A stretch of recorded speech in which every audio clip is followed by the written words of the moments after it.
And we're back. Can you guys hear me all right? Part two. Part two.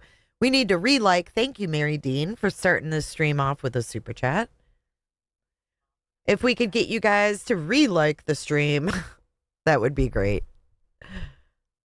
I don't know what's going on, you guys. So to be honest with you, hey, Erica. New sub. JLR sent me. Nice, Erica. Thank you. Thank you. Thank you. We will not be silenced. YouTube's been acting up since yesterday. Let's give a moment for everybody to come back in and we can continue what we were doing. Let's see here. How ugly do I look today? Oh, scary. I wanted to let Summer say hi to you guys. She's acting all squirrely. What's your deal? Say hi to Summer. Summer Lou. Hey, why are you acting so squirrely? She's our mascot. I know. How ugly do I look today? There's Summer Lou. Hey, Summer. What are you doing? What are you doing? Aw, that's sweet of you, Brenda. Oh, shit. Oh, you have the same kind of dog? She is a golden husky? Goberian. Oh, look, she just turned my chair. She put her paw on my chair and she turned it and she said, "Pet me, mama. Pet me, mama." Hi, Summer. Watch, watch, I'll turn. Watch, she's going to turn my chair, watch. Where is Summer? Where is she? Where is she? Oh, there she is. Where's Summers? Where'd Summer go? Did you come here to play with my dog? Hey, where'd Summer go? Where'd she go? Summer, come here. What? Hi. Why? Hi. She's funny. Your cat's watching and purring. All right, let's continue where we left off. We were reviewing Mike King Profiling Evil. Full screener. Here, look. Hold on. Ow. We used to have doggy cam. I need to get doggy cam back.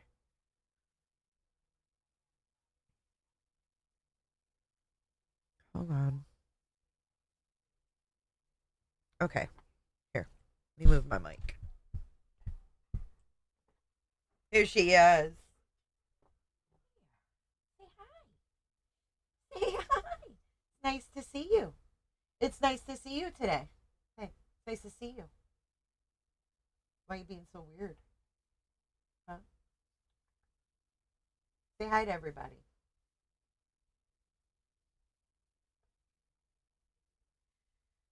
She's 4. 4.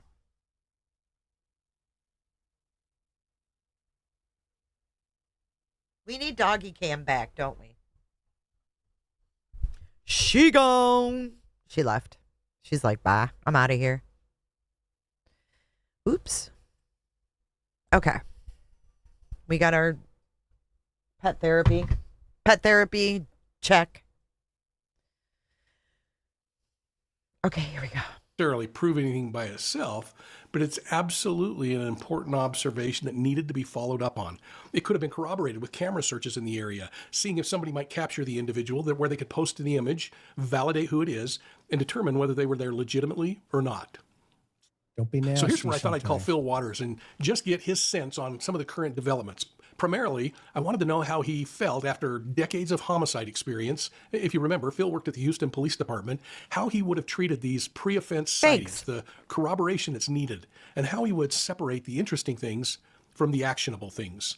Because this is where people get tempted to either dismiss the neighbor's sighting completely, or they turn it into a full suspect theory in their head, and neither approach is disciplined. Let's catch Phil's comments. Well, that's a great question, Mike, because there are times when we have people that will call in about information that they believe may be pertinent to the investigation that occurred prior to it, the incident occurring. So I would say that the suspicious person call, something like this, it will be another lead. It will be something that has to be followed up on. You would contact that reportee, of course, ask them, did they report this at the time? Did they have a deputy or an officer dispatched to their location? Stupid. Did that deputy take any kind of action? Did they locate the suspicious person? Did they get them identified? And so forth. And is this event documented? If not, and then it's information that's relative but can't be proven to be credible or not. I would go out and recanvass the area of where this reportee is calling in from to see if there's anyone else that may have witnessed or seen this suspicious person at the same time. And then, of course, you're going to check for Ring cameras, Nest cameras. You're going to check for video, for cameras, CCTV cameras mounted on homes, and see if this suspicious person may have been picked up. Do you have a time frame of when this occurred?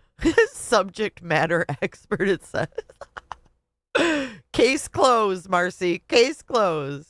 Hopefully, and take a look at it and see if you get anybody identified as that suspicious person. And that would be a matter of, if you do get that person on a video, of taking that back to your original reportee and saying, is this the person you're talking about?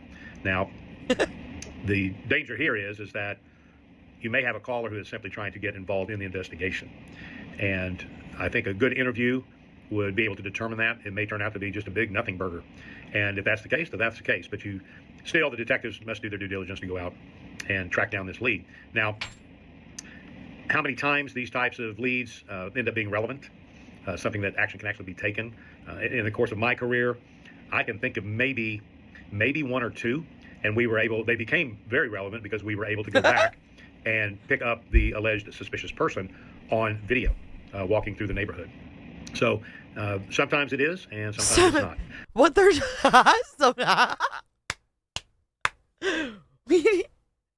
we need our bullshit button today.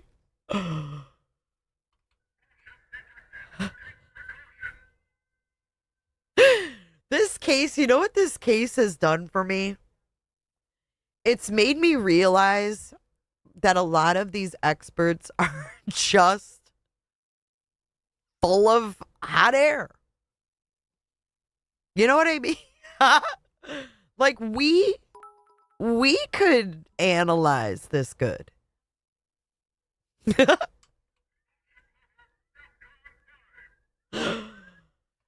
I'm really seeing through a lot of these experts. But that's what doing the follow-up, doing it in a thorough manner, that makes this particular clue relevant or not.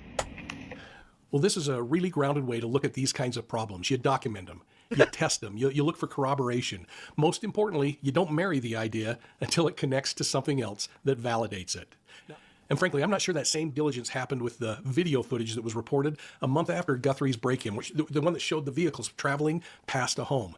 Now, in that situation, reporting suggested that the camera owner was frustrated because they hadn't been contacted by police. They were 2.5 miles from Guthrie's home. I'm just throwing that question back of, why didn't you call the police and give the tip immediately after the break-in? I mean, I think the question, perhaps the criticism, can go both ways. And in recent reporting, another interesting... He's criticized. So in other words, we were all like, why didn't the cops, collect footage from all these homes, right? And he's like, the criticism can go both ways. Well, not really, because you guys are supposed to be the experts, right? The homeowner's not the expert. Why are we criticizing homeowners? Why didn't you call the police and give the tip immediately after the break-in? I mean, I think the question, perhaps the criticism, can go both ways. And in recent reporting, another interesting discovery was made that became headline news, that damaged utility box. Now describe damaged first and foremost, because when I look at it, it looks like it was just left open. But NBC reported... What is this picture all about? What has he got going on this picture? What the fuck is all this? What is this? Now describe damaged first and foremost, because when I look at it, it looks like it was just left open. But NBC reported via Yahoo that investigators confirmed that they're looking at that utility box around the corner from Nancy's home. It could be connected, they say, to the reported internet outage issues that some of the people in the neighborhood, at least one, reported having. What? Well, this is where one person. Hold on. Hold the phone. One person reporting it makes it an outage? Isn't that weird? When have you ever heard of an outage from one person? I Who's think smart? disciplined thinking really makes a difference, because a damaged utility box can mean a lot of things: vandalism, routine wear, oversight, locking it up after someone worked on it. And yet, on the other hand, it could be absolutely relevant because of the connectivity has now become a new form of evidence. So that's why I guess I was a little bewildered that this became a news item. I did a little research because I didn't quite know for sure, but the wiring looked to me like it was telephone wiring, not fiber or coax cable like you'd see for most internet systems. Well, the home wiring systems using this kind of wiring are much slower, and statistically, fewer residents use that method of communication and connection nowadays, especially with coax and fiber out there, even Starlink. But it's certainly a possibility, although it would seem like a red herring to me, and frankly, I wouldn't be surprised if this is excluded pretty quickly by police. But the question becomes, why did it become a news story? Why If are want a you making practical it way one? to think about it. Wait a here minute. are the Why did you make it a news story? Isn't this your thumbnail? Hold on. Isn't this your thumbnail? Or no? Whose thumbnail is this? Why are you making it a news story? Oh, Lord have mercy. Why are you on YouTube if you hate it so much? eruption, whether it happened in a timed manner or was localized or consistent with the damage on the box. Things like this should be explored before it's reported as a connection to a crime. Which brings me to that Wi-Fi jamming question.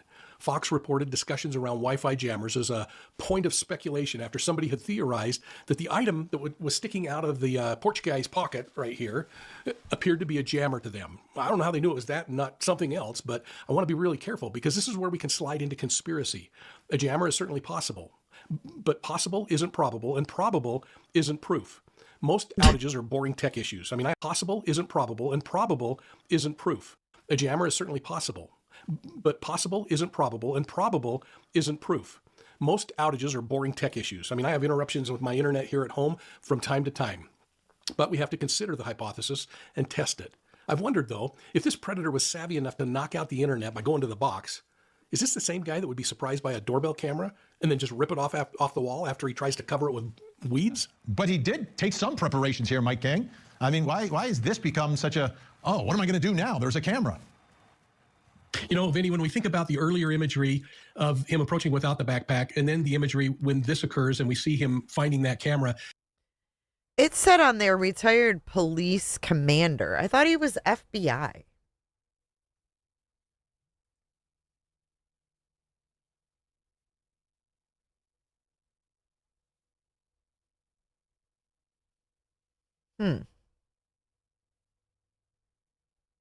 So he's in like the private sector now. Commander is a senior role, often serving as a key staff member, reporting directly to assistant chiefs or the chief of police. It really makes me kind of want to theorize more around the idea that he made a attempt to come up and see what the response would be, to see if a motion censored light might come on or something. When he came the second time, he came under the idea that he could walk up onto the porch undetected. And, you know, it is pitch black there in Tucson. They have lighting ordinances that prevent street lights and other kinds of things. And so it is really dark. And I think we see that when he's approaching and how he's acting, that he's having a hard time seeing. I think it speaks also to what Jason was saying, and that is that I think there was a lot of fantasy involved in this. There was a lot of preparation. There was a lot of thought in putting gloves on and a mask. And fantasy? See, this is where dudes like this lose me, man. There was a fantasy in this. Ski motherfucking Utah, Mike. Ski Utah. Ski Utah. You talk about us putting spin on things and speculating. You're talking about fantasies with this? What? That's a weird word to use. JLR is resting today. Acting that he's having a hard time seeing. I think it speaks also to what Jason was saying, and that is that I think there was a lot of fantasy involved in this. There was a lot of preparation. There was a lot of thought in putting gloves on and a mask and strapping on his sidearm and swaggering in. But all of a sudden he sees that camera and swaggering in? What? I think there was a lot of fantasy involved in this. There was a lot of preparation. There was a lot of thought in putting gloves on and a mask and strapping on his sidearm and swaggering in. But all of a sudden he sees that camera and everything short circuits. So this disorganized fantasy mind he was working from suddenly becomes disorganized. And he's what? Disorganized fantasy mind? Dude, I'm sorry. That's effing weird. Trying to figure out what am I going to do next. If he was aware that that camera was there, he would have had to come with a paper clip or something in order to release that camera so that he could get it off of the wall quickly. He would have done what you said a month ago. Why didn't he have a piece of tape to stick over this thing? And so we have to take into account that it all. And why does he laugh all the time? He always giggles during like talking about crimes and shit. Why didn't he have a piece of tape to stick over this thing? And so we have to take into account that it also might be, we don't know if there was the influence of drugs or alcohol involved, if he's got tunnel vision because he's so focused on the prize that he's not seeing everything happening around him. But what is absolutely clear is that he didn't plan on a doorbell. And that's when we see him really start to fall apart. He looks pretty calm wandering around for the weeds, but he didn't plan on that. And everybody keeps getting kind of wrapped around the axles that there was a 40-minute time period that he was in the house. Maybe he wasn't, Vinny. Maybe he ripped that doorbell off and then he went out into the cover and concealment of night and waited for 30 or 40 minutes to see if a police officer drove up or if somebody turned the lights on in the house. So there's a ton of behavior happening here that I think when we get the answers, it's going to all make perfect sense. I don't know. I guess I would have preferred this discussion to be more about the fact that there were reports of internet disruption and investigators are checking into simultaneous patterns of outages or outage confirmations and an interesting box that they discovered that was left open. Well, hey, folks, if you've been thinking about attending CrimeCon, I've got a special discount code down below. Oh, my God. I can't. Control, the root of all evil. Hey, I hope I see you at CrimeCon in Las Vegas, Nevada, May 29 through 31. Our modern true crime environment rewards certainty, but it also rewards dramatic claims and exclusive sources. And that competition creates three major problems for police investigations. So let's look at those for a second, because problem number one is the tip line overload. And we've seen it in this case. It went national, and they have got 50,000 plus tips they're working through. So those tip lines become fire hoses. One report in the case cited that there were so many tips that they had to put more teamwork into that. This is what happens in high-profile disappearances. Now, the majority of those tips are going to probably not be actionable, but some require personnel, triage, documentation, and follow-up. And every Okay, isn't that in every case? I mean, yeah, you're going to get a lot of tips because it's fucking Savannah Guthrie's mom. hour that a cop spends chasing a fantasy or a feeling that somebody had is an hour that they're not spending validating a real lead. Now, the second problem, witness contamination. And I think this one is real. If a neighbor had a vague recollection of a vehicle, but then they see the online posts all day describing a dark SUV with a rack, well, that memory can become distorted. And people don't do it maliciously. It's just how our memories work. The more a story is rehearsed in our minds, the more it becomes shaped by the last version that we hear, not the original. Well, then I guess it's good that JLR and them were out there initially, because those initial recollections from the neighbors will be in the live stream, Mike. Right? The initial recollections, because they're there on the scene, are going to be documented. Perception. So that's a big problem. And problem number three is the offender and the feedback, because I believe the offender is watching. And most offenders do watch. They watch the internet, and it teaches them what the public thinks law enforcement is focused on. Now, that can change the offender's behavior. It can lead to disposal decisions. It can lead to movement. It can lead to... Yeah, which is good. You want movement. You want them to get out there and move around and dispose of things when people are on the lookout. What are you talking about? Trophy decisions. It can lead to false communications like hoax notes, maybe even hoax ransom notes. And it could be a way of taunting. Oh, it's the media's fault that there was ransom? Huh. Well, that's funny, because the local media kept it private. And this person decided then to go to TMZ because they knew it wouldn't stay private. But okay.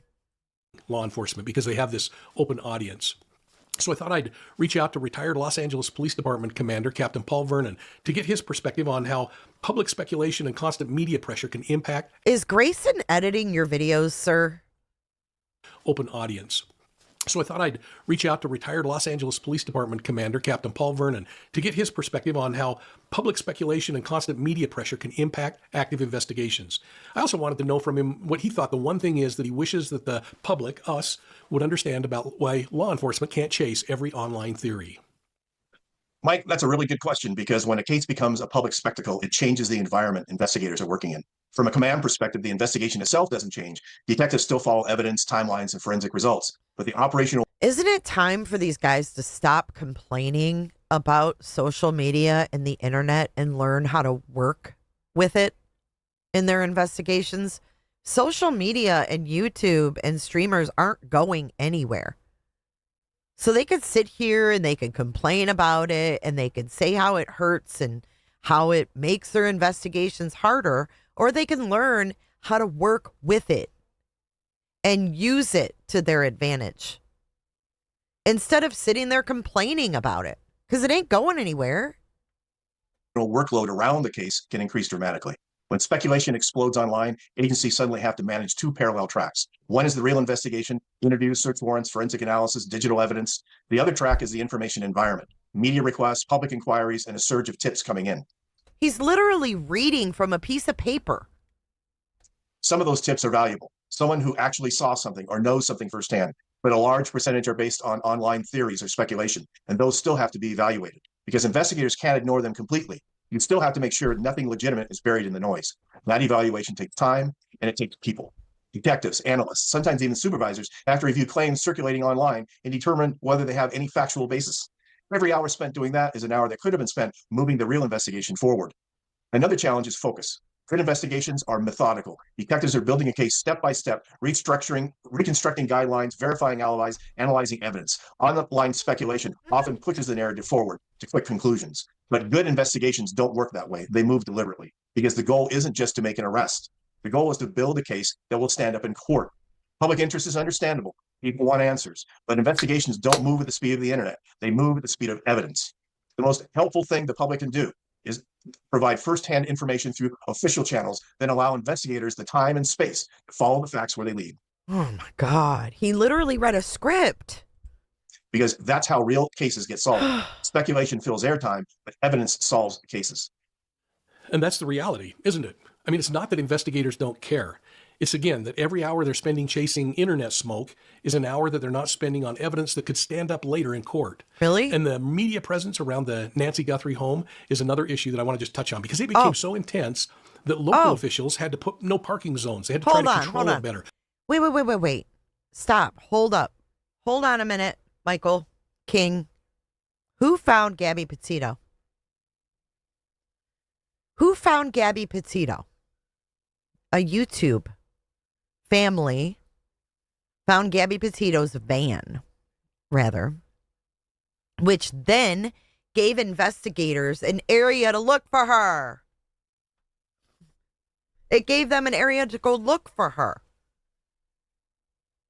So had Red, White, and Bethune not had their dash cam on and been paying attention to the disappearance of Gabby Petito, and then went back through their footage and saw her little white van, and then called authorities and said, we think we saw Gabby's van parked here, and then they went there and they found her.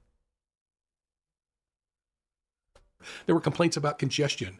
Was that internet smoke? Listen, they're complaining about congestion. Presence around the Nancy Guthrie home is another issue that I want to just touch on because it became so intense that local officials had to put no parking zones. They had to try to control it better. There were complaints about congestion, trash, trespassing, just general disruption from journalists and from streamers. Now that should tell us something because this case has not only become an investigation, but it's also become an event. And when neighbors become a stage prop, the characters start showing up and the event ends. The neighbors become a stage prop? The neighbors are bringing them food. The neighbors are welcoming to them. What, there was one who came up and yelled? Energy changes behavior. For instance, think about how much attention that intoxicated man keeps getting that shows up at the Nancy Guthrie home. High profile. What? He's talking about our James. He's talking about our James.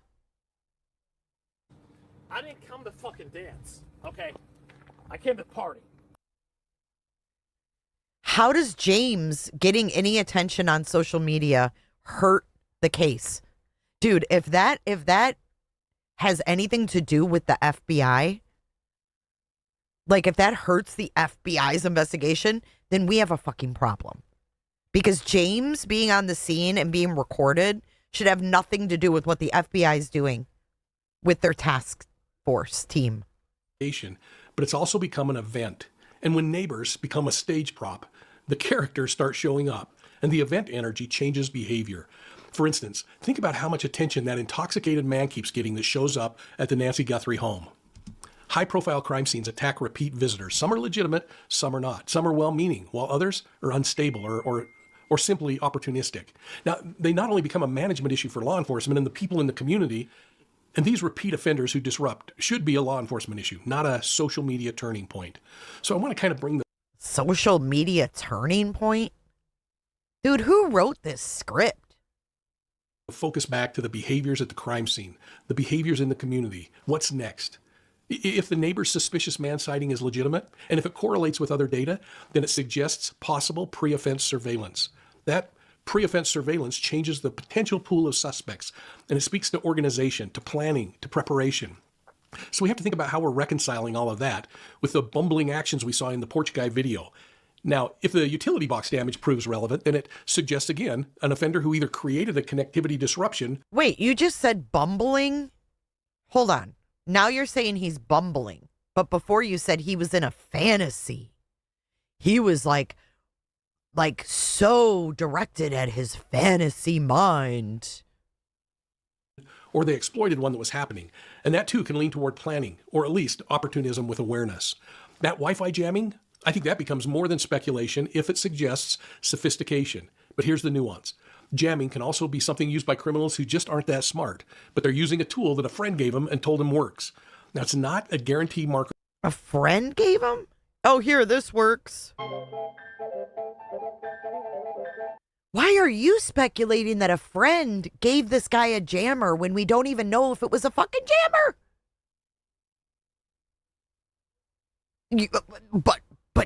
But the people in the scene are speculating? Stop it. Stop right now. Sophistication. But here's the nuance. Jamming can also be something used by criminals who just aren't that smart, but they're using a tool that a friend gave them and told them works. Now, it's not a guarantee marker of genius, but it is a marker of intent to distribute and thinking and planning and preparation. But above all, these are just intent to distribute? What? Gave them and told them works. Now, it's not a guarantee marker of genius, but it is a marker of intent to distribute and thinking and planning and preparation. But above all, these are just speculation. And all of it makes me think about the psychology of what's happening here. Because when we don't get the answers that we want, our brains get frustrated. Uncertainty creates a tension in our minds, an itch that can't be scratched. And the longer the question stays open, it creates a tension in our minds, an itch that can't be scratched. What? I don't feel this way at all. He's not speaking for me, just so you know. And the longer the question stays open, the more our minds start trying to close the gap, even if it means we start making up things or introducing guesses or half information. What did you just do by saying that a friend gave him the fucking jammer? Damaged utility boxes, for example, can mean a dozen ordinary things. There could have been vandalism, routine wear. They forgot to lock it, like I mentioned earlier. But it can also be relevant because in 2026, video systems, smart doorbells, routers, and app logs can all become evidence. And haven't we seen that from the recovered doorbell evidence in this case? But when the public brain takes over, anything that looks off starts getting promoted as a clue. Public brain. I'm tired of being talked down to by these guys. How about you? I think it's time we start standing up for ourselves. We're not dumb. We're not fucking dumb. You know? And I'm tired of them insulting our intelligence. And app logs can all become evidence. And haven't we seen that from the recovered doorbell evidence in this case? But when the public brain takes over, anything that looks off starts getting promoted as a clue. And it's not because people are dumb. It's because we're pattern-seeking machines that hate randomness. We hate the idea that something awful could happen and there isn't an immediate, clean explanation for it. That's kind of why we almost breathe a sense of relief when we hear about a tangible object like a glove or a utility box or a camera. It's something that we can grab onto, and we can hope that it leads to that aha moment that leads to arresting a suspect, and most importantly, to recovering Nancy Guthrie. But the media and social media creators know that a damaged utility box is also a headline that gives viewers a sense that the story is moving along. Something's breaking. It gives people something to talk about at the water cooler or in the comments down below. And I think it's all good because it keeps the... Oh, now you think it's all good? You just said that this box wasn't content. But now it's all good because it keeps the conversation going. What? Why are all these guys like talking out of both sides of their mouths? The story in the forefront of people's minds, but it also bewilders. And I think it's all good because it keeps the story in the forefront of people's minds. But it also bewilders me when it becomes the major news item. And that's what I'm so concerned about in this case. Because when narratives outrun the facts, we start getting confirmation bias. And this is one of the most common ways that the internet can solve a case incorrectly. And that's the difference between curiosity and conspiracy. Wait, we aren't solving a case. Okay? I'm looking dead in his eyes too. Yikes. We're not trying to solve a fucking case, dude. We're following a case as investigators. Work it out. What are you talking about? On the facts, we start getting confirmation bias. And this is one of the most common ways that the internet can solve a case incorrectly. Solve a case incorrectly? What? Does this even make sense? And that's the difference between curiosity and conspiracy. Curiosity is going to wait for some linkages to occur. But conspiracy, it'll declare closure before the evidence ever shows up. And I'd really like your thoughts, and I hope you'll... Yeah, no one's concluded this case. Sorry. Rescue me. Yeah. I don't think so. I think next we are going to tune in to Miss Ashley from last night. Was a good one. Real good one. You guys ready? Hey everyone, I'm Ashley Banfield. This is Drop Dead Serious. Thank you so much for being here. Ooh, I don't think her mic was working last night. It's really nice to have you. Don't forget to hit subscribe, the little thing right there. It would be huge to me. Thank you if you already have. And thank you if you're a member. Welcome to the Vermont Outpost. It is snowing like mad up here. I almost feel like a shut-in. It's a bit weird. I've got the fire going and I've got lots to update you on. It's day 41 in the Nancy Guthrie investigation. It's March 13th as I record this. And I know I took a few days off reporting Nancy Guthrie updates because quite frankly, things were slowing down in terms of what we could learn. With the sheriff basically not telling us anything and giving no updates and certainly no news conferences for, 4 weeks. There was very little to report other than sort of insignificant things, the comings and goings, cars here, cars there, but nothing that would warrant, a full episode. But then all of a sudden, this week, there's been a bunch of stuff. Weird, interesting, and then one big kahuna of a thing. So I wanted to... She's got some good footage in here that I think I'm going to go full screen. I know I just put this up there. But I'm going to go full screen because I don't know where Miss Lindsay finds this footage, but she finds some damn good B-rolls. To get you up to speed on everything that's happened in the last few days. But then I want to tell you very significantly two things that I've put together with regard to what the sheriff said early in the investigation, like day 2, and what the sheriff said this week, because they are 100% different, which tells me either he doesn't know what he said before or he's lying. I don't know. I am gobsmacked and frankly pissed at this sheriff. See, this is the attitude that I'm looking for from people covering this, okay?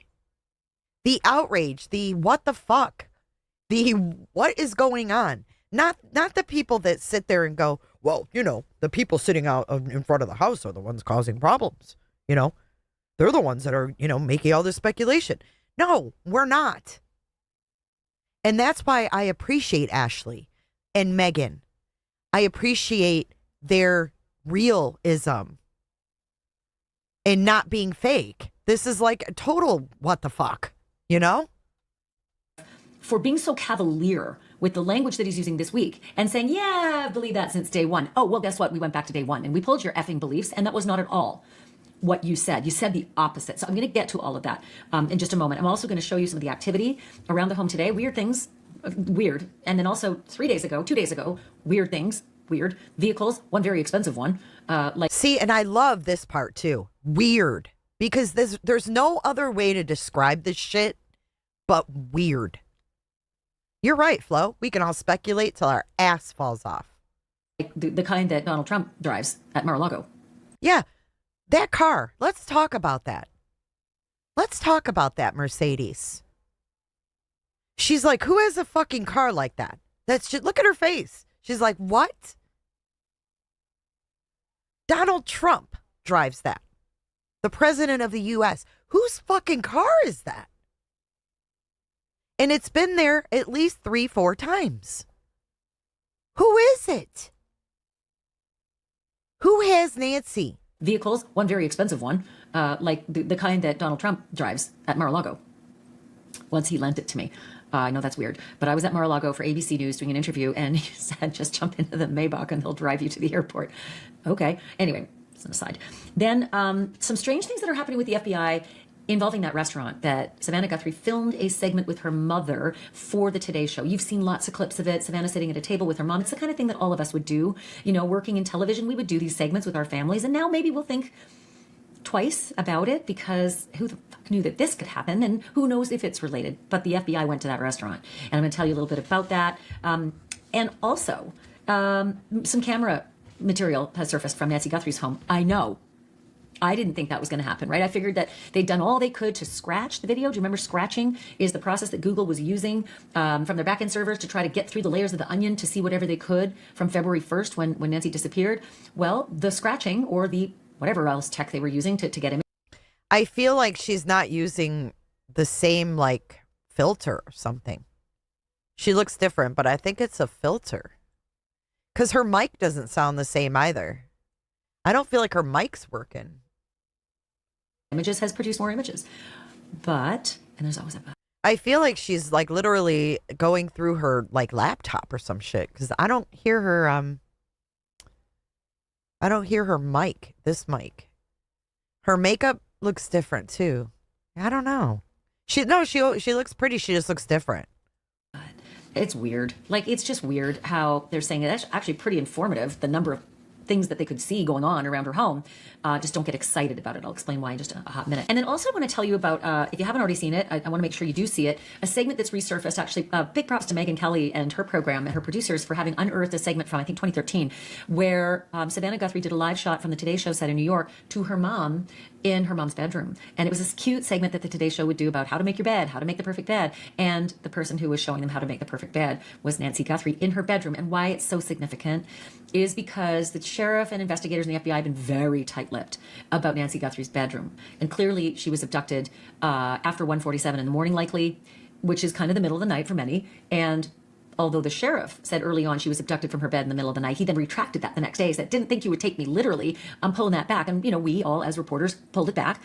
But then Savannah Guthrie did a video herself. And in the video, she said, quite literally, my mother was taken from her bed in the darkness of night. So we are left to assume that that is where the abduction happened, is at the bedroom. And that's why this particular video that the Today Show did in 2013 is so significant, because now we may actually be seeing the scene of the crime, or where the crime may have actually begun. So let me just get down to business on what we have, collected over the last couple of days. Significant reporting, actually. ABC News says that it's got sources. See, now I hear her mic's working differently. The crime, or where the crime may have actually Hear how it's like kind of, I'm a audio snob, so I can hear it. Like, hear how it's kind of echoey. begun. So let me just get And then now her mic's on. down to business on what we have, collected over the last couple of days.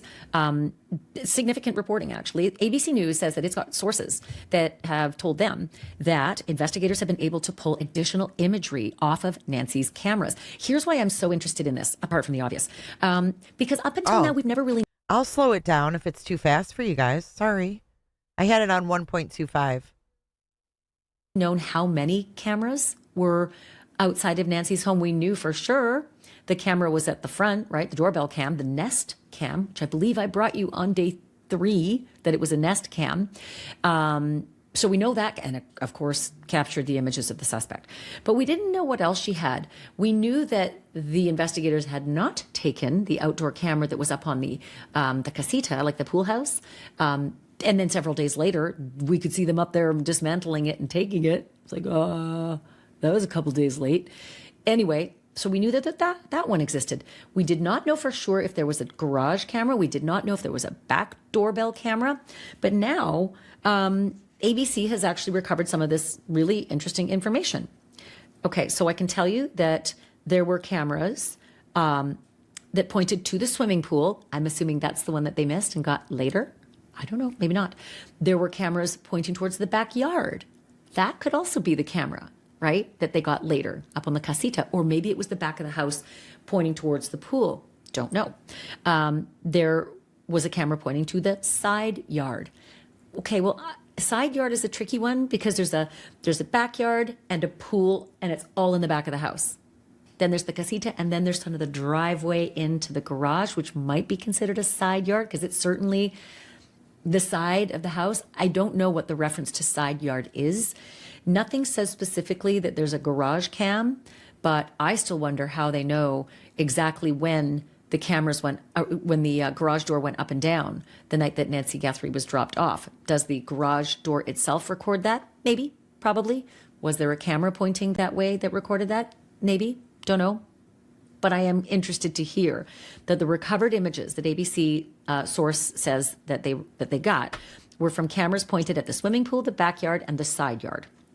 So those are 3 cameras. And it's so weird. Like ABC gets an exclusive, NBC gets the exclusive with nanos. Like, who's determining who's getting? Oh, thanks, Oregon. I need to dye my hair. I'm actually going to get my hair done soon. If my girl will text me back. That we know images were recovered from. We do not know if there were additional cameras that maybe they got nothing from. Okay, so I'm still curious about additional outdoor cameras, what kind of security Nancy may have had. So it's a bit of a bummer, though. I'm not going to lie. When I first saw the news, I thought, oh, dear God, thank you. Finally, more leads to go on with this monster. Maybe they've captured him doing something else. Certainly, maybe they were able to find out if there's an accomplice or not. I'm still going with not. And that's just my theory, not at all what the police are saying.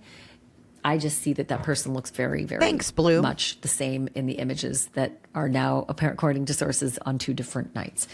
So they could not recover actual surveillance video, according to ABC. What they did get were something called reduced size thumbnail images captured whenever the cameras were triggered by motion. So you get your little tiny thumbnail and whatever they were able to, ascertain from these small images that just captured one image the minute the trigger. Okay, so if they got I didn't understand that from Brian. He said thumbnails. But I guess I assumed a thumbnail of a video. But if they have they can blow those up. Trigger went off. And you know how that can the trigger can go off and it's a little delayed. So it might not have actually captured the thing that went through it. That's frustrating. But they did not, and this is important, those cameras did not capture anything investigators currently consider suspicious. Currently. Remember that. So what they did see, and this is super interesting, what they did see, several people in Nancy's backyard and in her side yard during an unspecified period of time that happened before the abduction, February 1st. So this is from a period before February 1st. People, backyard, side yard, and some of these images are also captured after Nancy's abduction. They said that law enforcement officers can actually be seen in some of these images. So, I'm confused a little bit only because if law enforcement is there, maybe it's the day when they're just determining, what's happening, what they don't think happened, what they do think happened, when they start to realize, holy shit, let's get some homicide people in here. In any case, there are these just little reduced size thumbnail images, but law enforcement is seen. So that's definitely after Nancy went missing. And they said that those officers can be seen near the pool. So backyard. The camera either that points to the backyard or the casita, the camera that points to the backyard. I can't tell you which one this is, but here's the really big gut punch. ABC says its source tells them the cameras captured, quote, nothing on the night that Nancy Guthrie was abducted. What a piss off. I'm going to still hold out hope, though, because I think that works. What a piss off. I'm going to still hold out hope, though, because I think that work maybe is ongoing, that they're still trying to scratch. Maybe they're still trying to get those layers of the onion of the video that, without the subscription, PSA, folks, please get a subscription if you have a security or a doorbell cam. It's not that much money. And my God, it can mean the difference, between holding people accountable or even finding you if you're taken. So that's the ABC News reports of these new images that supposedly were captured. I also cannot tell you how new. Gigi. This information could be new to ABC, but it may not be new information. This may be stuff that's already been around for a bit. Don't know, but I just like the idea that there are these images of people in the backyard and the side yard, because that helps, right? Because you're going to look at all contractors, you're going to check all people, and maybe there was somebody in the backyard doing something that they had not considered before. Based on the amount of crime that I cover, you gotta go through all the contractors. Too many crimes have been the contractors. Have been somebody in the contractors, somebody who's a transient worker. I mean, Elizabeth Smart, for fuck's sake, was taken by this scumbag transient worker. I mean, Elizabeth Smart, for fuck's sake, was taken by this. I love it. She said, for fuck's sake, y'all.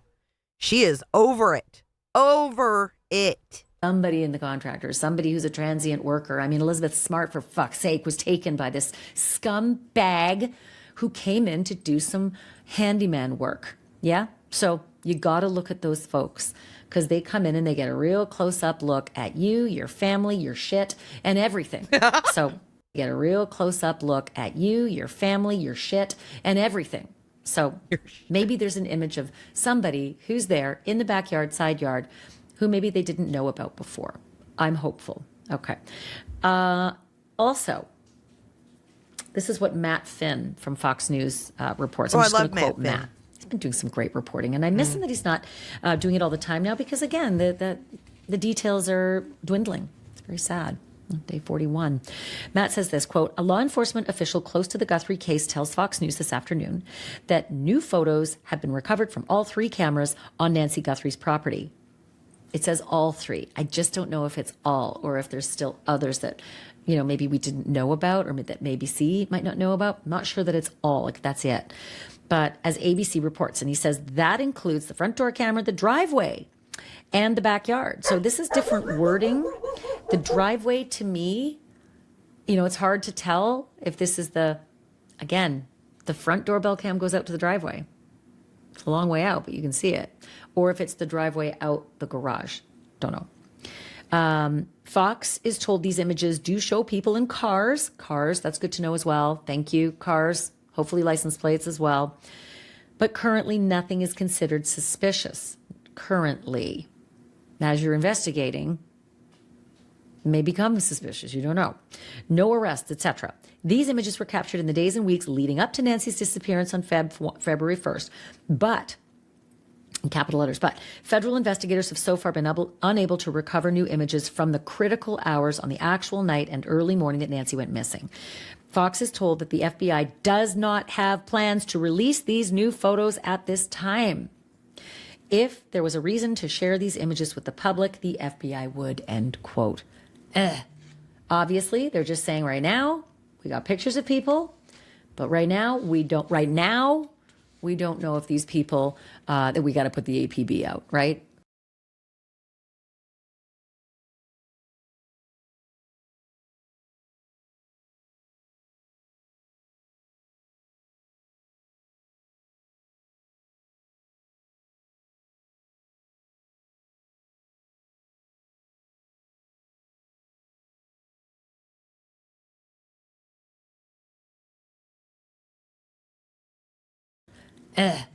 Obviously, they're just saying right now, we got pictures of people, but right now, we don't, saying right now, we got pictures of people,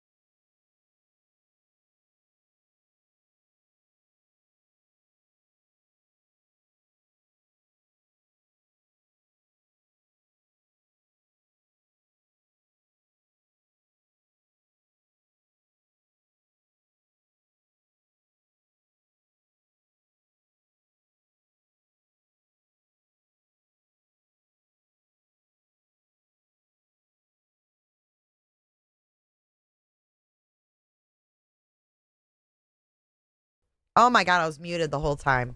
Are you fucking kidding me? I was all deep into what I was saying. Okay. Let me. I don't even know what the fuck. I was so into what I was saying. Okay. So what I was saying is you can see here that you can see into Nancy's garage. And I said, I don't know what these yellow boxes are, but I think that this would be where the door to go into the house is because that's a doormat, right? You can hear me now.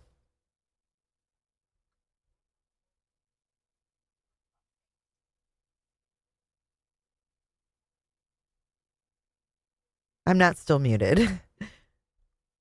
You should be able to hear me loud and clear now.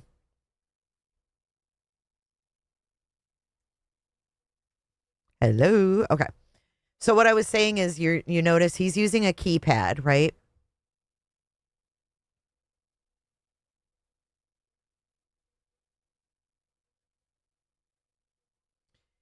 And then you see these boxes. I don't know what these boxes are. And then I said, is this a freezer?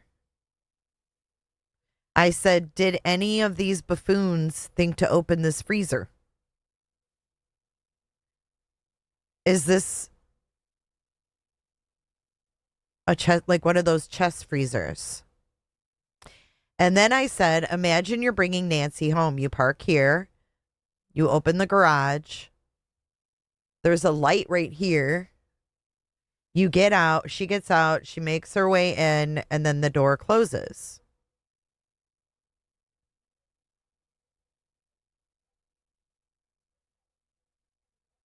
Did anyone open this?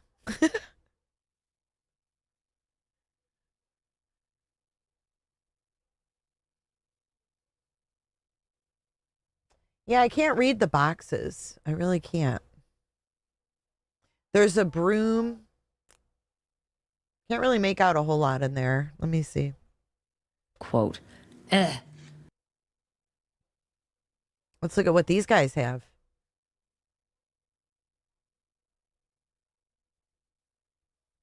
See, look at this black truck. I don't remember that one being there. That's a Ford with a cap on it.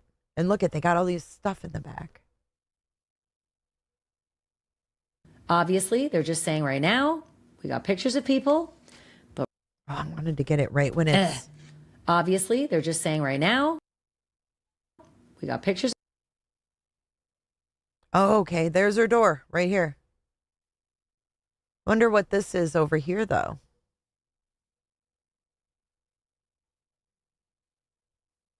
Some, maybe, doesn't that look like steps or something? Maybe a closet?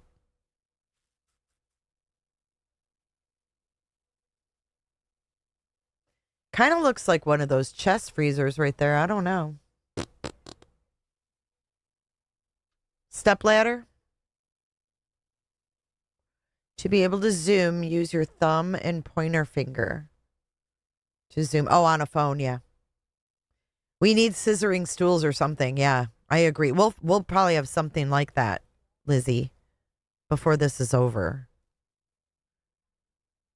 Firewood. She did have a log burning in her fireplace on Friday night on the 30th. Would Nancy start her fires by herself on her nights that mahjong?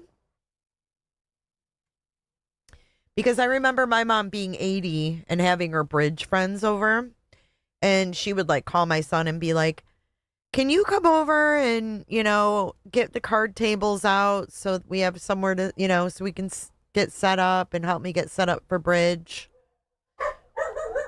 So did her family come over and help her get set up for her ladies with mahjong, or did the friends help? No, it said she had a log burning in the fireplace. I don't know. Of people, but right now we don't. Right.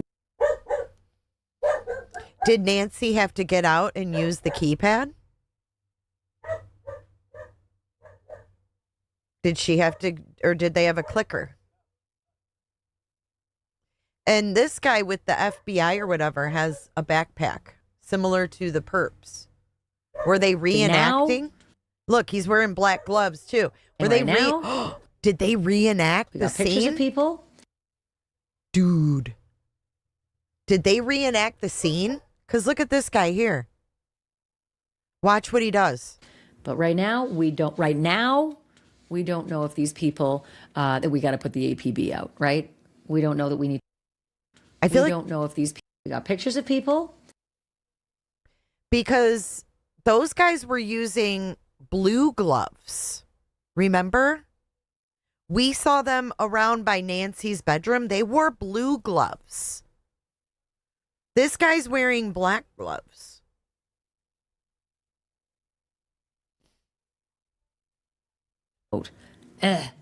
Obviously. Because here's that person right here.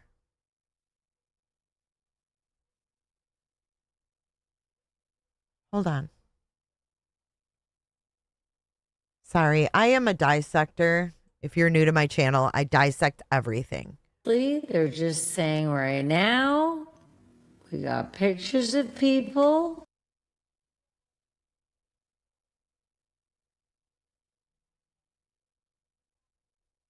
Oh, she's wearing black too. So maybe it was just Pima wearing blue.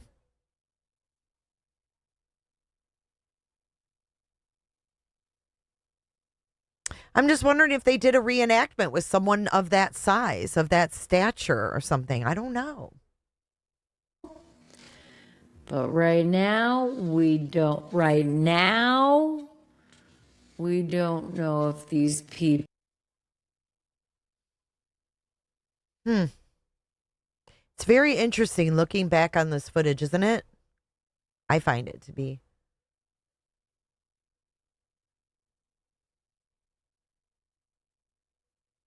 People that we got to put the APB out, right?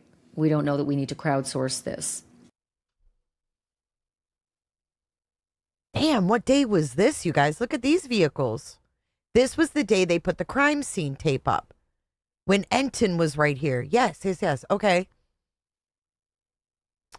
So interesting. Look at, they had it the driveway completely blocked off. Look, this minivan is over here. That they got a white pickup over here.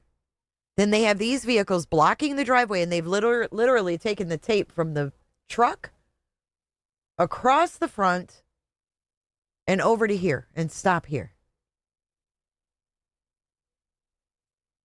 Okay, so here, though, is the thing that's right under my skin, in my craw.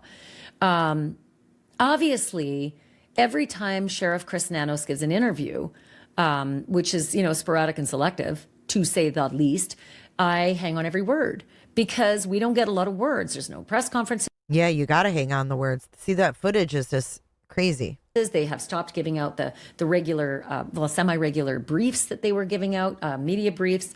And she thought of 857. She had to correct it. Oh my God, we're corrupting Ashley. We're corrupting her. She said briefs, and then she had to correct herself. Media briefs, not 857 briefs, but media briefs. Because we don't get a lot of words. There's no press conferences. They have stopped giving out the regular, semi-regular briefs that they were giving out, media briefs. And whenever he speaks, every time there's just something else that doesn't make sense or is in direct contradiction to something else he has said. And woo, what a humdinger this one was. Okay? This one was a mofo of a humdinger. He said something this week that is in direct conflict with what he said in the first hours after Nancy disappeared. Preach. Get to that in a moment. First, quick note from my sponsor. If you're a teenager, leave me alone. She's got Morgan and Morgan. NBC News. That's to see if you qualify for help.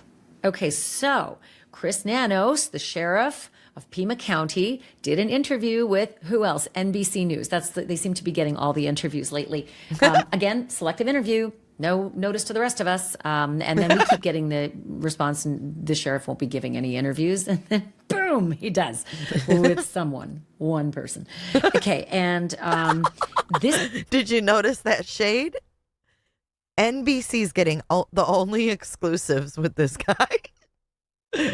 She said a mofo of a humdinger. And then we keep getting the response, and the sheriff won't be giving any interviews. And then, boom, he does with someone, one person. Okay, and this is critical because he said something in this interview that stood out like a frickin' sore thumb. He said, effectively, that he believes he knows why the suspect did this. If you're seeing me blink multiple times, it's because I'm gobsmacked. We believe we know why he did this, and we believe that it was targeted. I'm sorry, that would say motive. You know what the motive of this monster was. That would be big. That would be massive, because the rest of us have been wondering in this mystery, how did he do it? Why did he do it? Nothing seems to point to the why. What's in the backpack? You know, all sorts of possible theories, awful ones, and all of it's awful, but some more awful than others. But there's the sheriff now saying, we believe we know why he did this. And what stands out even more is the reporter says, tell us. So it gives you a sense of motive here and why the person did this. And the sheriff says, yeah, I think it's come out from day one. What? I think from day one, we had strong beliefs about what happened, and those beliefs haven't diminished. Do what now? Really? Day one. Okay. And the sheriff went on to say, don't think for a minute that because it happened to the Guthrie family, you're safe. No. Keep your wits about you. Basically saying to us in the public, and certainly to people in the smaller Tucson area of that neighborhood and the greater Tucson area, that there's a risk out there. Right. That there is a risk to the public. Don't think for a minute that because it happened to the Guthrie family, you're safe. No. Oh, thank you, Bloom. Keep your wits about you. He goes on to say it in a whole bunch of other ways as well, meaning, yeah, there's a danger to the community with this guy out there. Okay. Because on day two, we've got our new soundbite. Hold on. Let me fade out. Okay, listen. for fuck's sake. We got Ashley. For fuck's sake. She said, for fuck's sakes. Hold on. Don't think for a minute that because it happened to the Guthrie family, you're safe. No. Hey, Dental. Keep your wits about you. He goes on to say it in a whole bunch of other ways as well, meaning, yeah, there's a danger to the community with this guy out there. Okay. Because on day two, you told us the exact opposite, Sheriff Danos, and you didn't just say it once. You told us there's no danger to the community. So what the actual is going on when you say that, I think it's come out from day one. I think from day one we had strong beliefs about what happened. And there's a danger to the community. Because on day two, you told us there was no danger to the community. So what did you know on day one? Because it seems now, on day 41, you do not have the same beliefs as day one. Let me just play you the NBC interview. Do it. And then I'm going to play you what he actually said. Do it, lady. On day two. Do it, lady. Do you think that this suspect could strike again, whoever did this? Well, absolutely. We believe we know why.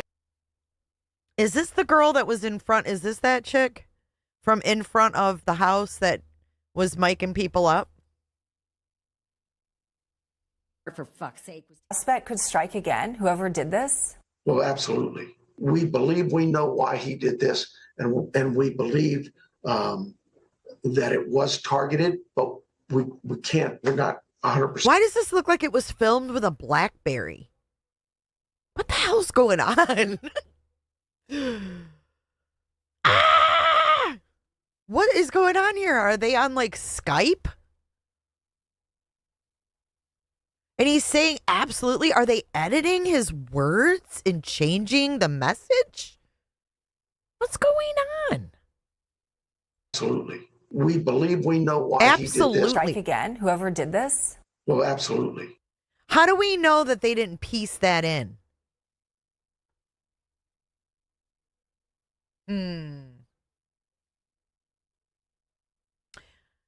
Why is she so clear and he's so blurry? What's going on here?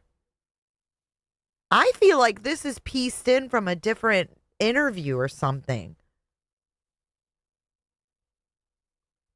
Do you think that this suspect could strike again, whoever did this? Well, absolutely. We believe we know why he did this, and we believe that it was targeted, but we're not 100% sure of that. And so it'd be silly to tell people, yeah, don't worry about it. You're not his target. Don't think for a minute that because it happened to. That was a huge. Did you see that?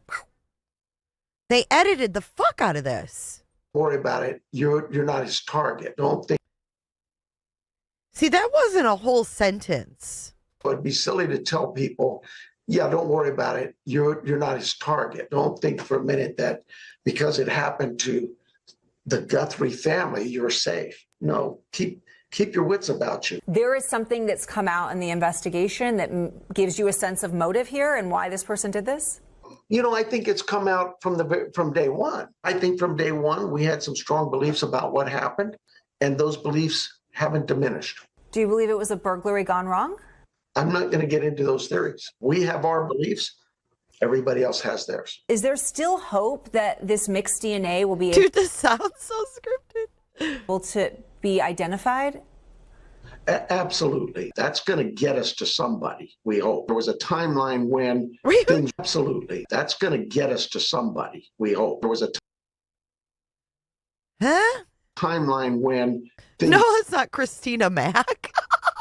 Christina Mack went offline. So we're looking into that. Why did that occur? We checked with our power companies. We checked with others in the neighborhood. And that's beyond just the fact that the suspect took the camera off.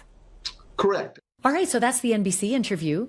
But he also gave a nice selected interview to one of the locals, KVOA, and I believe that's where Savannah Guthrie started her broadcasting career after deciding that she didn't want to practice law anymore, but wanted instead to go into broadcasting, and eventually ended up at Court TV, which was legal broadcasting. By the way, as a quick aside, Savannah and I once talked at Court TV about her background in law, and she actually worked on the Enron case. So if you're ever wondering just what kind of a lawyer Savannah Guthrie was when she was practicing, she was a hell of a good lawyer. She worked on one of the most prominent cases, back in. Huh? I thought she never practiced law, just got her little degree. Enron? Dude. What? Liz. I can't remember. It was Grayson's edits. She worked on the Enron. You guys knew this. Put a 1. Put a 1 in chat if you knew she was a practicing attorney and worked on the Enron case. Brian Enron. Brian Enron.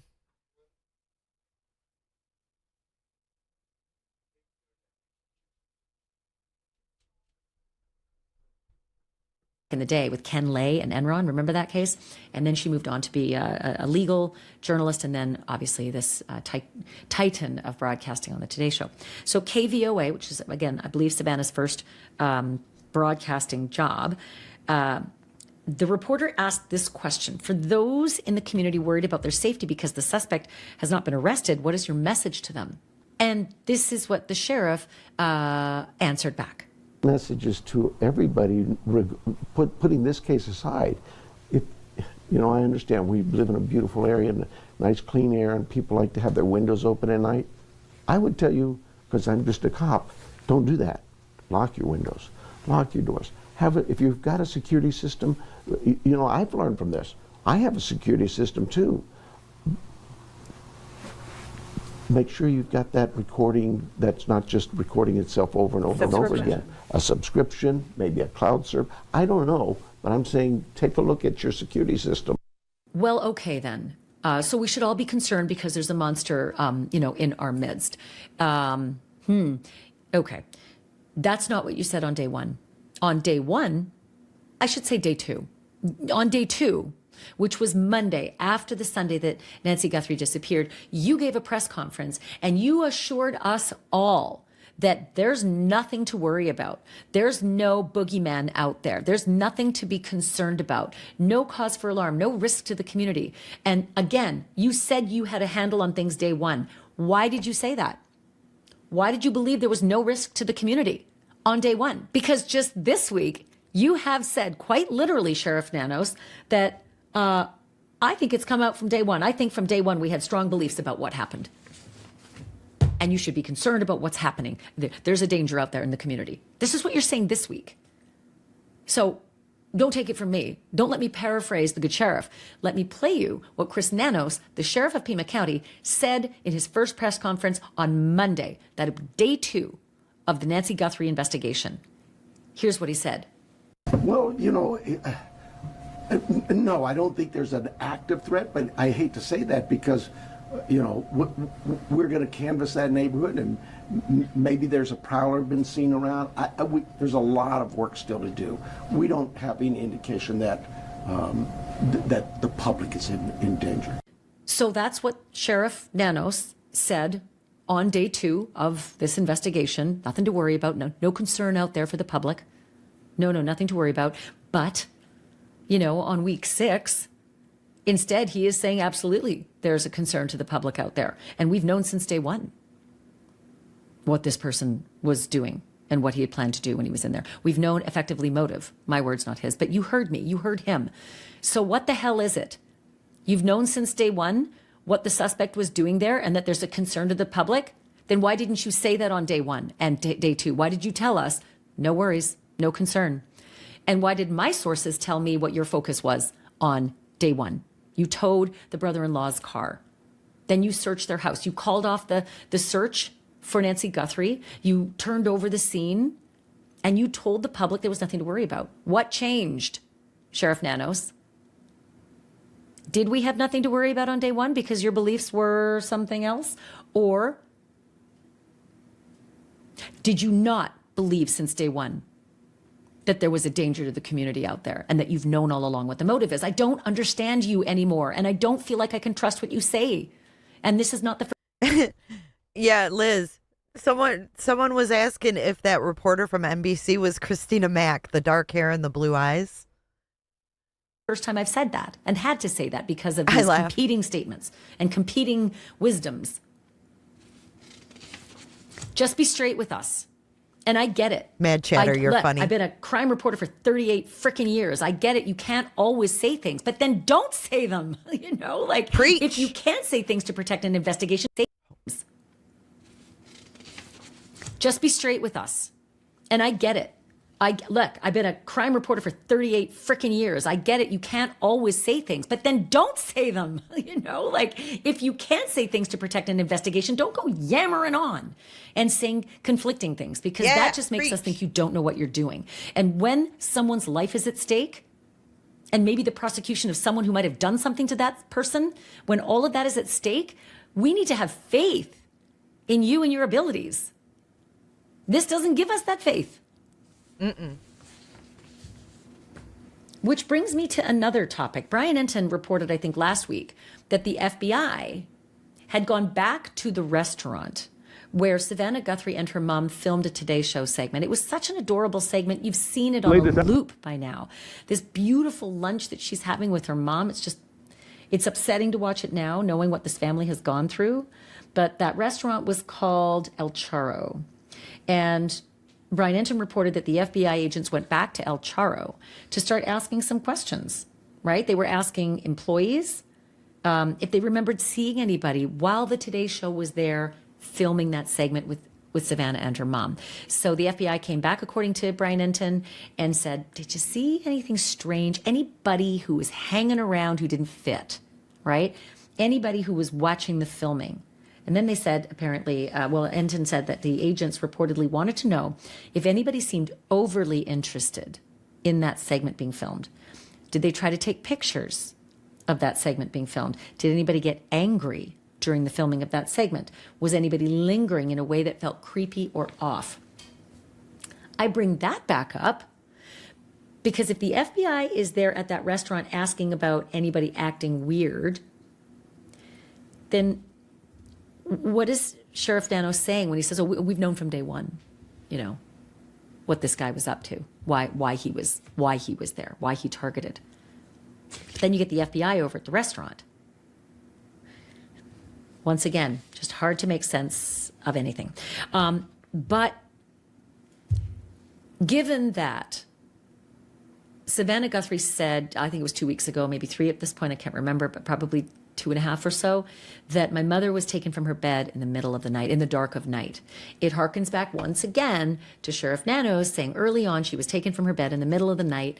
That was printed, and then he retracted it all, suggesting that, oh, I didn't think you were going to take me literally. Yes, Sheriff, we do take law enforcement literally when they say facts like that. It's important. Yeah. That would be a big part of a story where a woman was abducted. You said she was taken from her bed. That is a different element. She wasn't taken because she... Maybe we can send Sheriff Nanos. She sent out cease and desist letters too. Can we send him a cease and desist? I called Gigi. If you call Gigi.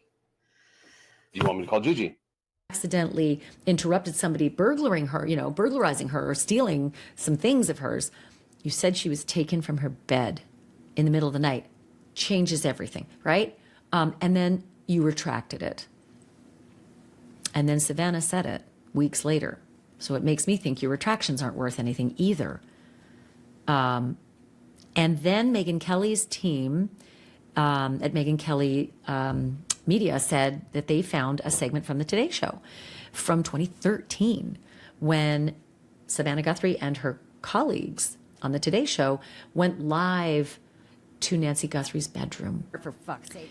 It's only significant because if something happened in that bedroom, you now have an image of where that bed is, where a window is nearby, and what is also in the area of that bed, because the early alleged ransom seeker said that he or she knew something about the inside of Nancy Guthrie's bedroom. And I think the early reporting may have said that there was an Apple Watch on the bedside table. Oh, thanks, Captain Obvious. How many of us charge our watches on our bedside tables? In any case, this shows you the bedroom, the bedside table, a nearby window, etc. So here's what Megyn Kelly was able to unearth from the Today Show from 2013. For fuck's sake. My mom is up early in Tucson, Arizona. Nancy Guthrie joins us now. Hi, Mom. Good morning. Hi, Savannah. Well, Hi, everybody. Hi, Mom. Good morning, I see that you've already made your bed, even though it's 3 a.m. there or whatever. Exactly. Mom. So it's 3 a.m. in Arizona. Pitch black, 3 a.m. Right around the same time that all this shit happened. But anyways, like we said before, you know, how often do we change our bedside table at her age? Oh, she's wide awake and excited to do this for Savannah. Why was this an important skill to teach me? I think everybody needs to know how to make a bed, and so when the time came to teach you guys how to make a bed, this is what I tried to teach you anyway. Now, this is not just your standard bed making. This is the hospital corners bed making. We're talking you can bounce a quarter off of it, right, Nancy? Natalie, don't put me to the test. It's way too early. She's backing off. Nancy, I just want to know how difficult Savannah was when you tried to teach her this, how much screaming and stomping her feet was involved. I mean, they couldn't pre-record this. Right. They had to have her get up live at 3 in the morning. She's happy to do it. But who thinks that her nightstand has changed? Probably not. All 3 of the kids thought it was a really worthless skill. Oh, how do we do it? So, Mom, first you show everybody. Really worthless skill. Oh, how do we do it? All 3 of the kids thought it was a really worthless skill. Aw, poor Nancy. And look how they cut Annie off in this picture. That's weird. I was like, where's Annie? Oh, she's over to the right. Cut off. Oh, how do we do it? So, Mom, first you show everybody how to do it, okay? And then you can judge how we do it. Okay, that sounds like a plan. Well, basically, since my bed's already made, the most important thing you have to do is to make sure this top sheet is really pulled in here tightly. because that's going to give you your smooth corner. And the tuck under. Then you pull this over, and you make kind of like a triangle. I remember with your that. top Wait, don't sheet. get started yet. And then, I'm not getting started. When do you and make then the you tuck it triangle? under as tightly as you can. But here's the little skill. See this nice corner? Yeah. You want to make sure that's as tight as can be. Okay. You tuck it in. And you can keep cookies in Then there. when you sleep, there you go. And then So Mom, when you can sleep bounce in the a middle of the quarter. night, it doesn't pull out. All right. That's because Oh, there. for That's David, all right. this would be He's a pulling toy it up. bed. That's good. That's There a you problem. go. Mom, thank you so much. It's so good to see you. Thanks for coming on the show. I know What it's does early this do? there. Honey, Thank it's you, really Nancy. early. Yeah. Bye-bye. So that is a fascinating look at what may be the epicenter of this crime. We don't know, right? If we take Savannah at her word, her literal words, my mother was taken from her bed in the darkness of night. Presumably that is the bed. She's still living in the same house since 2013. Yes, I know it's 2026, but many of us haven't changed much in our homes that we live in for this many years. Maybe it looks a little different, but we do know it's the same home. Was that the same setup? Was that the same bedside table, bed, window right Hey, next? Joey. Don't know that. Just one more piece of the puzzle. Also wanted to tell you about some activity at Nancy Guthrie's home. Yes, this is the yesterday part. This is the part. and Wednesday. So I'm recording this on Friday, so it would be Wednesday the 11th of March and Thursday the 12th of March. Let me start with the 11th of March. A live streamer named JLR who, listen, lots of people have had complaints about JLR for being intrusive, but I'll tell you, he has been dogged in his coverage. When everybody else left, JLR did not. And oftentimes, I'll tell you, he has been dogged in his coverage. When everybody else left, JLR did not. And oftentimes he gives the bird's eye view of what's happening visually. Doesn't matter what he's reporting. You can see what he's actually pointing his camera to. And JLR. Yes, it doesn't matter what the hell the callers are saying, what the conversation is. You can see it. You can see it, Mike King. Saw activity, and you can see what he's actually pointing his camera to. And JLR saw activity at Nancy's home on Wednesday that was batshit crazy. A white Maybach showed up. And if you know anything about Maybachs, they expensive. They very expensive. Like I said, showed up. And if you know anything about Maybachs, they expensive. They very expensive. Like I said earlier, I rode in one. Donald Trump had one. Had a couple of them at Mar-a-Lago, and I rode in one. And they're stunning. And lots and lots of money. And this white Maybach showed up at Nancy's home. And then Brian Enton told me it had been seen there multiple times. Interesting. Mm-hmm. But then also a white Hyundai showed up. And here's the weird progression of events, the way I understand it. And if I've got it wrong, please tell me in the comments. The way I understand it, these vehicles show up. They're there for better part of an hour plus. And then the garage door goes up and the blue Subaru comes out, which we only know that Nancy Guthrie had a blue Subaru and that it was towed away on a flatbed. We do not know if it was ever returned, but it seemed that it was now leaving the property and nobody really saw it come in. But 3 vehicles left the property: the blue Subaru, the white Maybach, and the white Hyundai. And JLR believed, he thought it looked like Nancy Guthrie's son Cam, that's Savannah's older brother, driving Nancy's vehicle. It's hard to say whether it was or if it wasn't, but that's what JLR thought he saw when he was the closest. The camera angles can't really catch it, but just odd, that kind of thing happening. Also because as far as vehicles that have been seized under warrant in this case, the very first one to our knowledge that was seized was Annie Guthrie's vehicle, and it has not yet been returned. As of this... Well, that changed this morning. Okay, so she put this out last night. This morning, their car is back. Their car is back. Reporting March 13th. Oh, Hula has a really good point. Wow, I never thought of that. Hula Zoo said if she was tucked in like that, it would be harder to get her out of bed. Yes, it certainly would. She would be tucked in there like a burrito. And she wouldn't have her hearing aids in. So if someone came in and was shouting, get up, and she can't fucking hear them. She doesn't know what they want. Like, they're telling her, do this or do that. Like, da-da-da. And she can't hear anything. And she's tucked in there in this burrito of a bed. Could that be something that was odd? How was her bed if she made it like that every day? Right?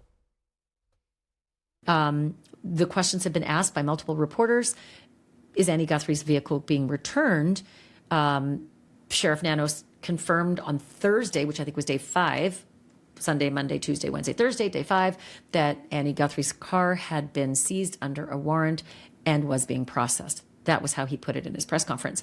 My source told me on day 3, Tuesday, that Annie Guthrie's car had been seized and was in evidence. So after that, the next vehicle that we heard about that was seized under a warrant was this silver Range Rover, because there was a raid on a home close to Nancy Guthrie's home on February 13th into February 14th, and that silver Range Rover was towed from a restaurant parking lot where another dweller of the home, the son of the home, towed from a restaurant parking lot. Who's taking this video? What? On February 13th into February 14th, and that silver Range Rover was towed. Whose car is this with all the screens? Is this Enton's car? What are these screens for? From a restaurant parking lot where another dweller of the home, the son of the homeowner, was picking up food apparently, and was detained in that parking lot, and his silver Range Rover was taken under warrant on a flatbed. That vehicle has since been returned, I think a week and a half ago, maybe more. But Annie Guthrie's car has not. Several reporters were told it's in the process of being returned. Annie Guthrie's car is in the process of being returned, and here we are, I think a week to a week and a half after hearing that, still not returned. But the silver Range Rover has been. It was seized 2 weeks after Annie Guthrie's was seized, and it was returned already for the last 2 weeks. I think they only had it for 2 weeks. And look, I don't know what other vehicles might have been seized. Possibly the first raid that happened, Rio Rico, remember that poor guy, the DoorDash driver? I'm not sure if they seized his vehicle, but to our knowledge, they don't seem to have his stuff. It's just really odd. I can't make heads or tail of it, but it is a strange, occurrence that maybe Nancy Guthrie's blue Subaru has been returned as well, if that is the vehicle that we saw coming out of her garage and driving out of the property. I can't tell you if it is or if it isn't. All I know is that she had a blue Subaru, it was towed out of her garage, and a blue Subaru drove out of the property Wednesday, February 11th. Thursday, the next day, February 12th, 2 vehicles show up from the electric company, and I think it's the Sovereign Electric. Yeah, Sovereign Electric. 2 vehicles from the Sovereign Electric Company showed up. Then a blue, like a navy blue Kia, showed up as well. Drove into the driveway. 3 hours later, again, that's a long time to be there, but 3 hours later, the electric company staff, I assume that they are the electric company staff, are on the roof of Nancy Guthrie's home, and they've got some big, long pole and bent in one area. I cannot tell you what that is. If you know, please tell me in the comments.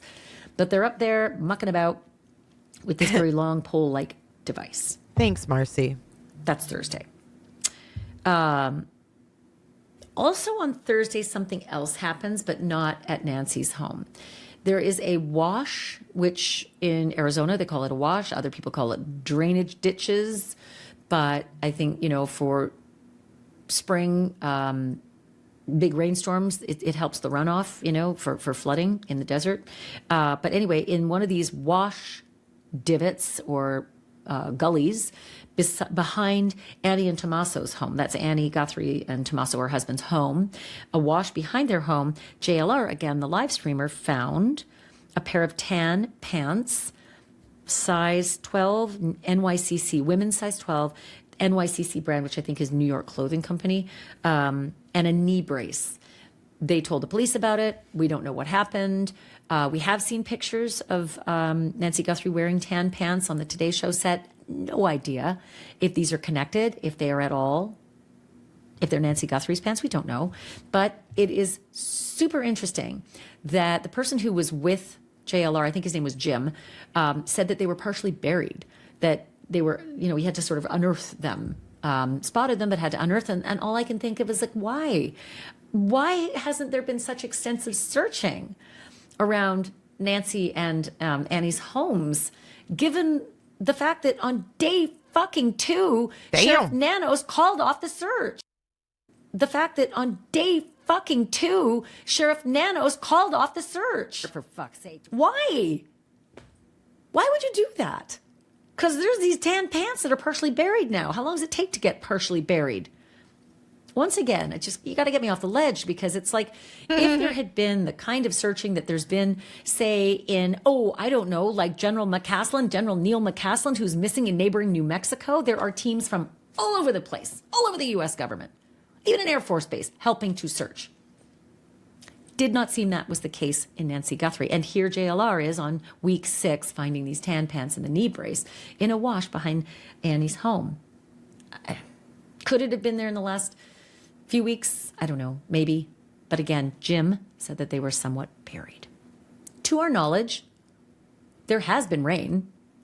Nothing that seems torrential. Certainly Brian Enton's been there every day for 41 days, trust me. And he has not reported once that there's been some torrential rain. They've had some rainy days, but not that would flood a wash. Maybe it would help to bury something. I don't know. But again, where are the search parties? For Nancy and for evidence, right? Something else I wanted to bring up, and I know many of you have talked about this in various discussion groups, chat groups. There's a photograph that was taken out in front of Nancy Guthrie's home in the first few days. And the reason I know it's in the first few days is because there's a blue shirt. We've all talked about this before. It's an LL Bean shirt. Okay, but why are we surprised that they didn't get those pants?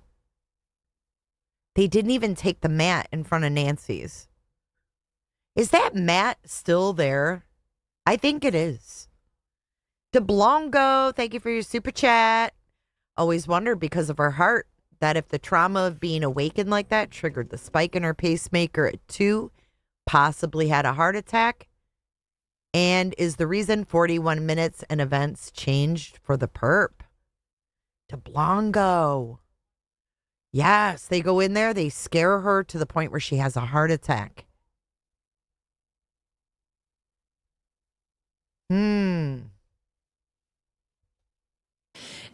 Just dropped on the front sidewalk, to the side of the front sidewalk at Nancy's home. And many of us said, well, what was that? And eventually we were finally told, oops, it was law enforcement accidentally left it there. And I believe the story back then, in the first few weeks of this terrible tragedy, was that canines were using one of Nancy's shirts, obviously to get the scent, and then try to follow the scent. And then they may have just left that there, and then accidentally left and packed up and left Nancy's shirt on the front sidewalk. They got wise to it quickly and collected it and took it away, but not before pictures captured that blue shirt sitting there. So there's an image showing that blue shirt. Again, this is just in the first few days, because that's how long that shirt was there, just the first few days. And if you look at the track marks in the driveway, at first glance, you might think those are tire tracks, but then if you... These are the ones we were looking at the other day. Look at Chillinois. Go Chillinois. But these are, she's saying she's going to compare these to a garbage can.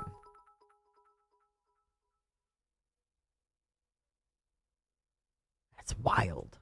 If you look real closely, they're too narrow. They look like they are not tire tracks, because tire tracks would be farther apart. So these tracks were in that driveway in those first few days. They weren't made by all the different vehicles that rolled in, the flower delivery and the contract, the pool cleaner and all the other people who have shown up since.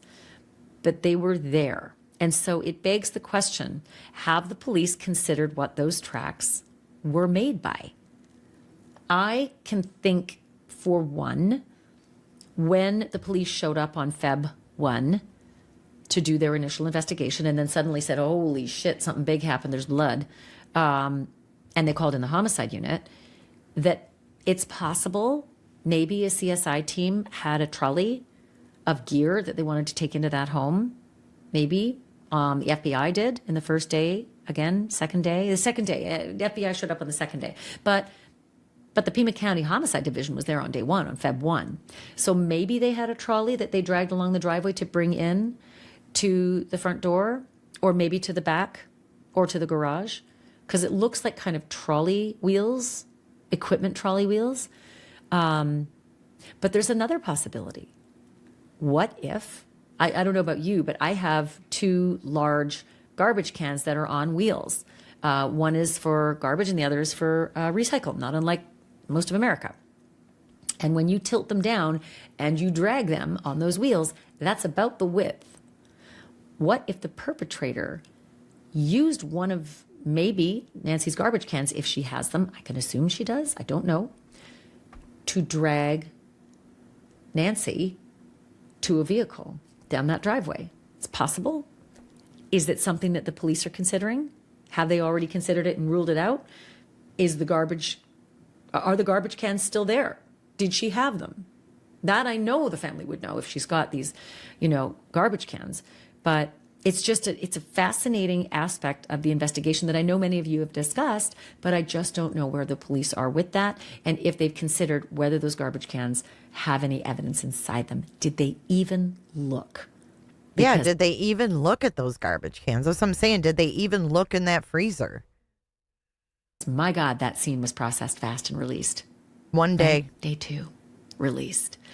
Did the FBI then afterwards take a gander, take a look at garbage cans? If they're still there, is there any evidence inside them? I don't know. But it's just a very, very astute observation from a lot of... Wait, Mary, the episode that he was on, Surviving the Survivor, is gone? Is that what you're saying? Hey, Betty Boop. Eagle-eyed sleuthers who have seen things and dated them based on the blue shirt.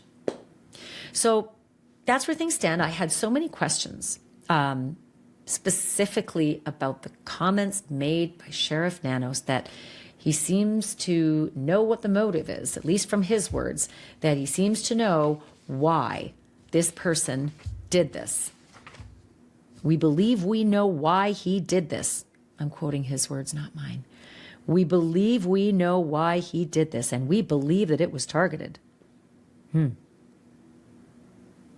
I think it's come out from day 1. I think from day 1, we had strong beliefs about what happened, and those beliefs haven't diminished, the sheriff says. What the actual F, right? Because those are statements that are strident. But that's where things stand on day 41. I want to remind you of a date that just I can't shake, and it's day 47. We are 6 days away from day 47 in this case. And the reason I find day 47 important is because it's my benchmark of when they caught Brian Kohberger, right? On day 41 of Brian Kohberger, we all felt in the dark too. We weren't. They knew who they were after, and they were chasing him. But the rest of us in the public thought, are they ever going to find anybody in connection with the Idaho murders? And they did on day 47. So we're 6 days away. Will it happen before then? Who knows? But every day you get closer, and then beyond that date, it feels hopeless. It's not, but it feels that way. And as the updates and the leads dwindle and the coverage dwindles, which means the leads dwindle, it just gets that much more upsetting. I will continue to follow this for you, and we will do everything we can, despite the sheriff keeping it from us and making it very difficult for us to do our jobs. And as I say every day, if you have any information about this monster, 1-800-CALL-FBI. Somebody knows something. There's $1.2 million on the line for you.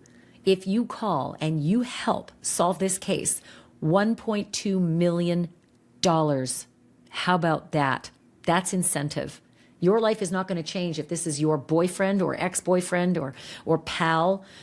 That guy's not going to do anything for you. There's no honor among thieves. There's no honor among people like that. But your life could change 1.2 million ways. 1-800-CALL-FBI. Thank you, everyone, for watching. Thank you for listening. And I like her outros at the end. Thank you, Ashley. We have this clip. This is our guy who was out there yesterday. He looks so much different.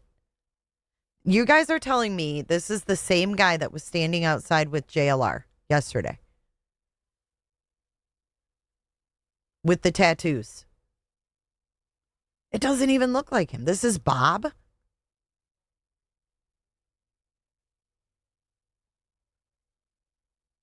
I thought this was 857. This is Bob, you guys are telling me. And knowing when you have that natural respiratory pause. So you breathe, you let it out, and then there's a pause before you inhale again. And that's when you're most relaxed. So you don't hold your breath. That's a bad tactic. Then you're all over the place.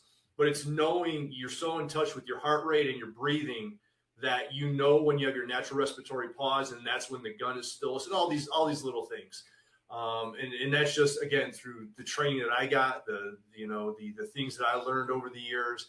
And it all, no matter what you're shooting, all those little things matter. And that's just, you go from a 3-inch circle to a 1-inch circle to sub-minute, and again, a lot of rounds, a lot of training, just like anything. This was March 3rd.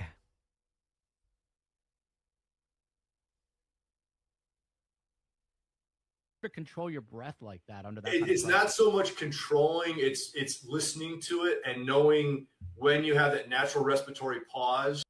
Oh, I see his hair. Just something looks different. He wasn't wearing glasses yesterday, but something's different about his face. Something looks different. What about Bob? Something just looks different between yesterday and today in this. Maybe it's just because it's a video. I don't know. Lieutenant Bob Krieger, former Pima County SWAT commander,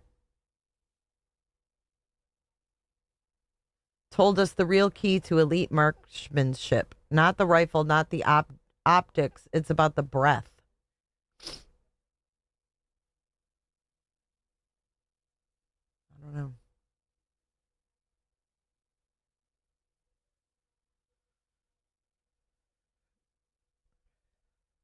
Bob said he was going to be on Brian's Friday show. Was he on there? That was just... No, he did the DNA thing yesterday. He said he was out there to interview.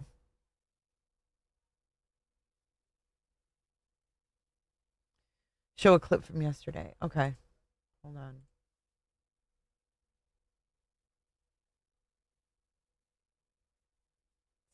Let's see. Rogers case.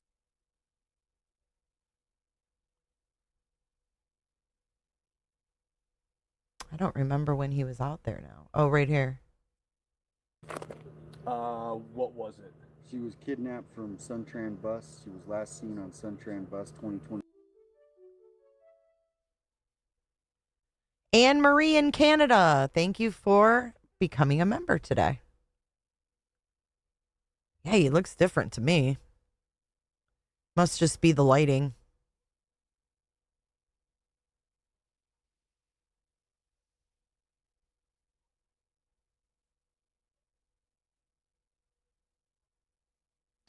Chris, what are you talking about? Who's Chris? Is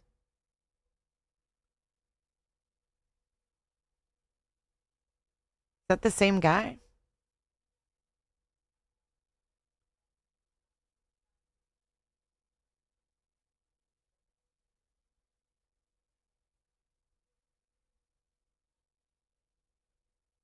Yeah, this is Bob. He worked in LE. Yeah, I know. What are you looking for, too? He said this has been his job for the past month.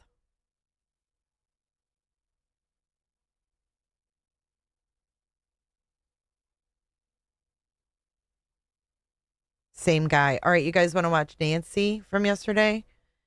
Nancy Grace. Jen was screaming. All right, let's get rid of that. I don't know. I don't trust that guy for some reason. I hate saying that, but I just don't. Why don't I? I don't know.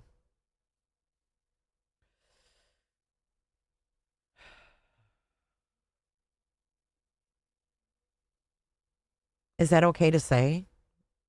That's just my gut feeling, like initially.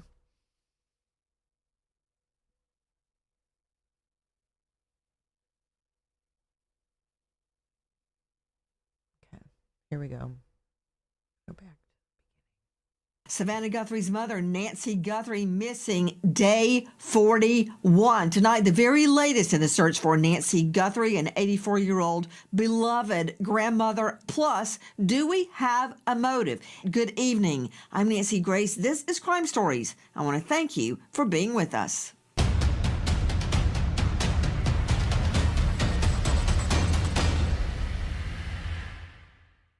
Straight out to Dave Mack, Crime Stories investigative reporter. What about it, Dave?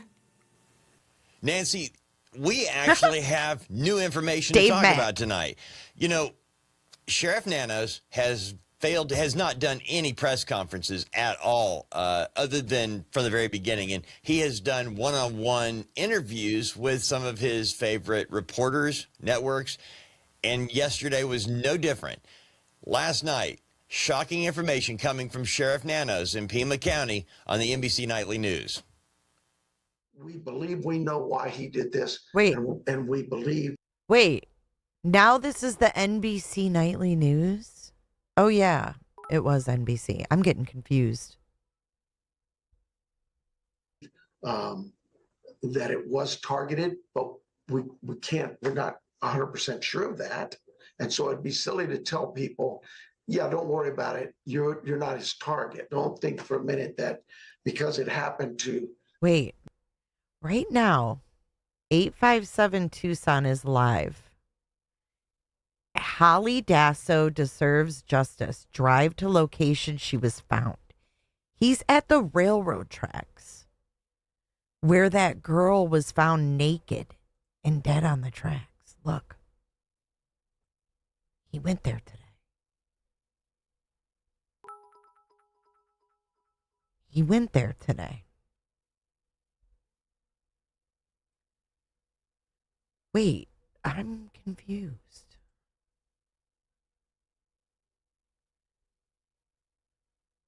He's showing. Oh, he's with. Yo.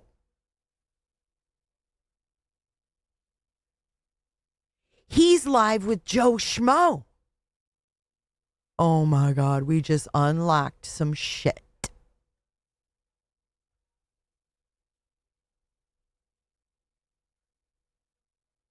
He's live with Joe Schmo.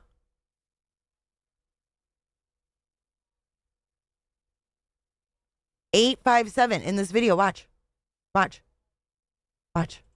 From there, then she was found, not alive way down here, which I'll bring that up here. Marsh. Oh my God, Kresha, hold me. Kresha, hold me now.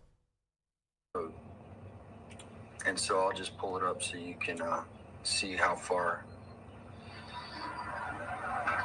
We are going to Nancy's in a little bit. Thank you, Jacqueline. This is where we're at. This road is pretty unique because if you look at it, here's I-10. Okay, and so this is him. Holly Dasso deserves justice. Drive to location where she was found near tracks. This is a case he's talked about forever, since we've been covering this. And he's now live at the location playing an old video of a sketchy ass creator on here named Joe Schmo and him paneling up, I don't know how long ago, on this case. to give you guys perspective, all right? Pull out a little bit.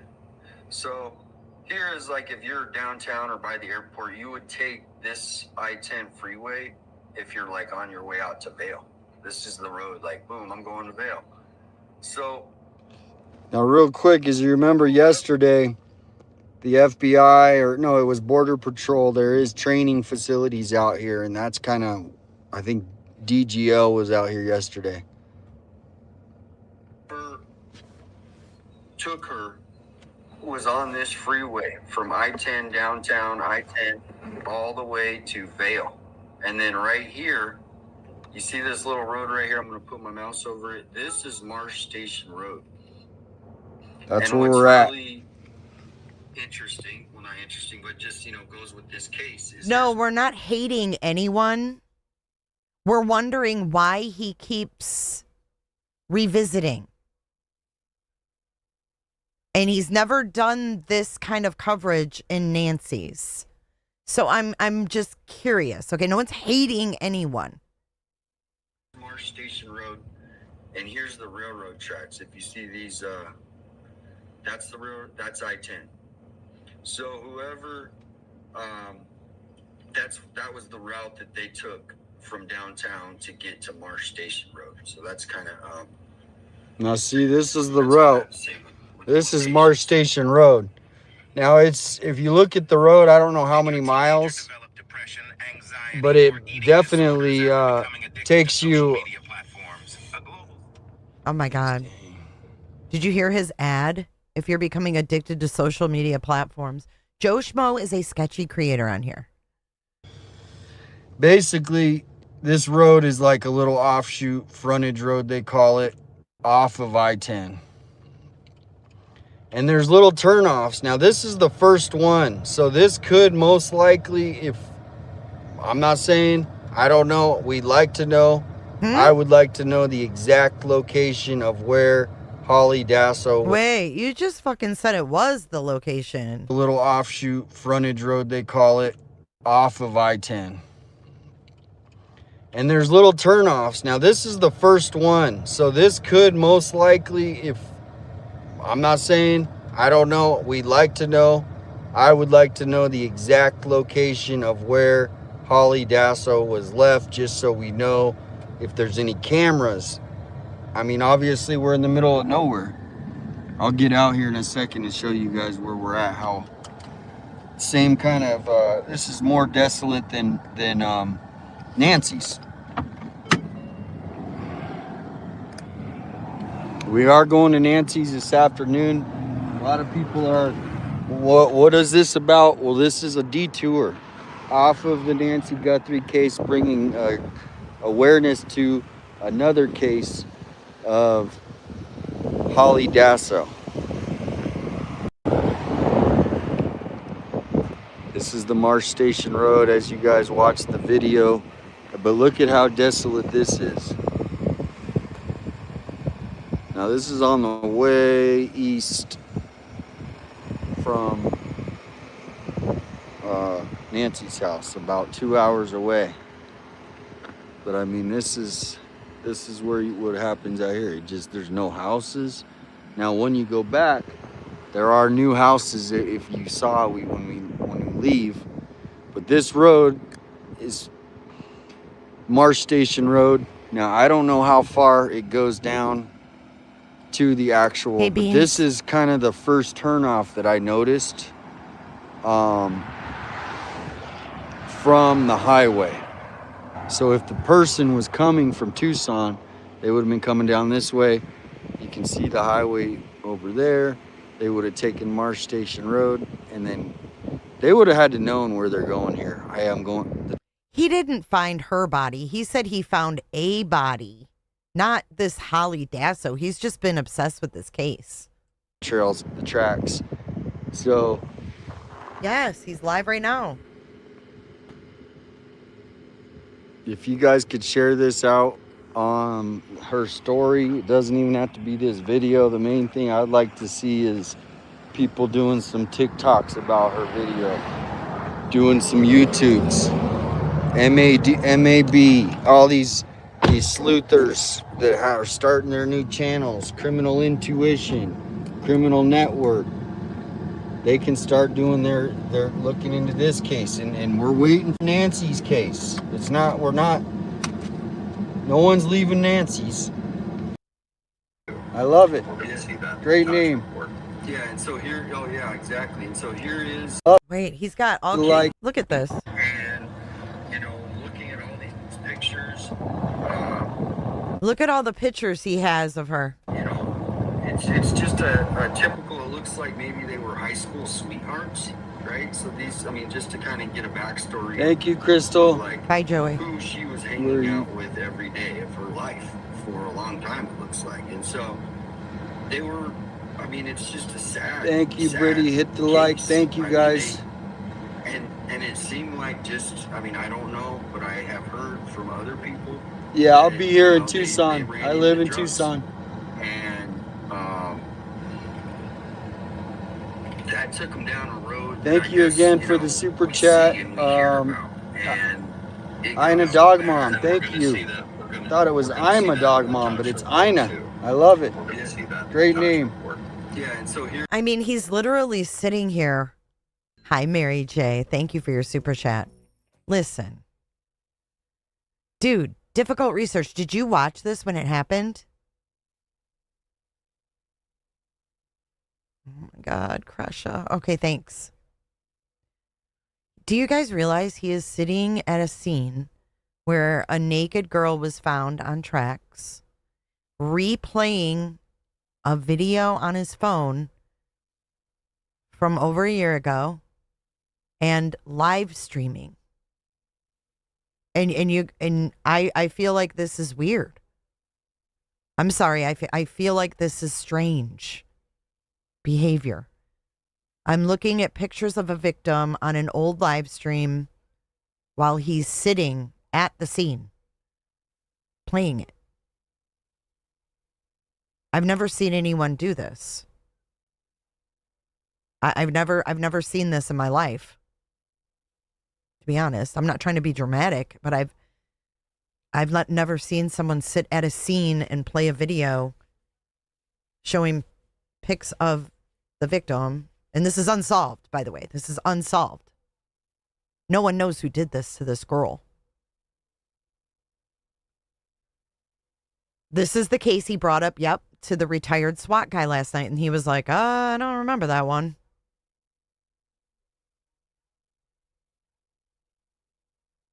Yeah, it's weird. He's not giving us any information how to solve it. He's just like, oh, look at all these pictures of her. I'm a Dog Mom, but it's Ina. I love it. Great name. Yeah, and so here, oh yeah, exactly. And so here is 3 points is pretty far away from where we're at. Look like, you know, the tip. I mean, they are posting pictures. He looks happy. They're a happy couple posing with. See, this is an example right here. Will share have not heard of this. So sad. I literally live in Tucson. And that's the thing. The sheriff doesn't want his cases out because it's going to expose that they don't put enough resources to find these criminals who do these things. They definitely became homeless and they were living on the streets. So 8857, we have a question in chat, in my chat. The bus that Bring Nancy home. was Justice for victims. getting on, was that like a city bus or was it like a cross-country bus? Yeah, It's- so here in Tucson we have Suntran, which is It's 857 Tucson. He didn't want to go there yesterday with JLR when Dad's Gone Live was there, but he's there today. Why didn't he want to go, Elizabeth? Why did he say he didn't want to go yesterday? Was he just stalling? Or is that when he was saying, oh, they're just training out there, but now this is where Dad's Gone Live was yesterday? it's free, and so basically anybody can city bus. So just to answer the question, so yeah, she no one has to put a identification or anything like that, but they do have the cameras, and so the camera photo, if you have put up I can find it in a minute. I'll put up the last photo that she was seen. It's like a surveillance photo on a bus. So yeah, good question. That's a good question. I mean, it's something to bring up. Is this the same killer? We don't know. Obviously, it's unlikely, but so Holly Dasso. The same killer? Wow. Dasso was found, but the killer has not found. That worrisome. Yeah, and the way that the killer left Holly is very viewer discretion advised. They left her with no clothes on the train tracks for the train to run over. There is train footage. Dude, he loves giving this information too about her having no clothes on. What the fuck, dude? Footage of this. Nobody has seen it, obviously, but that's who did this. Her with no clothes on. The killer left Holly is very viewer discretion advised. Hold on. They left her with no clothes on the train tracks for the train to run over. There is train footage of this. Nobody has seen it, obviously, but that's who did this. This is heinous. Locations of where she was found. Now you have to look Marsh Station Road. We don't know the exact location that she was placed on the train He hasn't been this outspoken during this case at all. tracks. There's no street lights out here. Thank you, K. Justine, for the support. It's really about, I'm thanking you guys for helping get this word out. I've been trying for years. Thank you guys. KC, thank you. When was this? 2023? If you look up Holly Dasso Deserves Justice on Facebook, or you go to Holly Dasso episode 1, episode 2, you can see the videos I have done. He's done video part 1 and part 2. Place to get run over, he said. Maybe they had a fight, and then she gets on the bus alone. We're going to head down the road here.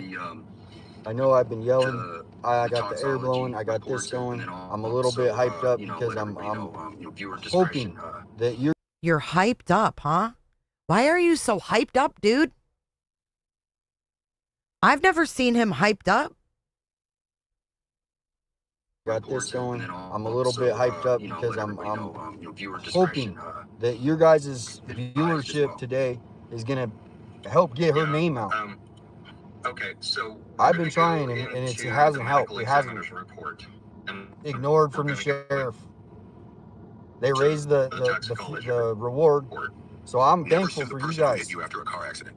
I just got $100,000 for it. I'm hoping tonight that you guys make a video on YouTube that's maybe titled something like Holly Dasso and Nancy Guthrie need justice.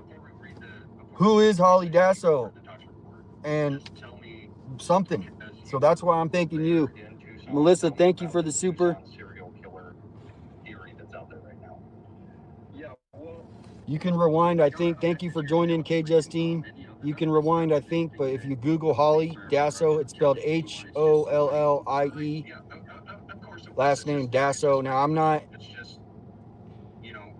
gonna stop until the victim get justice. I've been through things like that, and until you find out who did what, you're not normal. So this is what's going through in Savannah, Guthrie, and Wait, what? What are you talking about? You've been through things like what? And you're not normal? Dude, what is he talking about? Things like that. It's gonna stop until the victim get justice. I've been through things like that, and until you find out who did what, you're not normal. So this is what's going through in Savannah, Guthrie, and Annie's family. They need justice, just like Holly's family. We're gonna get the move on. We're gonna drive on out here. We will stay live. People are staying live, saying stay live. But I will let this video play. If anyone asks what's this about, tell them to either rewind. I don't know if you can rewind or how that all works, but you can tell them to look up hashtag. You can hashtag your name. I don't know if hashtags work. All right, we're back. He's We're still back. playing that video. Let the phone cool. If you wanted to get into that, and I got a couple questions here. I got one, so the cameras didn't see her get off the bus, and so that is what's a great point is. Cameras. City buses, especially the bigger ones. They only released one photo of her getting on a bus. Well, where's the photos when she's getting off the bus? Where's the photos from the transit centers? They have them all over. Photo we have of her getting on the bus. Thank you, Missy. Good afternoon. Mentioned, okay, she gets on the bus, but where did she get off the bus? It's pretty, could you let me know where she? Justice for Nancy and Holly. She was, kidnapped, or if she met up. Did you hear him just say kidnapped? Listen. Nancy and Holly. She was, kidnapped, or if she met up with somebody that she knew. Did you hear that? He's talking on that panel in the old video, and he said, "What if maybe she was kidnapped?" Hey, Micro.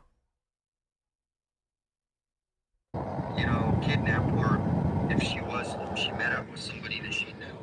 And got in a car that night. Did she meet up with somebody she knew after getting on the bus? Know that area, right? Not just she got on a bus, but where did the bus go? So, That's a good question. What is her husband or boyfriend's name? That's a great question. I don't have the name right off bat. If you go to Holly Dasso, Deserves Justice, we're going to start trying to uncover. I did have his name at one point. People said they had a pretty, issues in the relationship. I'm going to just put it that way.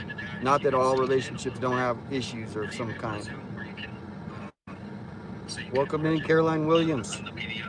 Did the bus driver take her? No, I don't think the bus driver. I think somebody maybe she knew, that she trusted. Maybe she got in the car with somebody. Stephen Hoy is the boyfriend's name. Stephen Hoy. I'd like to talk to him if he wants to come out here and meet me. Thank you, Murky. No. If he wants to come out here and meet me, what? Hold on, I'm skipping forward now. Better spoken. He has a lot more respect. So we're going to replay this. I'm going to get on the road. He's going to play it again? Take a little chill pill, and whoever wrote that, I don't even know who it was. I forgive you. Maybe you're having a bad day. Oh, hold on. That's a comment. Channels too, and I'm not impressed. Get out of the chat. I don't need your negativity. Why isn't the sheriff trying to find the suspect on this case? And that's honestly one of my most making a statement. questions. Mad Chatter, would you collab with Joe Schmo and not? Joe Schmo, I don't think is a known creep, Mad Chatter. He's one of my friends, and I don't think so. So whatever you and your salty sleuths, your fake salty sleuths, get out of the chat. No, it's not the salty sleuths. It's the J for Justice truthers, okay? Joe Schmo is an effing creep. Joe Schmo followed my friend Christina around CrimeCon taking pictures. So, Joe Schmo can fuck directly off. And leave Salty Sleuth alone, too. And leave my Crusher alone, too. And your salty sleuths, your fake salty sleuths, get out of the chat. I don't need your negativity or your... Yeah, and leave the Vallow family alone, too. Or bad attitudes, either. Ew, look at his car. Look at how messy. Ugh. Dude. Really? I had no idea this guy was integrated with Joe Schmo, guy who follows younger girls around buying tequila shots for Grayson. You send me fan. And I don't think so. So whatever you... Mad Chatter, would you collab with Joe Schmo and not? Joe Schmo, I don't think is a known creep, Mad Chatter. He's one of my friends, and I don't think so. So whatever you and your salty sleuths, your fake salty sleuths, get out of the chat. CH, I'm telling you, man. You can't ignore your gut. Don't ignore your gut. I don't need your negativity. Or doesn't Joe Schmo live in Arizona, y'all? Correct me if I'm wrong. Or is that someone else? Or your bad attitudes, either.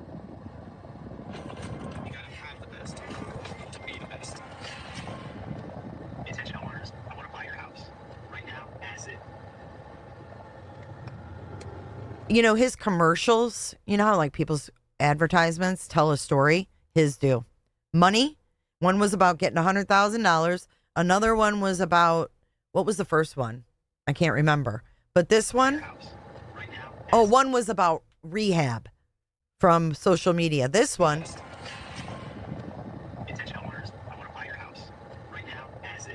Oh, yeah, buying a house right now as is.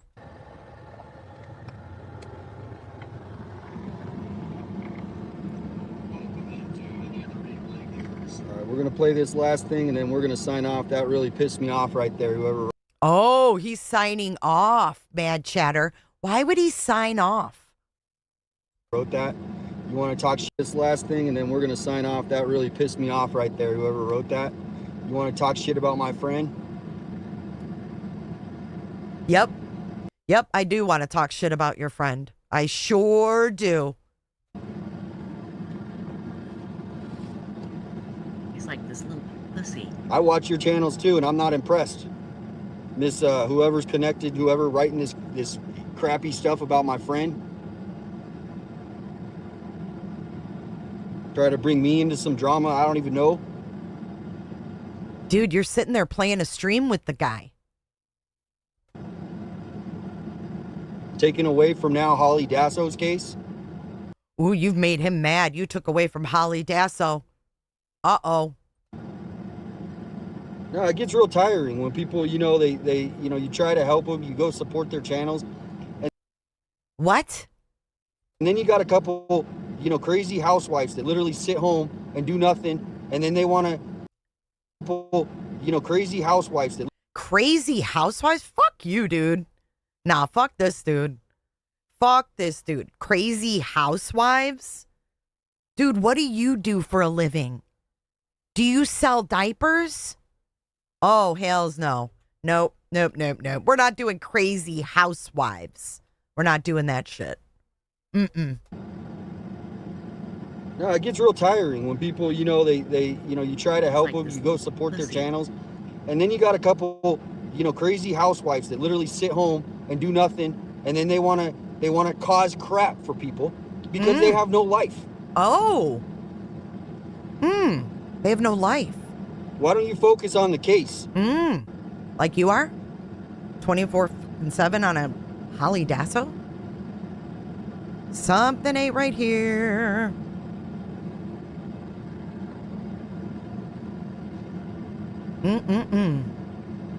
Rage quit incoming.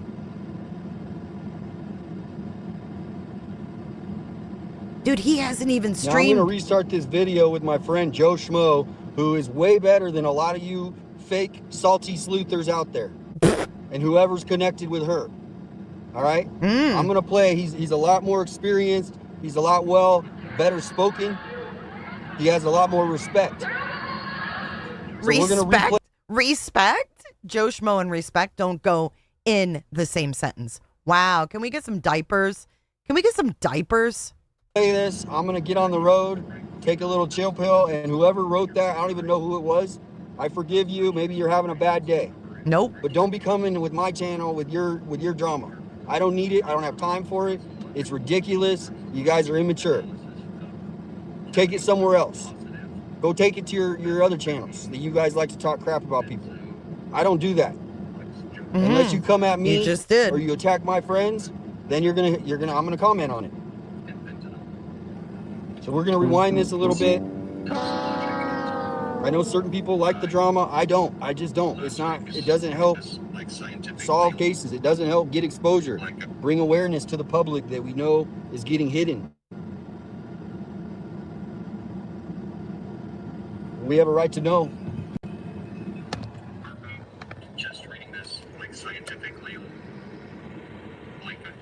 Dude, he's literally going to play this video.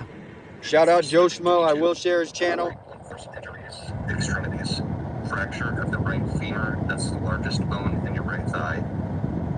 Lacerations. Thank you, DG. Of upper and lower extremities. Oh my God, he's reading her autopsy report. I can't. He's reading her autopsy report. Did we need to read the autopsy report of a woman who was run over by a train? By a train? Do you guys want to see something? You want to see transparency from Jay for Justice? And I don't care who hates me or thinks I'm nasty. I always go with my gut. Don't be nasty sometimes. Look who never subscribed. This is the only one of the guys out there that I never subscribed. Look at my ticker. Who's missing from my ticker? I'm telling you. You got to listen to your gut, man. And there's a reason. I don't know why. Maybe I'm wrong. Maybe this dude's a great guy. But there's something in my gut that made me not hit that button. Because I take that button seriously. I don't just hit the button. I don't just hit subscribe. You know what I'm saying? No, Debbie Ann, you can't read it because he's playing it from his phone and they're reading the autopsy report. And he's playing this while he drives. And he thinks that this is going to raise awareness. No. Reading the autopsy of a naked woman who was run over by a train is not awareness. He's been hanging around JLR, Micro. He hasn't really streamed. He hasn't been this animated. He's acted clueless. He's always tried to detract JLR from going to places. Just look at my ticker. It doesn't include him, is my point. It's just always felt off. Right, that's not advocacy. It's exploitation.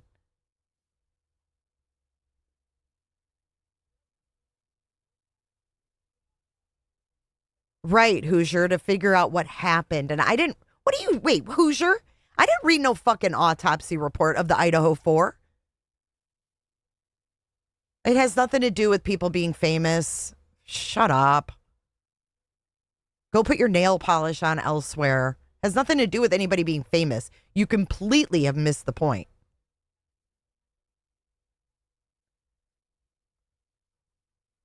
No, sorry, Ginger. I don't support Joe Schmo. He's a fucking creep. He's a creep.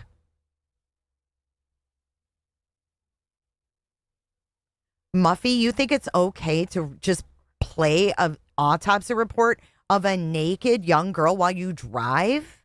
You don't think that's weird or exploitive? I see I'm not going to make a lot of friends today. And I'm okay with that. I'm not here to make friends.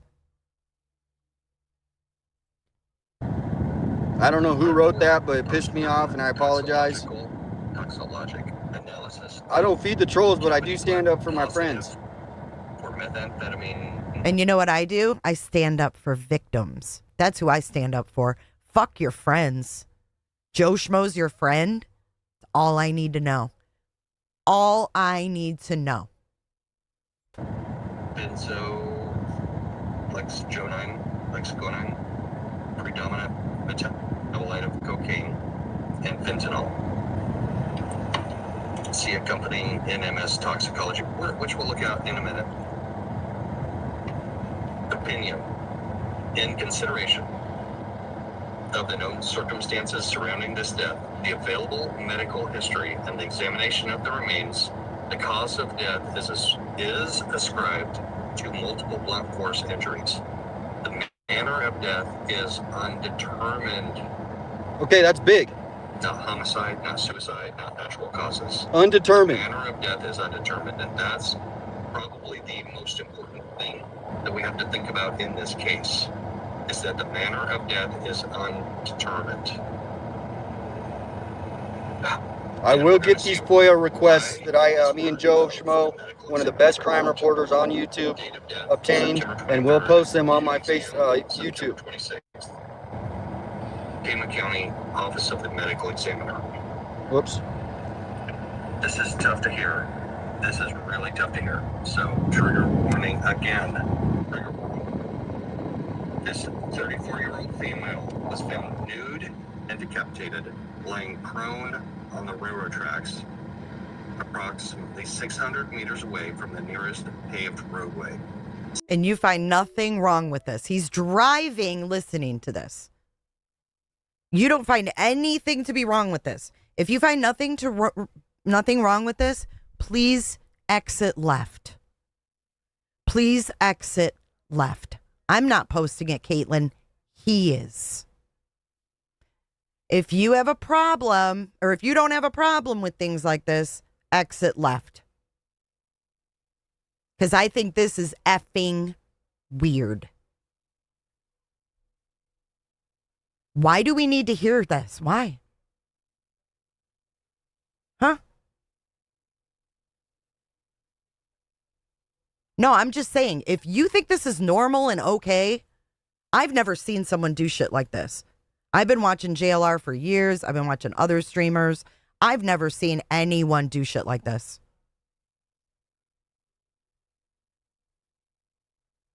Nude and decapitated, laying prone on the railroad tracks, approximately 600 meters away from the nearest paved roadway.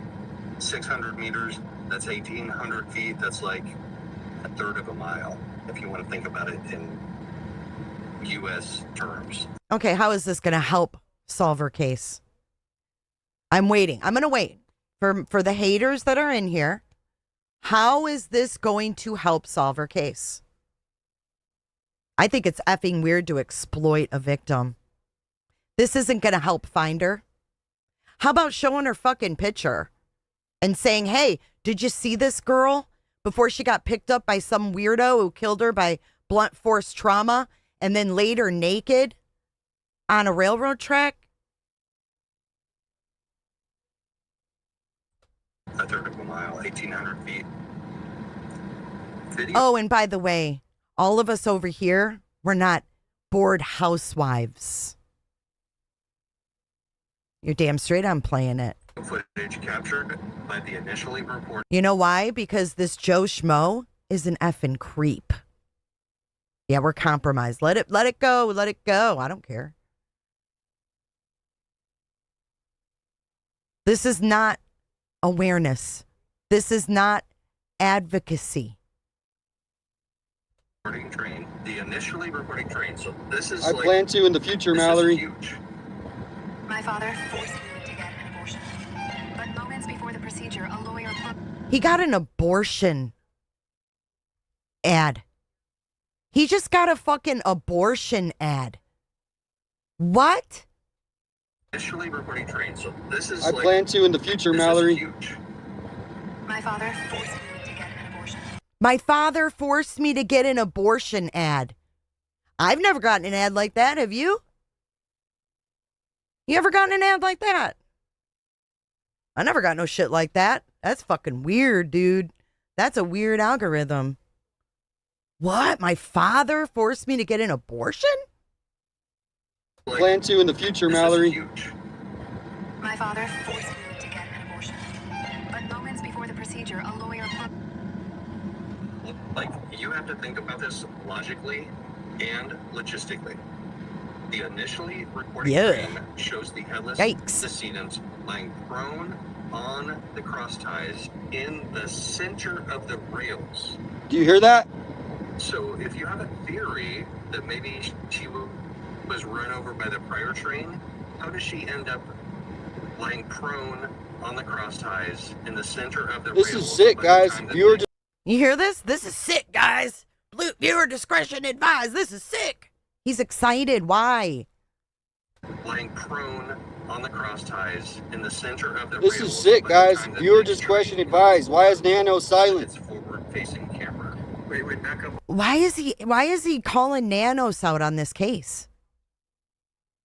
On that, say that doesn't make sense. Explain that a little bit, because Shout out Joe Schmo. Oh yeah, he asked Joe Schmo. Can you explain that in a little more detail? None of this is going to help find who did this to her. None of this information is going to find who did this to her. It's weird. You give me one reason. One reason this will help find who did this to her.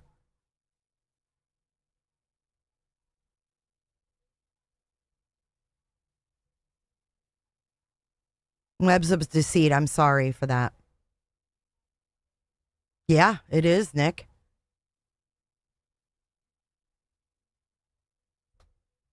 Just for helping. Yeah, absolutely. Yeah. So one train goes through, and we know that they checked the video footage of the prior train, and the prior train doesn't see anything on the rails or the tracks. No, there's nothing there. And do we know how? So then the next, how long between those two trains? I didn't know. No, we don't. We don't. I have a FOIA request, so maybe we'll find out. Maybe we won't. Maybe they'll deny my FOIA request because it's a quote-unquote active investigation. But the first train goes through, sees nothing on the tracks. I'm sorry about your loss, CC Rosie. If you want to send me information, at least I can post it or share it. Trigger warning. In the airport, quote-unquote, lying prone. Prone means face down on the cross ties in the center of the rails. That's very specific. In the center of the rails. Right. It's almost like she might have been placed there intentionally. Maybe. You guys hear that? When you say the center, the cross ties are the Might have been placed there intentionally. He says, you hear that? You think that a naked girl laid on the tracks? Okay, well, Laura, guess what? We stumbled across something I'm not ignoring. the little wood planks in between, right? That's the cross ties. The center of it. Yeah, this says the center of the rails. So she was placed, like, imagining it in my head. You can email me. I see her placed parallel with the rails. 857 live out, face down. at Gmail. That's what I picture. I don't want to stay here too much longer. I'm gonna get on the road, but I'm gonna let this play while we're driving back into town. He's still sitting at the site. This is not raising awareness. This is not advocacy. Sorry. If the phone overheats, I will try to be back. If it cuts out, I'll be on the next one. We're going I mean, in. all I'm hearing is face down between the rails, decapitated. And he's like, this is sick, guys. Listen. Justice for Nancy. Justice for Holly. Justice for all victims. Justice for Rosie, CC Rosie's father. If you guys have somebody else that you have, put their name. It's disturbing people. 3.8 miles, turn left. So this last sentence is also very important. Video footage. The only explanation that you can have, besides her being unalived intentionally, this is a homicide and she was placed there intentionally. It's either she was on the. Now we're gonna stop here, guys, so you guys can see the other location that she could. I don't know exactly where. Wait, we're gonna stop at another location where she could, but I don't know exactly where. What? Stop here, guys, so you guys can see the other location that she could. I don't know exactly where. We're gonna stop here, guys, so you guys can see the other location that she could. I don't know exactly where. Huh? Besides her being unalived intentionally, this is a homicide and she was placed there intentionally. It's either she was on the. Now we're gonna stop here, guys, so you guys can see the other location that she could. I don't know exactly where. Which way was the train going? Right? Because if the train's going from Vail, like. Does he want Nanos to put up a reward for this or some shit? Like, what is going on? That's going, a whole different direction, so that, I think, I don't know if we ever, but, well, it specifically says, with respect, so, I don't think the train that's right here, I'm glad we're going over that, just so we're putting that out there, but I don't. Now you notice the last location that we were at, that gate, the gate was open to the train tracks. Here, the gate is open. Wait, you know where the gates are? And you're showing, and he's like, well, I'm not sure where, It's closed. The other one that we were just at is open. Yeah, I don't know. So that's, so Angela said she was on a train and fell off. That's what Joe was speculating. And nobody thinks she was train surfing. We're just going through different theories, Nobody thinks she was train surfing. Nobody thinks she was train surfing. We're just going through different theories, Nobody thinks she was train surfing. What's train surfing? Just because we think she was placed on the tracks based on all the reports, and so do the authorities. It's really not that common. What? They do it. I know they do it. Don't be nasty sometimes. It's definitely, it could be a. They do it. I know they. What in the world? So it's definitely, it could be thrown out there, but I just don't think so. I don't think so. See, I said it right there. I don't think she was train surfing. I think someone drove her out to this secluded area, and we need to find out who did that, the suspects. We do have people rolling up on the scene right now, and we will find out what they are doing. Naked, though? Always suspicious when people pull up on you in the middle of nowhere. Oh, someone pulled up on him. Always suspicious. We do have people rolling up on the scene right now, and we will find out what they are doing. Always suspicious when people pull up on you. Why is it suspicious? in the middle of nowhere. Maybe they're watching you. So here we are. But this is Dude, this is happening right now. multiple. And the train runs over you and decapitates you. Viewer discretion advised.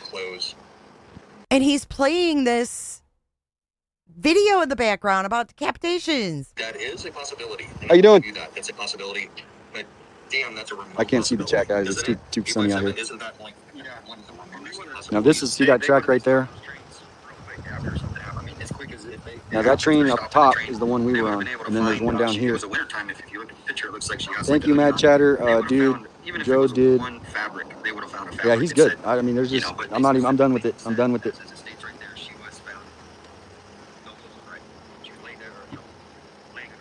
You guys have a YouTube? What's it called? Can I put you on my YouTube? We're live right now. Almost 2,000 people. Hi, how are you guys? Oh my Good. God. So what brought you out here? Because I was doing I'm investigating there was a case, but I don't want to talk about the case. I want to hear what you guys are doing out here. Rail fanning. So what is that? Because I watch there's a YouTube channel. I watch the trains sometimes. What do you guys do? What's There's a YouTube channel. I watch the trains. the name of it? Yeah, I want to get you guys some new followers today. Can you say it? Okay, Lordsburg subdivision. Wait, his shit says 478. Rail fan. Okay. What is Oh, going Lordsburg, on? New Mexico. Okay, is that where you're from? Just you like that one your favorite? I'm a train He's asking where he's from? What? guy too. So, and what's yours? Mine is Trains of Southern Arizona. Boom, Trains of Southern Arizona. Let's get how many followers you got? So let's get them to 1,000 today, guys. 1,000. You're gonna get when you get home. Shout out 857 Tucson, and I'm gonna share out your channel. We're gonna get you to 1,000. Okay, and then we'll share out yours as well. What do you guys do? I'm just gonna see what you guys are doing. Hey, buddy, Damien 857 Tucson. What is going on here? Followers. So what do they do? You help them get out here and do their hobby. Yeah, no, that's awesome. I'm gonna ask you. You tell me what they do. They just go over the, Yeah, this is awesome. I'm just gonna watch you guys. Don't mind me, because you guys missed a train. You know that, right? There's a long one too. Wait, he's gonna watch them? They're kids. When's the next one? Do you guys have the schedule? Okay, so if I hang with you guys, I'm not gonna interrupt anything. Okay. Ooh, the top one. Is this the best vantage point, or the only one you can get with the gate closed? Are you able to get closer? Okay. So how long do you think? 10 minutes? 5 minutes? Okay. All right, guys, we'll be back. I'm gonna talk with the chatters. You'll see your YouTube. What is it? One more time. Trains of Southern Arizona. Give them a follow. And yours is Lordsburg subdivision. What is Rail going fan. on? Is that it? Okay. All right, guys, give them a follow. I can't see the chat.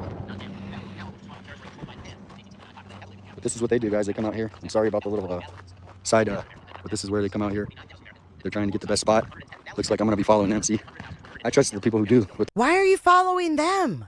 Don't follow them. They're good at. So this must be the best spot right here.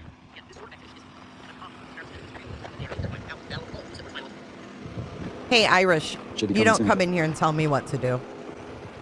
No, you sure don't. Southern Arizona train. Come back in 5. Little detour.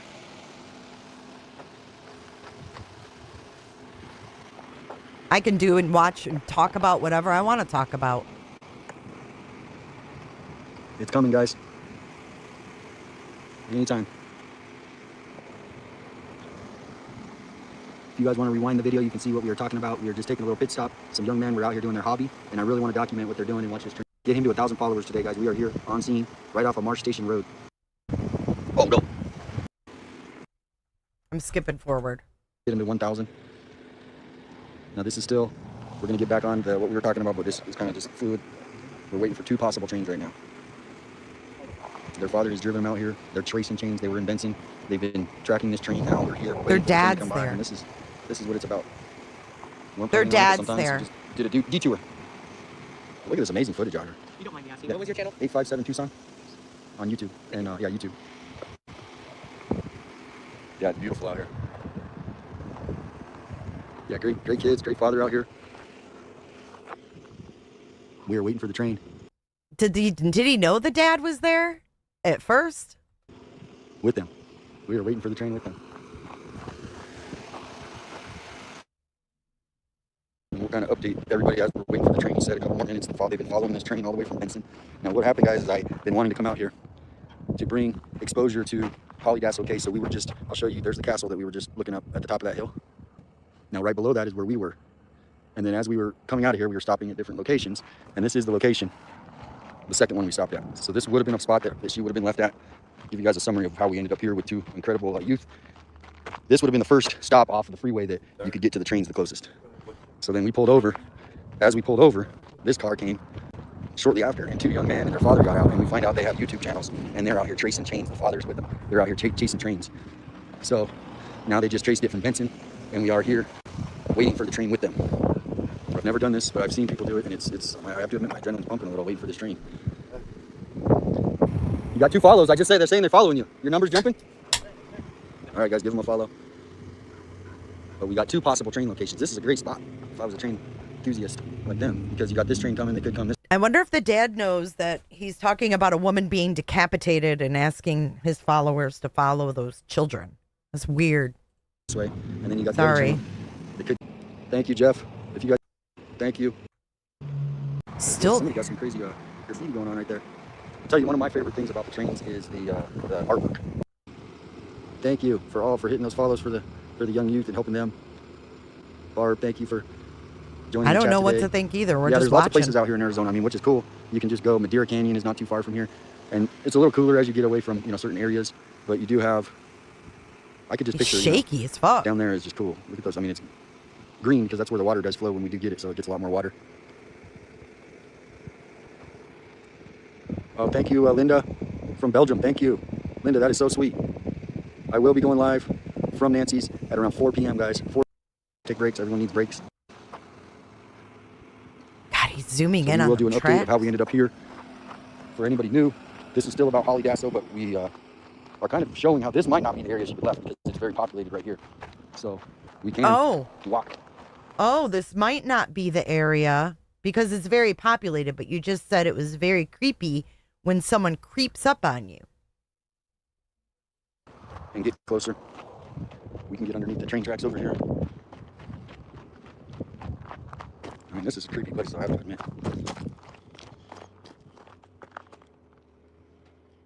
See how quiet it is out here.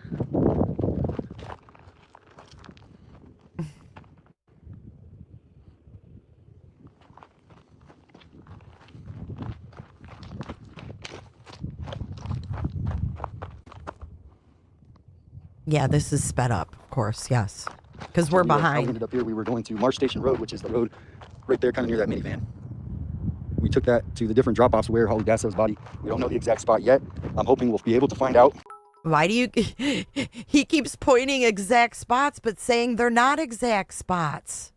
How we ended up here, we were going to Marsh Station Road, which is the road right there, kind of near that minivan. We took that to the different drop-offs where Holly Dasso's body. We don't know the exact spot yet. I'm hoping we'll be able to find out. It could be here. Now, back to the Holly Dasso case while we're waiting for the trains. Because we do have the gentleman over here waiting. They know it's coming. They've been following it. But this would have been the first spot off of Marsh Station Road that Holly's killer would have came. Now here it is hard to get to the tracks. So I don't think this is the spot. I think it's up there a little farther. We don't know for any of it. But in the FOIA request, she was laid on the tracks. I don't know how, where. But if you read that episode, you can see, as we were pulling off, and we're going to just stick with it, two young men with their father pulled up, and they have a train channel, a YouTube train channel. And they are happy right now because you guys are helping them get what they want to do. Hey, Cher, 2020. Two best friends out here enjoying the day, love trains, and here we are. We're going to enjoy it with them. It's been a stressful stream, I admit, a little bit, bringing this exposure to cases like this, but we're going to let it go here and just enjoy this. Why has it been a stressful stream? If all you're doing is raising awareness, why are you stressed? Watch as the trains come in. Best friends. He doesn't know who they are. He was following it from Benson. This is a very well-known train, too, if I'm not mistaken. Was it a people mover? No, it was freight train. Freight train. Yeah, it was Amtrak. Do you know when the people movers come? Because they do those during the week a couple times, right? They usually run like in the morning, and then in the afternoon they're like 7 or something. So like 7 in the morning they come that way, and then 7 in the afternoon they come this way. Would you ever take a train across country? Yes. You would? What about you? Yeah, I might. Yeah? Because I keep seeing these Amtrak, deals where you can take it to like, say like St. Louis or wherever. So here we are waiting for the trains. See, as you crouch down, you can you should be able to hear them. Oh yeah, they one way you can tell, they honk their horn down. Oh, okay. So, As soon as this train passes, guys, we're going to head out, keep it going. Looks like the subscribers are coming in for the boys. Thank you, guys. Oh my God. So someone could have put Holly Dassey's body on that track and stood there and waited for the train to go by and watched her get run over.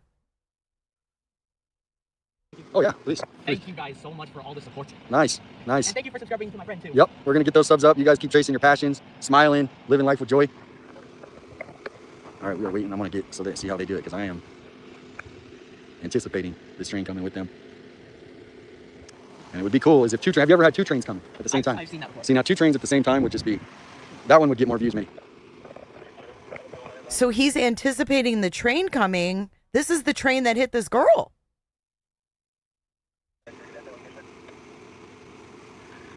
Exactly.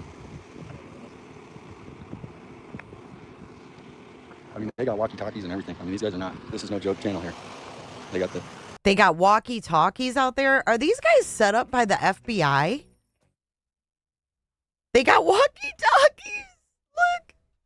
Look. I mean, they got walkie-talkies and everything. I mean, these guys are not. This is no joke channel here. They got the better tripods than me. I mean, these guys are the real deal. Now we're just waiting. As you can see, they're crouching down. They're waiting. The anticipation is building. They're looking over.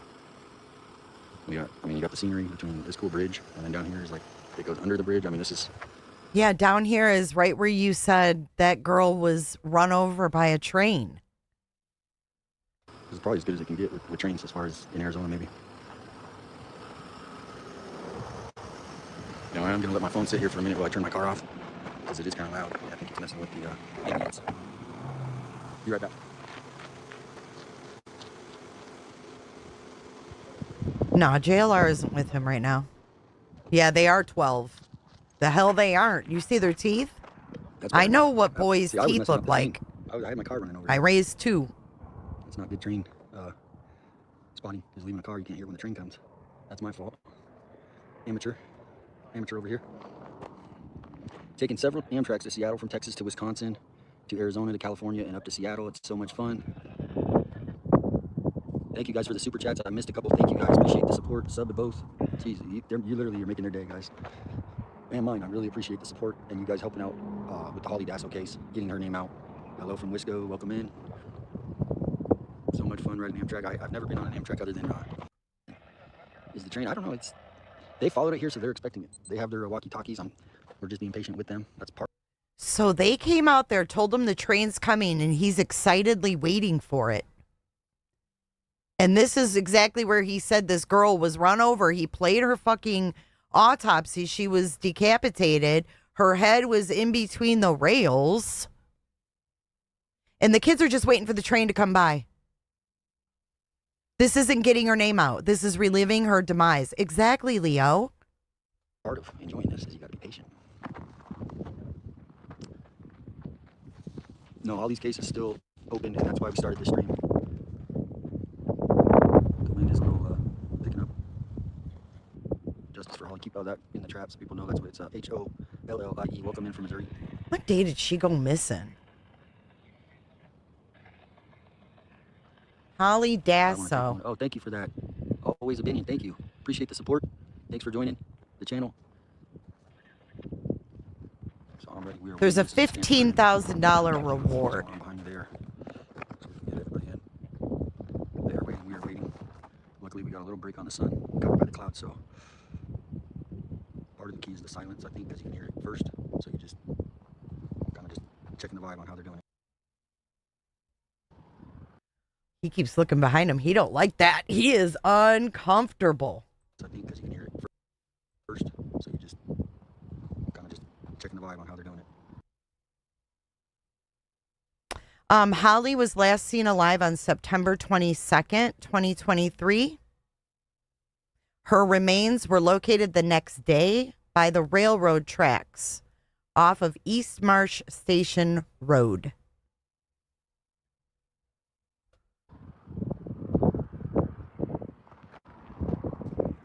He's doing this so he could keep an eye on them. That's why he flipped his camera around, y'all. He wants to keep an eye on what they're doing and not look weird. Yeah, definitely get them out of the house. Video games. Maybe an hour a day at the most. I don't do video games. And kids like to do that. But some of them play too much.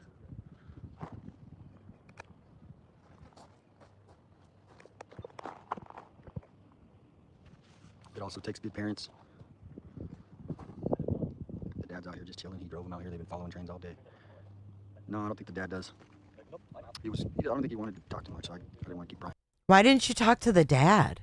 I mean, he's your age.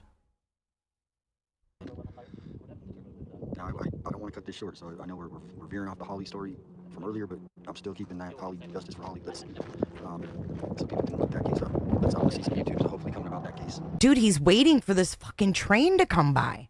So I can share out what you guys are discovering. JLR be back about 4 p.m.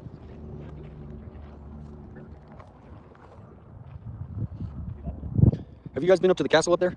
No. No, but have you heard about it, or you know what it is? We always wonder what it is. I don't know, since the 70s, I think. It's a castle, and a guy, he tried to build it, and I think somebody bought it, but somebody tried to build their own castle up there. There's video on, or Google it, and you can probably find a picture. I don't know the name. There's a name of it. I just don't know the name of it. Huh? Aqua Verde? Okay, you guys can look up the castle. 4 p.m. Arizona time. Thank you, Patrice, for joining. Welcome to the Truthers. This train is taking a while. This train is taking a while. No one's against, Jana. We're saying what this is weird. It's taking a while. Thank you. Rewind. Chat stickers, appreciate that.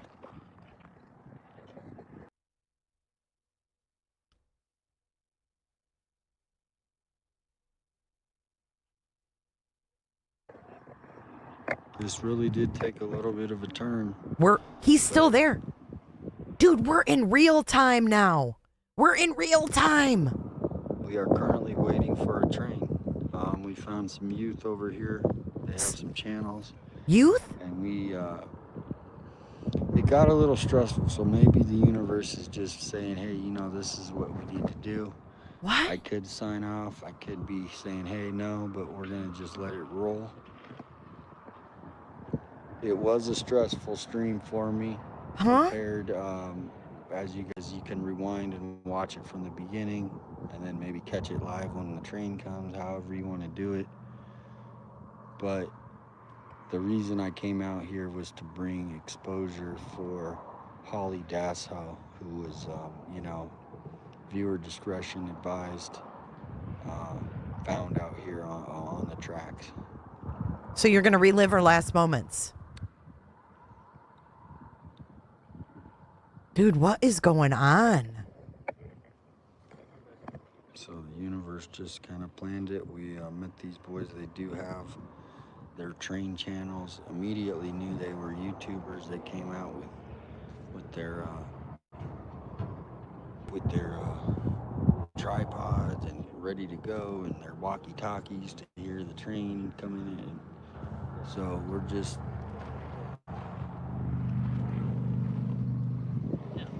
Okay, Saf, I'm not saying these kids are weird. I'm saying he's weird. He's sitting here reliving the last moments of the naked girl who was run over by the train. He's waiting. We were on our way to Nancy's. He's waiting for the train to come and to watch the exact spot. It's weird.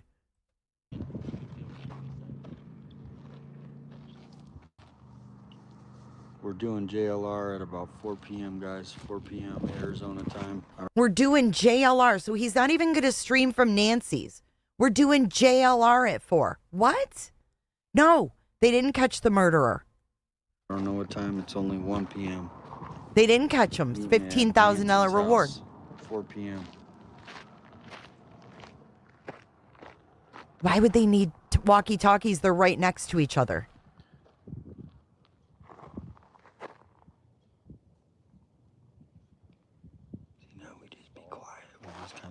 We're waiting to hear the horn or maybe some vibrations.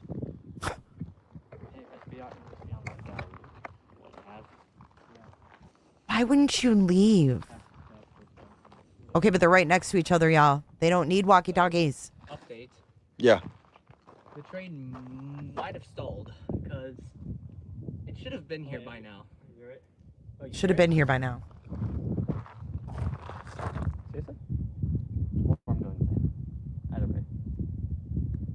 You might hear it. I mean, we're not that far away from over there.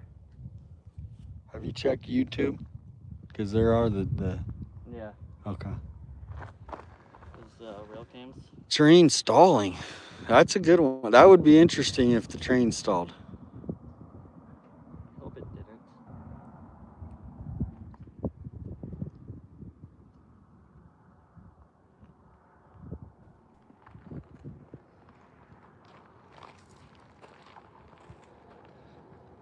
Oh, we got more people coming. What I do is just stare right here, because More people coming? Right here, you can see the train coming down the hill. If you look right here. Okay. Oh, yep, there it is. It's coming, guys. Boom, we got it. Wow. Dude, Where do you guys, I don't want to get in your way. Where are you setting up? Right here. Okay. Now, is this one coming below or up there? Oh. Oh, okay. Oh, it's not the one he wanted? So Oh. I'm going to do, He's I not- guess I'll get this shot. Wow, he's not excited about the other. What? All right, guys. Did you hear Train. his? Wow, he got really disappointed when it wasn't those tracks, didn't he? Listen to that. Boom, we got it. Oh, it's over there. A train's a train, dude. A train is a train. Why does he care which one it is? Here, because Watch. if you look right here.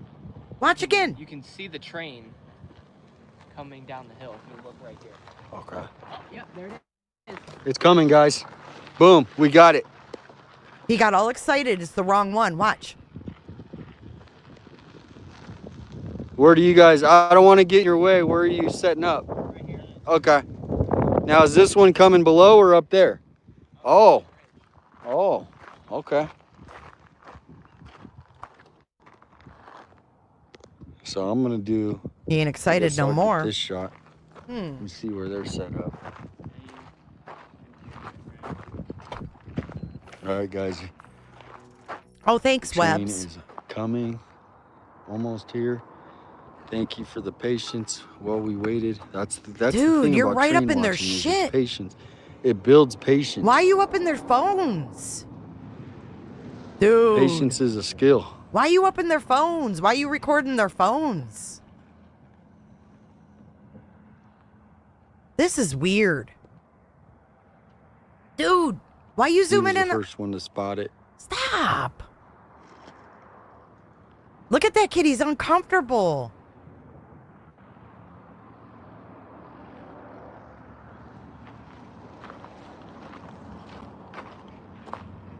So we are looking for the train now. It was spotted way over here.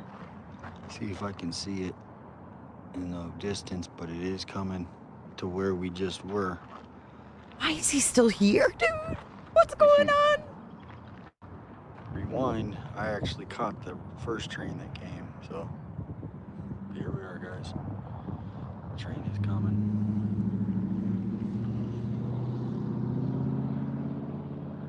A little detour. Ooh, that guy's cruising. Look how fast he's going. Maybe he's coming for you. Bad boys. I get distracted easy. When you're nervous, sometimes you do.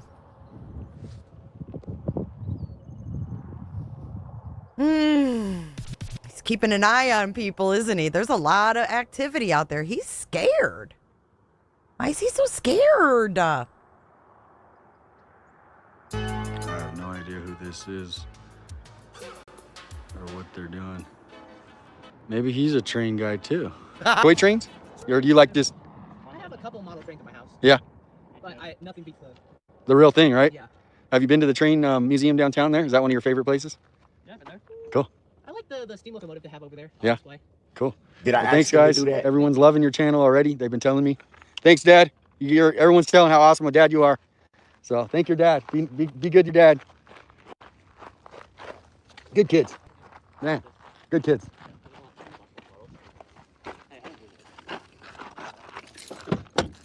All right, that was it.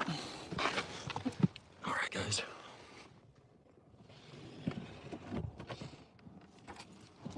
Are we going to go back to the autopsy now? Thank you for the super sticker. I'm very uncomfortable sitting That's what here. it's about.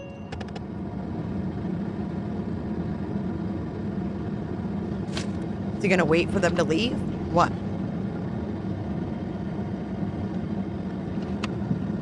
His chat was dogging him out. Oh, gray truck. Who dat? Kind of interesting. He pulled up right now. See what he's all about. Oh. What he's doing, maybe.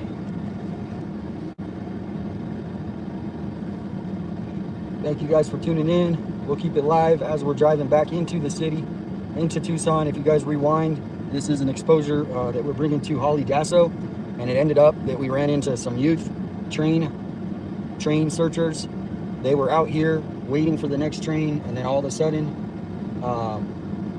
the train came. You guys just saw that. It was on the high bridge, and they are out of here. They are happy. You made all of their days.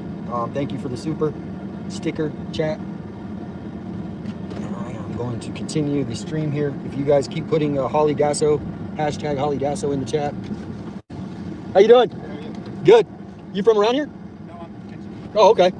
Yeah, I was out here. There's some train enthusiasts. Yeah, that's not fair. Why did that do that curiosity? Yeah. How you like it out here in Arizona? Well, New Mexico, we're fairly similar, so. Right. Bruh. Hey. We're a lot higher altitude. Yeah. All right. Enjoy your day.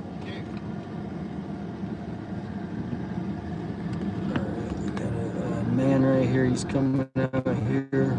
Oh. Maybe had to use the restroom. It's kind of like this. Use the restroom? No, that's what you do. That was the no trespassing. He just said he wouldn't cross over, and he says this guy's going to use the restroom. Man right here, he's coming out here. Maybe had to use the restroom. It's kind of like this. Maybe, I don't know.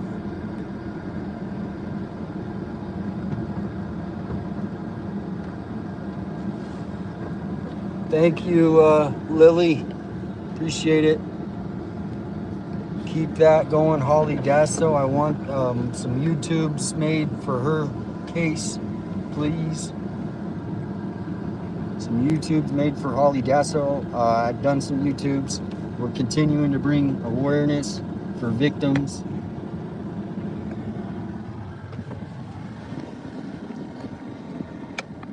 There's lots of birding that people come out here to do. Birding. There's lots of different species of birds out here. Birding? JLR is going to be out at about 4 p.m. I got the text. Thank you for the super. Barb, I appreciate you. Thank you. I'm really here to just help today to get this story out. And so I'm thanking you guys for doing what you guys do and help the public. There was somebody in Tucson earlier. She goes, I live in Tucson. I don't even know about this case. But it's also just happened to maybe the universe needed us to take a break. And we saw these young men pull up with their dad, and they jump out like they were at an amusement park. But it was actually, they have their own YouTube channels, smiling, ready. Trains, if you guys see that, thank you.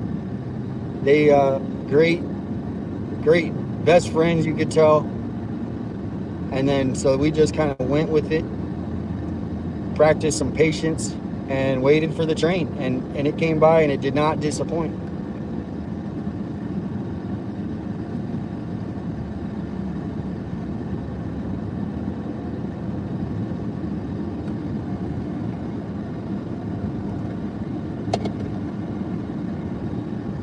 Thank you again for all tuning in today. I'm sorry, the whole interaction. We will just keep it live as we ride back into town. The interaction was effing weird. I'm sorry. I'm not here to make friends or sugarcoat things. It's not who I am. The plan is, I know not who I will ever be. Wondering why aren't you at Nancy's? Why aren't you? We did a little detour. JLR did a little detour and just took the morning. He's got stuff he was doing, and I said, I'm driving out here. I want to get this story I've been covering for years out. I'm missing the chat while I'm driving, so if anyone can answer each other's questions. Holly. I mean, he didn't even ask the dad, is it okay if I film your boys? I mean, just because the boys film trains doesn't mean they film themselves. You can go and film a train going by and never be on the camera and never say a word. Did you notice that he never asked the dad, is it okay to show your boys on my stream? No, he didn't see the dad. He ran right up to them and had no qualms about showing them. They could never show their faces. Those channels may not even know they're minors. Ugh. Holly Dasso, I wanted to come out to the location where her body was left on the railroad tracks for a train to come. And that's where she was found. A conductor was the one who reported it. So that's what happened. A summary of how we ended up here, where we are today, Marsh Station Road.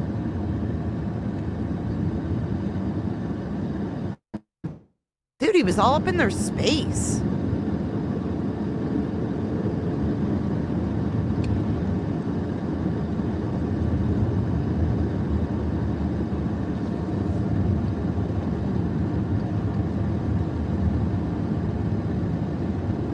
He's been covering this story for years, This would have been the route that the killer of Holly Dasso would have taken. Oh, really? Tell us more. One way in and one way out to Marsh Station Road.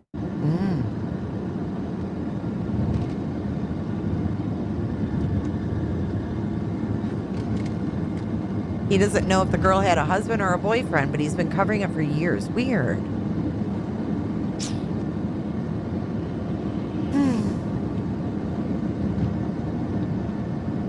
All we heard was how brutally she was killed. Right. Well, how is that awareness?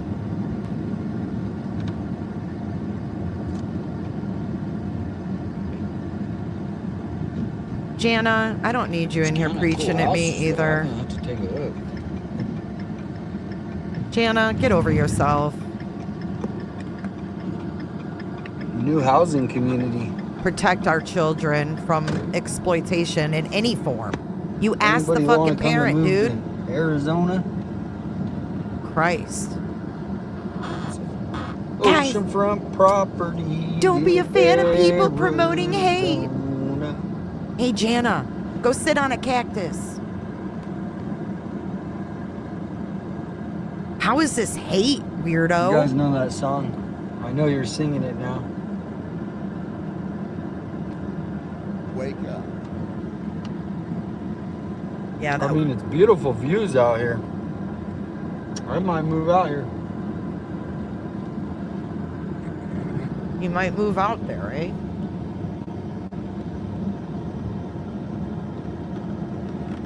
It's called Sands Ranch. Matney Homes. If you guys want to get some information. Preach, Great Crusher. area though. I mean, it's, if you want peace, obviously this would be it. Just get lots of cameras and Jana probably is Muffy. Muffy is Jana. Muffy is to Jana as Jana is to Muffy.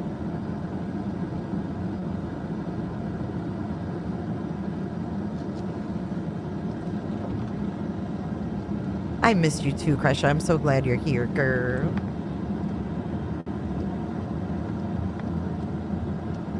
I'm giving Crusher a wrenchy poo. And don't feel like you have to, you know, there's do that for something me. about a new house. I just want to Like be a able to brand see new you. house that nobody's ever lived in. If you ever moved into a brand new house, there's something different about it. How hot is it? Today it's about 90 there. I'm seeing a little bit of the chat. That's not a house. That's Send this to Nancy Grace, Holly Dasso. Thank you. Whoever just put that, send Holly Dasso's case Hi, to Vodka. Nancy Grace. Please. There's cameras on there, Since isn't there? The exposure is on Pima County and how they're so quiet on these criminal cases. This is the time to get. Hello, Coco. 80 in Georgia with what? 60% humidity. Sand and surf, thank you. Why are we staring at this camera? Thank you, Dinky Earl. Has this camera caught you going out there a lot? I mean, why are we sitting there staring at this building with a camera on it? Keep the this name. We need to get it out because, like I said, I've been trying for the past month too. I've been making posts. I've been trying to drop it in people's streams, and it just kind of goes to the wayside, which is understandable. The focus has been on Nancy Guthrie. Because I can, being sis. Abducted. Hey, sis, because I can. You know why? Because I'm the one behind the mic. Because I'm the one that created a YouTube channel. That's why I can do what I want to do. But it came to a point today, and it was like in my heart, I need to get out here and get to this location so I can be a voice for the family who's sitting over here suffering, Holly Dasso's family, waiting for a break in the case of who took her daughter. So thank you guys for your patience, your help. Like I said, people are thanking me. I'm thanking you for getting this. I've been trying for years now. Since a year I made that video. A year plus. But this is a great area if you guys were looking to move out of your state and just get a nice house. Probably not bad price. It's okay, man, chatter. And just great scenery. Oh, she has a husband. Thank you, Jump. He said that he doesn't know. Matney Homes. He's been covering this for a year, and he had no idea if she had a husband or a boyfriend. But he wanted us to see the train where she was run over. Jump ass. Did you see it? I was There is so something disturbed. about a new house and a new car. I've never had the new car, but I've moved into a new house, and it's just a different feeling. But I love the old houses too, the old architecture. But here we are. It's called Windmill Ridge. People in his chat are saying JLR You do have a smart needs to go home. chat. Someone just put that. The new carpet smell. Yep. The brand new appliances. There's something about it. I love the old houses though. I love old architecture. So She had a kid too?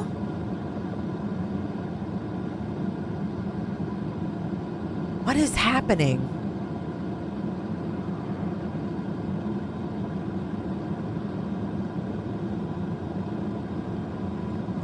Was the husband, I mean, they can't think it's the husband at this juncture. all right, everybody, we are almost Head west on East Marsh Station Road. back on the road. We're gonna just keep it. I'm probably gonna just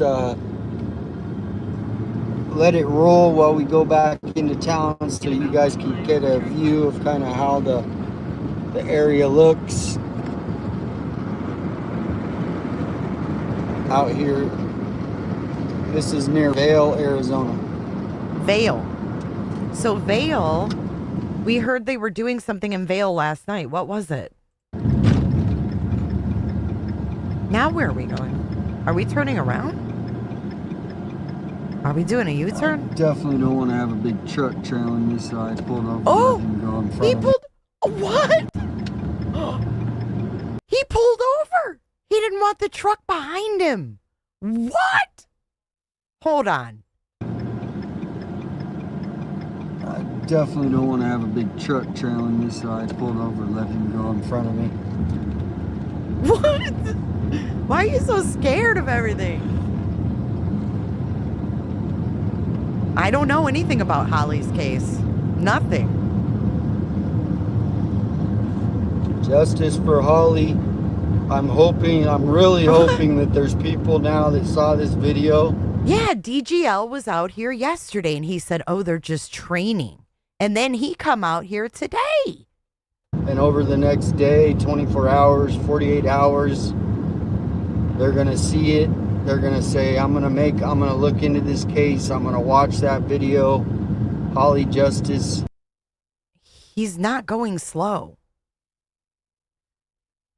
I'm going to look into this case. I'm going to watch that video. Holly Justice, episode 2 on YouTube. It's an hour and a half long. It's a long one.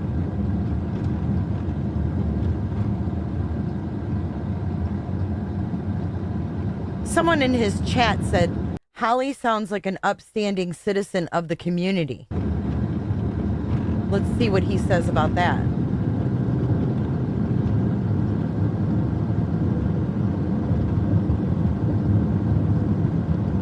Send this to anybody who does those crime channels. I'm sure they want to do another one about Nancy, but let's throw in Holly as well. There's lots of clues that have been yet to be discovered in the Holly Dasso case. It's Dasso with a D. We tried to start doing it with my great friend, crime reporter Joe Schmo. No. You planned this. No, you planned this. Look, in this video, we drive to the remote desert location near East Marsh Station, east of Vail, Arizona, where 34-year-old Holly Dasso's remains were tragically discovered on September 23rd, 2023. Her family describes her as a loving, outgoing, family-oriented woman who was loved by everyone who knew her. Nearly 2.5 years later, questions linger. Cash reward recently increased to $15,000 is being rewarded. So he planned to go there.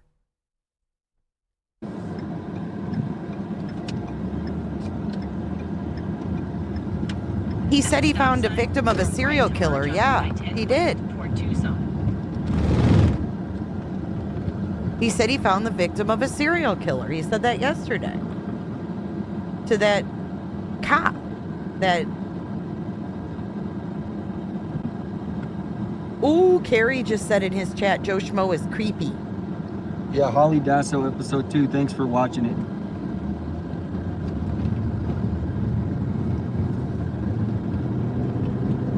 All right, we are going back on the freeway. We will be approaching higher speeds of about 75 to 80 miles an hour.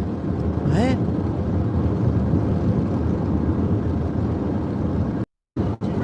Just for a second.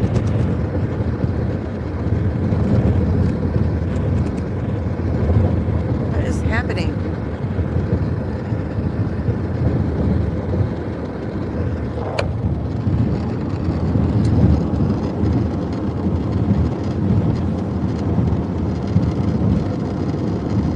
We did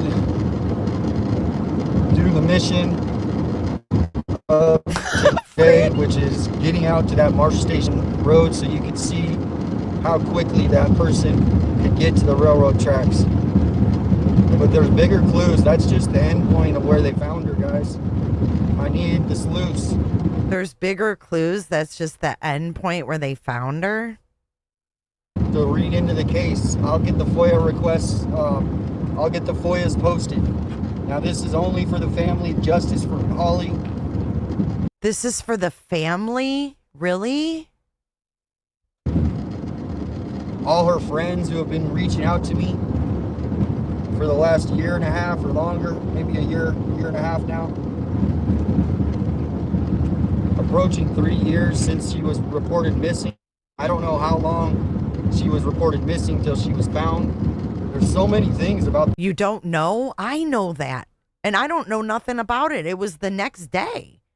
What do you mean you don't know how long it was before she was found? You know all about her autopsy and her last moments and her naked body, but you don't know how long before she was found? How long she was reported missing till she was found. There's so many things about this case. The Sheriff Nanos, now he does have great detectives. Yeah, I just read it right here in your chat GPT. What the fuck?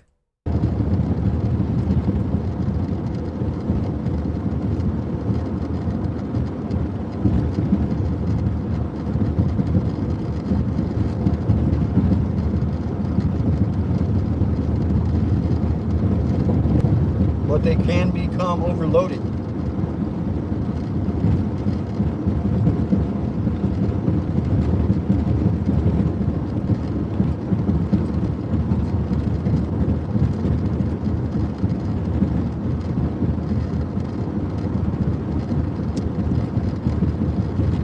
Thank you for the super chat, super sticker. Excuse me, super sticker. Need a drink. Why is your mouth so dry, dude? You nervous?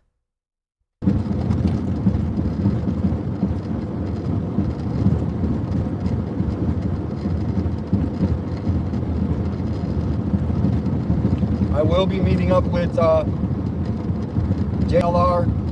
Ooh, did you see that SUV? I will be. Did you see? He's getting spooked by vehicles, man. Why?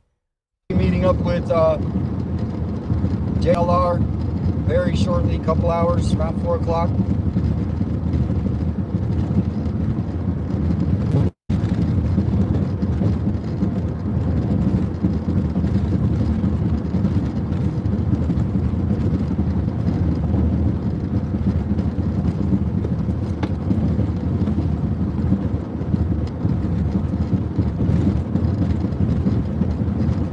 Thank you to all the mods, all the chatters for posting up the links to the boys from the train channels and helping me in the chat.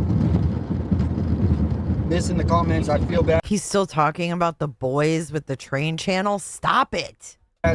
Sometimes with the sun, it's hard to see them all.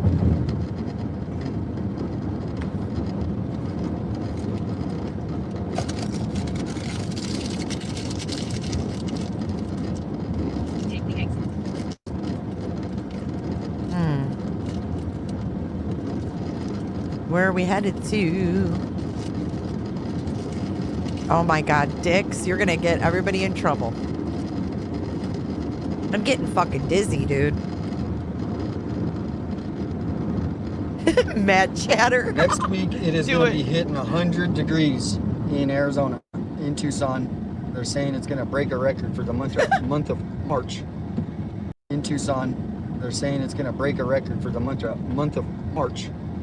The month. So today, I think we're pushing around 90. About 11 miles, turn left. We are kind of way out east in a area called Vail, Arizona, Rita Ranch.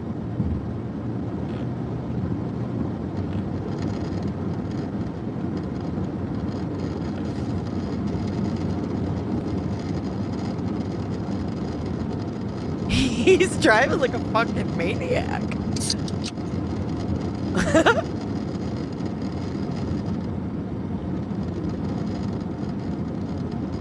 King. Hey, you just gotta go with what you see, what's in front of your, you know, I mean, this is public. Can't ignore it. The speed limit does get down to 45. Well, you better slow the fuck down, boy. You ain't going 45. Whew. What happened? Where'd you go? They're saying all the people in there that don't agree with him are trolls. Did we buffer out? Signal jammer?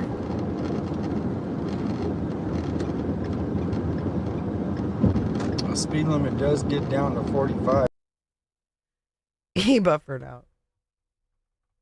Maybe he'll be back.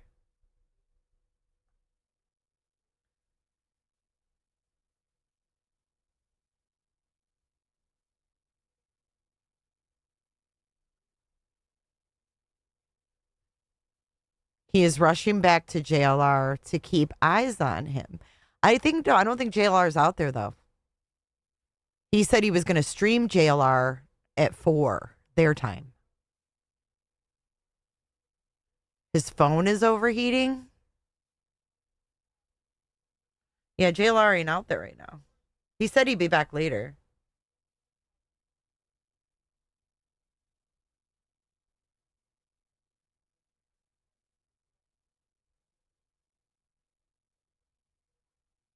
Huh.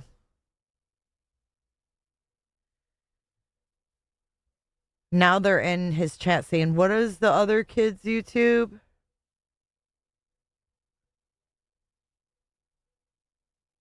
I can't see any of those other guys doing this.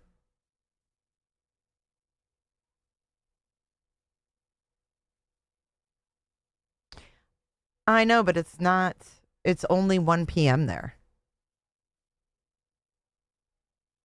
It's only, he's got 3 hours before JLR is back out there. Oh my gosh, Cole, no, she got ill, so we're going next weekend instead. It says, his mod said, please be patient.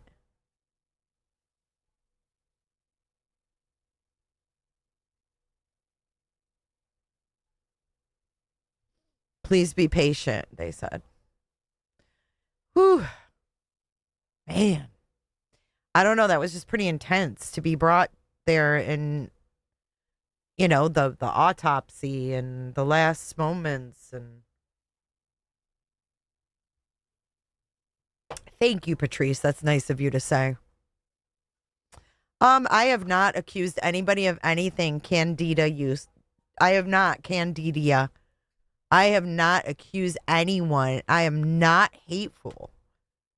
I just talk about what I see in front of my face, and don't be nasty sometimes. Sometimes it might come across nasty, but so is, you know, talking about a naked woman and reliving her moments on a train track. That's a little nasty too.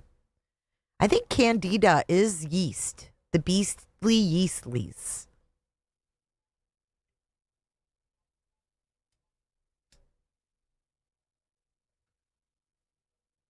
I can watch whatever I want. It's called a free country.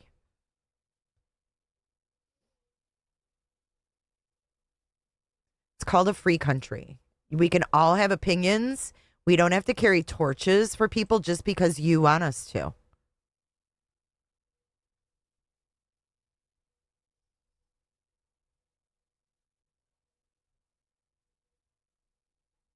Shite sheen. And it's okay to call out things that people do that you don't see as right. Right. And you don't have to sit here and listen to it. That's the joy of YouTube.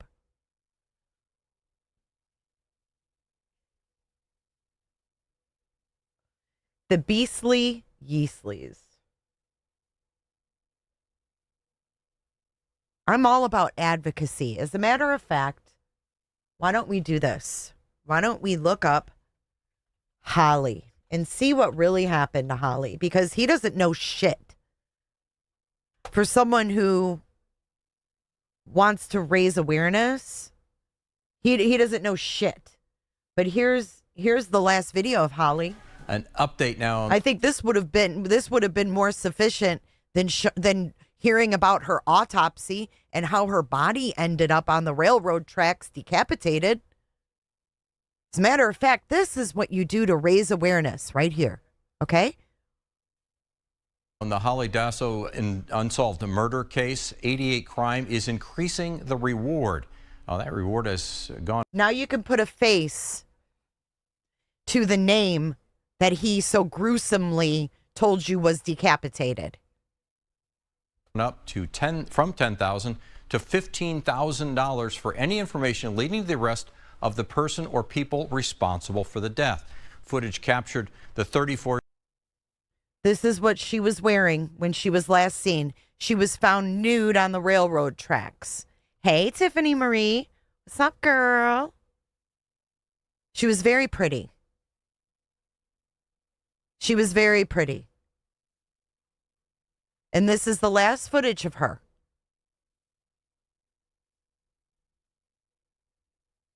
Four-year-old on a Suntran bus by Laos Transit Center in September 2023. A Union Pacific train conductor found Holly's body 2 days later near I-10 and Marsh Station Road. Her father says the reward has been increased, hoping more people will come forward and provide. That's her. That's her dad. That's Holly and her dad. Provide answers. If you have any information in the case, you're asked to call 88 Crime. There she is.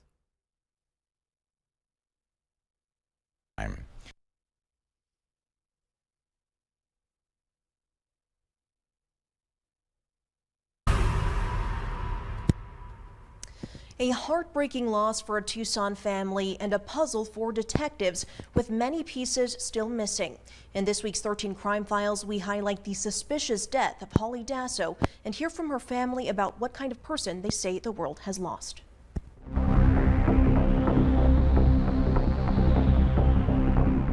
Hey, I was thinking of you. Text me to see how everyone's doing. Love you. 34-year-old Holly Dasso was family.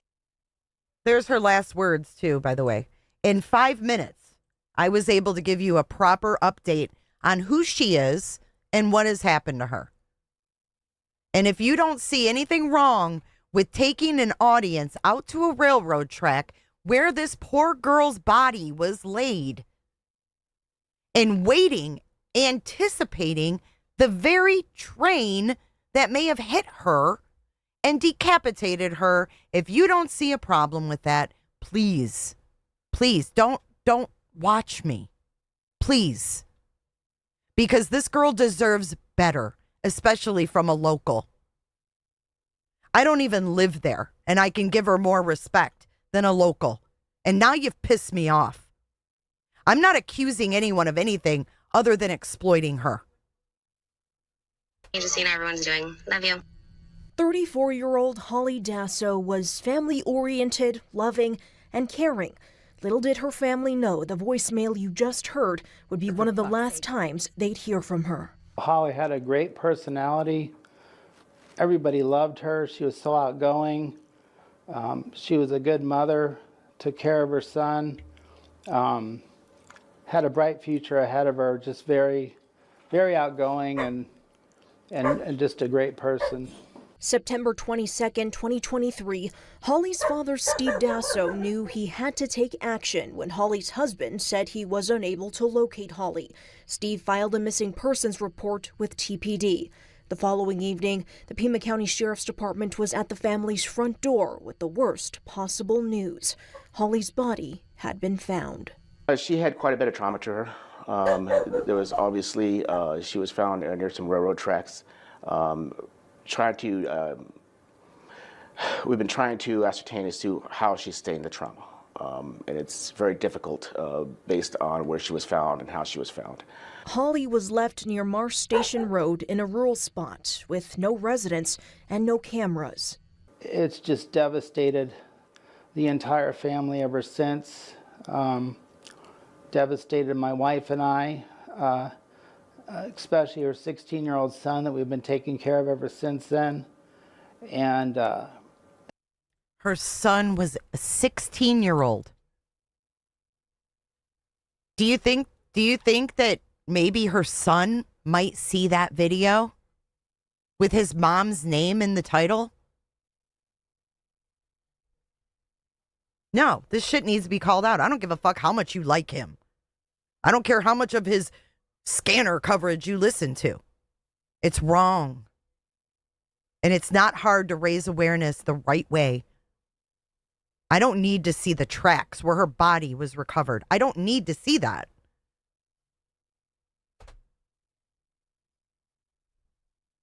And both her brothers, of course, have been devastated by this. Detectives have never... There she is, hugging her son. Never recovered any of Holly's belongings. While it's been difficult to piece together where she was last seen, the last known photo of Holly alive appears to be a photo of her boarding a Suntran bus. And tips coming in have stayed consistent from the start. There's been a lot of theories presented by her family, presented by her close friends, presented by acquaintances. And we've tried to investigate each one as thoroughly as possible. Some of them we've been able to vet out, and some of them we're continuing with. Detective Flores tells me they are in the process of interviewing new acquaintances and pursuing more lab work on evidence previously collected. Because as of now, there has been no indication of what led up to Holly's death. She didn't have a She didn't have any hate or any bad feelings towards anybody in her body. She was a very loving and thoughtful person, and I just can't imagine why anybody would want to do this to her. Art Deco, why would you come in here shaming a victim? Who the fuck are you? I just saw you in 857's chat. Art Deco, please don't delete that. Let these people show themselves. Maybe she should have laid off the drugs, says Art Deco. I just saw Art Deco in 857's chat. That's a fucking sick thing to say. You think because someone, I don't even know if she was on drugs, but even if someone was on drugs, they belong on a railroad track decapitated? Art Deco, who are you? You are a slime ball, Jay. We all know it. Oh, I am? I'm the slime ball that just came in and said that this poor woman who was killed should have laid off the drugs. Look at this idiot. She was a druggie. Look at him. Who are you? Are you from Tucson? Why are you so mad? Art Deco. Joined September 18th, 2025. Who are you, Art Deco? That is so weird. You are weird to say that. Are you 857's friend? Because I just seen you over there. Ugh. That's gross. Why are you like hating on? Why are you talking about her like this? Did you not like her? Look at 1 year ago.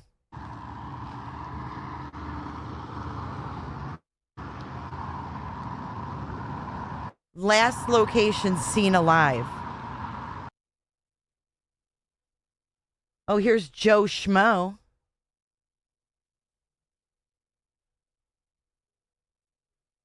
Ugh, look at his thumbnail for today. It's the spot. His thumbnail is the spot. All right, 2 months ago.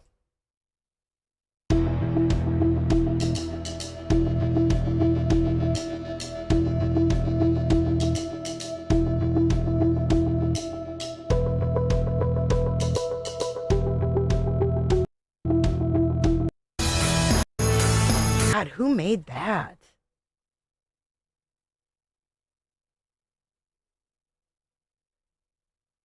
There's nothing else on her. Nancy Guthrie, Holly Dasso. This person's doing it. Jesse Roth is doing it tonight.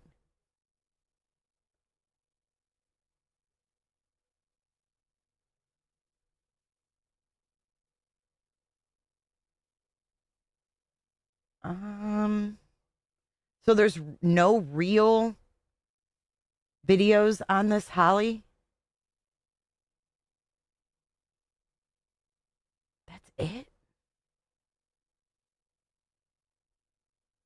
There's literally nothing else.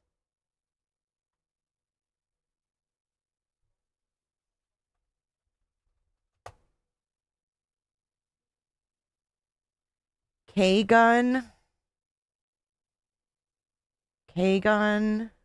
Cold News.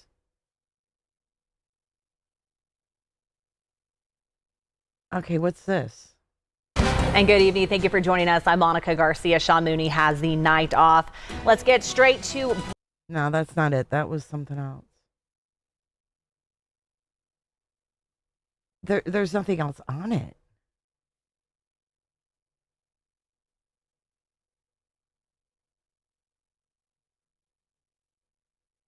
That is weird.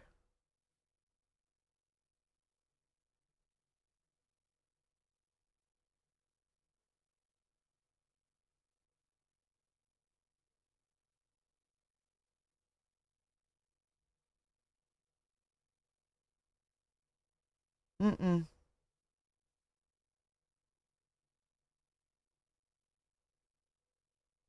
All there is like 30-second blurbs.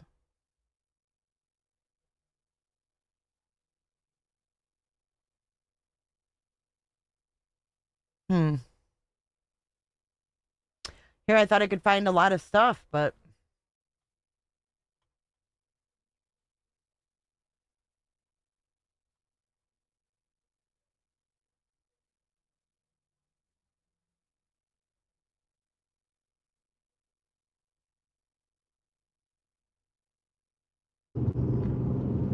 Let's see how it started. Let's see how it started out. Welcome into any of the replay viewers.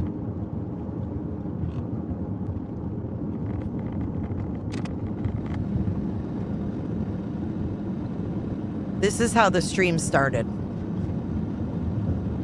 Welcome in, welcome in. We are taking a little detour, and we are putting focus. I am putting focus today on people looking up the case here in Tucson, unsolved case, woman abducted, 2023, last seen on a bus stop. Her name is Holly Dasso. As you can see in the title, we are doing a little detour today, and then we're going to Nancy's. As long as people can understand there's other people that have been victims of crime, as much as we're looking for Nancy, we're waiting for Nancy's tips on the suspect today. I am bringing you guys attention to a case that needs attention here in Tucson, in Sheriff Nanos' district. Please Google the name Holly Dasso. I'm going to play this. Thank you for tuning in. We are heading to the location of where Holly Dasso was found. I know this is a little detour. Everyone's expecting us to go sit in front of Nancy's house, and we will be there. Today, I am bringing spotlight for Holly and her family. Please share this out. Holly, I'm going to play this about her life. She was, from all her friends that have reached out to me, have said what a beautiful person she was. She did not deserve this. So please be patient. I know this isn't sitting in front of Nancy today, but we are bringing, if you guys could share this out, Holly Dasso needs justice. Her body was found. We're still looking for Nancy Guthrie, same district as Sheriff Nanos. Now Nanos, they have released statements about a year ago, and it's been silent. But it was the same story, no updates. I actually had to do a FOIA request to find out things that were very important in this case. Share out the stream. I know it's a little detour. I'm going to play this out here once we get this to 100. I'm going to play out the story of Holly Dasso, where she was seen. She was abducted, allegedly from Tucson, last seen getting off, both maybe. There's only one surveillance photo that's been released. Thank you, everyone. I know this is a detour from Nancy Guthrie's front. This is an insult. Yeah. This is where the killer took Holly Dasso, and this is where she was found.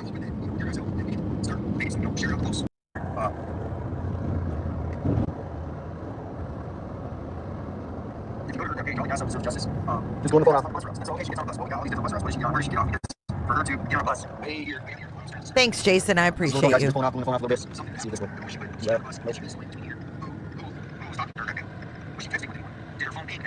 We are back. Okay, guys. We're heading. We're almost there. It says we're 9 minutes away. 9 minutes away now. I'm gonna let you guys listen to part two, and you guys can watch the full one. Here I am, guys. I am driving. I know we're not at Nancy's, but here we are. I want you guys to get this case out. Holly Dasso. I've been trying. We are gonna flip it back around and down the road. I'm gonna start episode 2 for the first 10 minutes on our way out there, just so you guys can be updated. I want this case exposed like Nancy's is for justice. That's all. Let me get episode 2 ready.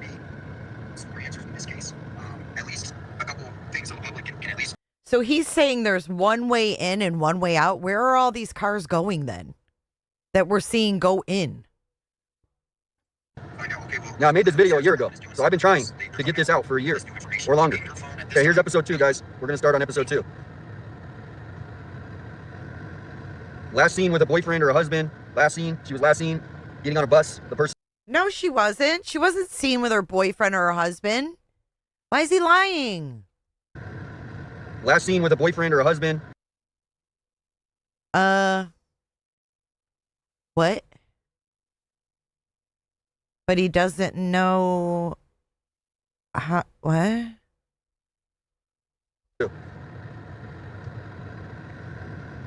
Last seen with a boyfriend or a husband. She was married. So does she have a boyfriend too? She was last seen getting on a bus. The person has been questioned and cleared allegedly. I don't know what that means. But you guys can hear, this is episode 2. We're going to play for the road and cleared allegedly. I don't know what that means. But you guys can hear, this is episode 2. We're going to play for the road out there. Okay, we're going to start it right here. Now, this is the detective, guys, that actually is on this case. Most likely someone that is on the case now, on Nancy's case. All right, here, I'm going to play this. Sorry, it's taking me a minute. So he's going to find the exact spot in the old stream that he did about her autopsy. I'm telling you. The heartbreaking loss for Tucson family and a puzzle for detectives with many pieces still missing. And this week's 35 files behind the suspicious death of Holly Dasso, and hear from her family about what kind of person they say the world has lost.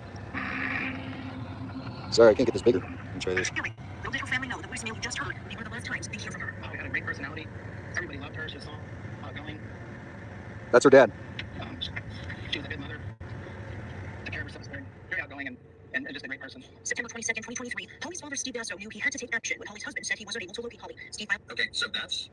I don't know. Where was she heading on that bus? Should be a big deal to investigators that her husband was the last one to have contact with her. Hello. Like, look at this picture. This is her and her husband. I mean, there are things to figure out in this case. There are a lot of things to figure out. That's her dad right there in that photo. Oh, that's her dad? Yeah, that's okay. I'm going to let this play, guys, but I want you to see that's a detective. Now, most likely, this is the same detective working on the Nancy Guthrie case. Huh? This isn't the detective. We saw the homicide detective. He's tall and bald. This isn't the same. No, it's not. So we're going to get into that in a little bit. But here's his response. That's Joe. Know that it's Holly was found on railroad tracks. We're going there now where she was found. What he says here is an understatement. There was quite a bit of trauma to her. Is an understatement. But quite a bit of trauma was done to her. We've been trying to ascertain how she sustained the trauma. It's very difficult to based on where she was found and How she sustained the trauma is like the key part of this case. How she sustained the trauma. So I had a friend of ours. No, the key part of the case isn't how she obtained the trauma. The key part of the case is who fucking did it to her. On social media, there's a medical examiner, look over the medical examiner's report, and she had some theories and she had some thoughts, but there's nothing definitive. Like there's nothing that says absolutely this happened, absolutely that happened, and I have lots of questions. That's Joe Schmo. You can find him on YouTube. I'll put a link. Joe Schmo. One of the mods can find his channel and put it up. Great. He's my great crime reporter. He helps me. And then the way that they're choosing these words instead of just, He's your great crime reporter, Joe Schmo. Joe Schmo followed my friend around CrimeCon and took pictures of her secretly. We have access to this information instead of telling how she was found, like you were just saying, the condition, which is not, this isn't just a normal, situation, I guess is what you're kind of trying to, you were relaying to me, this is not a normal murder, I guess, essentially, right? No, this image is disturbing when we get there. So if there's anybody related to the family or friends of the victim, then please just know that we're not doing this in the interest of like clicks and likes and views. We're doing this to get to the bottom of an unsolved murder. Exactly. She was murdered. I mean, Miami friend doesn't necessarily think that, so there are different theories that we can go down, but this is an unsolved death. All right, we're going to head back out there. I got the map. I'm just going to let you guys listen. Letting this cool. You know that the sheriff is not providing some answers to this either, right? Well, they definitely have taken all the news. 857. You know that the sheriff is not providing some answers to this either, right? Well, they definitely have taken all the news. They'll take news. You saw the interview we just saw, and they're willing, but the information that they're letting out, what we know now, seems a little bit that they are holding back some things for whatever reason. That I mean, I think the public should know, and obviously we have a right to know. And so, we can, at least tell the truth of how she was found and the condition she was found. And so yeah, we're going to continue. We're going to see that in a minute. Yeah, we're going to see the condition she was found in, and I have questions. Like I have lots of questions. We're going to see the condition she was found in, and I have questions. I have lots of questions. And since I was a young child, a fan of Sherlock Holmes and Holly Dasso, we're almost there, guys. About 8 minutes, 7 minutes. We're going to go to the spot where the killer left her on the train tracks with the train to run her over with no clothes on. What? The train tracks with the train to run her over with no clothes on. What? Spot where the killer left her on the train tracks with the train to run her over with no clothes on. Your discretion advised. We need the sheriff to respond. We need investigators. We got the FBI out here. Let them work on this case too. Holly was left near Marcy. Holly was left near Marcy. Let them work on this case too. Holly was left near Marcy. Spot with no resident and no camera. This is the same route the killer would have taken. But the trains had cameras. We're going to see that in the image report. The train that went there before she was found. Thank you, Tiffany. On the tracks. And then the train that went through when she was found showed her and the condition of her body at that time when that train found her. So there's two completely different train cameras, and I've actually FOIA'd those, and we'll see. Oh my God, Joe Schmo FOIA'd the train cameras so they could see her getting run over. They thought that they were going to be able to FOIA request 2 train cameras. He just said that. I'm FOIAing 2 train cameras. They wanted to watch it. Listen. Hey, Grace, fuck off. This is called fair use. Look it up. I don't have to agree with them just because I play them. Get out of my chat. How about that? Wow, you guys can't handle any criticism. Bunch of man babies. Bunch of man babies over there. Why are you playing other people's content and criticizing them? Because that's what we do on YouTube. The condition of her body at that time that the train found her. So there's two completely different train cameras, and I've actually FOIA'd those, and we'll see if Why would you FOIA 857? Why would you FOIA train cams? Why would you FOIA train cams? Well, I'm getting emails about you, boy. This is sick. Joe Schmo is a fucking creep.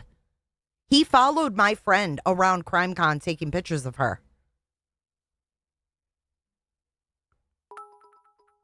I don't know why anybody would email about me. We're literally watching you talk about a woman get run over and decapitated. And I'm wondering why you and Joe Schmo wanted to FOIA the train cams. You better shut the stream. You are a creep. Huh?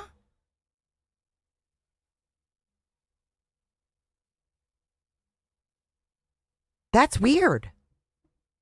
Shut your trap. You're annoying. I really want to know why you wanted to watch her get run over. That's not advocacy.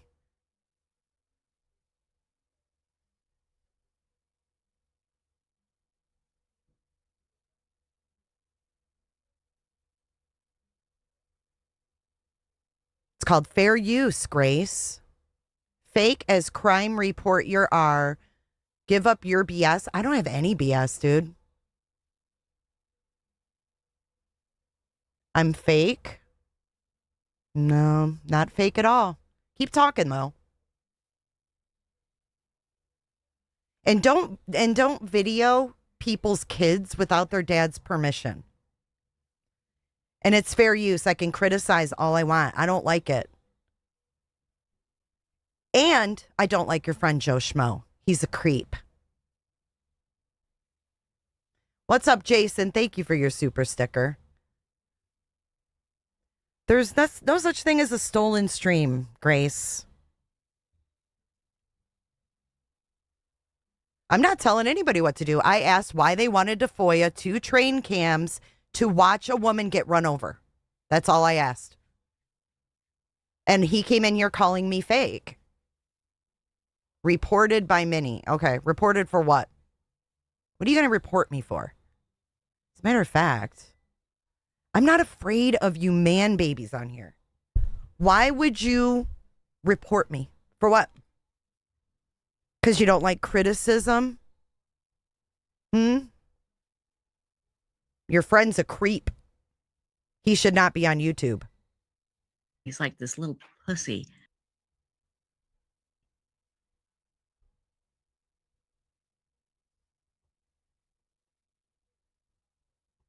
They're not going to give them that FOIA. And the fact that they even wanted it is making me question things. Because Joe Schmo's been on my radar for a while. And now we have this mashing up. And now he's coming in here calling me fake. And, oh, what am I, a bored housewife? Is that it? Misogynistic fool. Melissa, I can have an opinion all I want. I've been following JLR.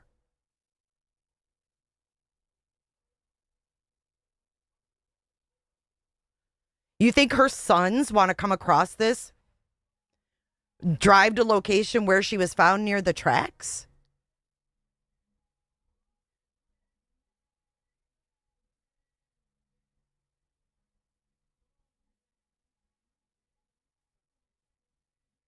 Did he leave? Is he still here? I still want to know why they wanted to see her get run over.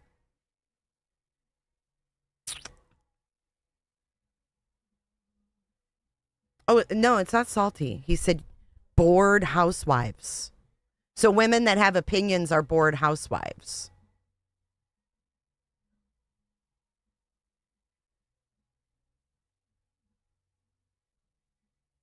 Dude, it's so immature to come into someone's chat and be like, who the fuck? What are you doing? Get a life. You're fake. Dude, let me do my thing. You do your thing.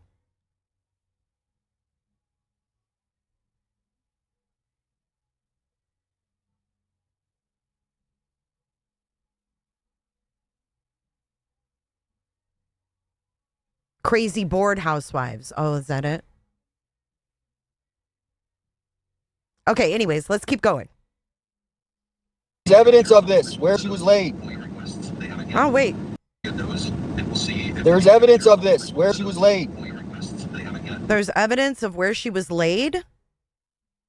But that's significant that he says, her dad says, there's no cameras there, but there were cameras on the trains. So I'm going to expose people that exploit. I'm sorry. There is cameras, but they're telling the families there's no cameras. They released one image. This poor family has been put through this. After she was found, it's something completely different. We're going to see that in a little bit. Your 16-year-old son, and we've been taking care of him since then. And Here is the train tracks, guys. Detectives have never recovered any of Holly's belongings. While it's been difficult to piece together where she was last seen, the last known photo of Holly alive appears to be a photo of her boarding a Suntran bus. Suntran bus, our free bus systems. Lots of cameras. Suntran bus. 857, you know where she boarded that bus? Yeah, that's kind of where, you know, for the people that tuned into the first episode, it was at Roy Gauss Transit Center. And so I'm going to pull that up. But we're going to pull off right here. Now, I don't know the exact location, but this is where anyone in the world can come and put someone on the track. So most likely this could be it. Let's go. We're going to get out. Share out the stream. Get this nice and cool before we go in.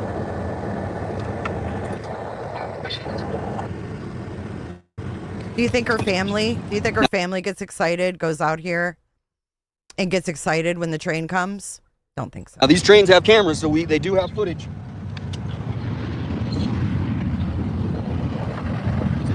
This is where, I don't know if it's the exact location, but that road that we are on is Marsh Station Road. And then this is where anyone can literally back up their vehicle.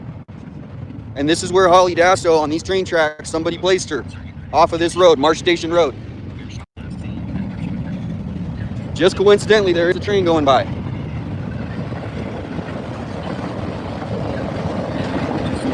Probably can't hear it, so I'm going to pause the video.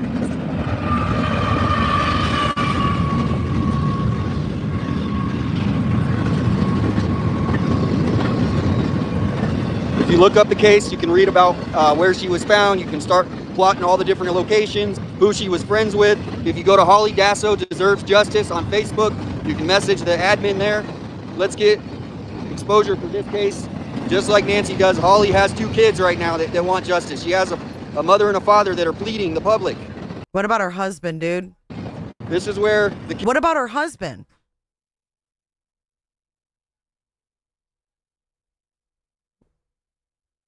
Wait, she only has kids and want justice. She has a mother and a father that are pleading the public. This is where the killer took her and put her on the train tracks. After somehow getting her in a vehicle, however they got out here, we don't know. We are going to Nancy Guthrie's after this. But we got to put in your area, if you have victims that have been families that are waiting for answers, put them out there. Because what happens is the sheriffs, these police, they get busy. The public puts pressure, and then they assign more people. This is Marsh Station Road where she was found. This was a long train. This was just a little bit ago. We went back. We watched the end. I went back to the beginning. Well, thank you. There's the train. It's done.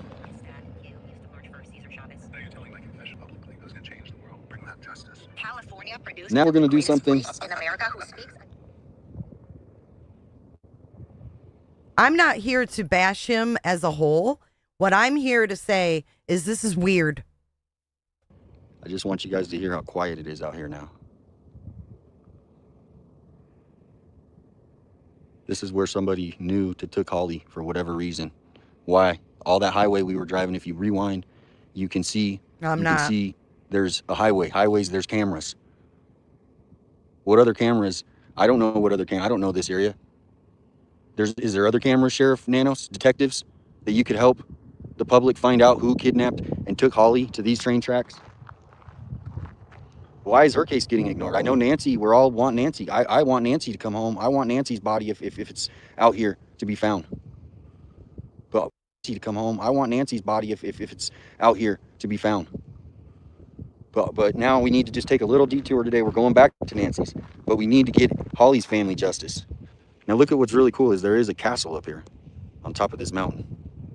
Just a little side thing. I don't know the name of it. So it is a... Christy says, is it possible he doesn't know how to get the word out in a better way? If you don't know how to raise awareness for an unsolved crime other than talking about the end result in graphic detail, I don't know. I don't know in what world that would exist. Well-known landmark out here. But if you guys, this is the reason why I know it's a little detour from sitting in front of Nancy's or going back and forth to there. But this is what anyone can do in your own community too. There's families that are waiting for answers.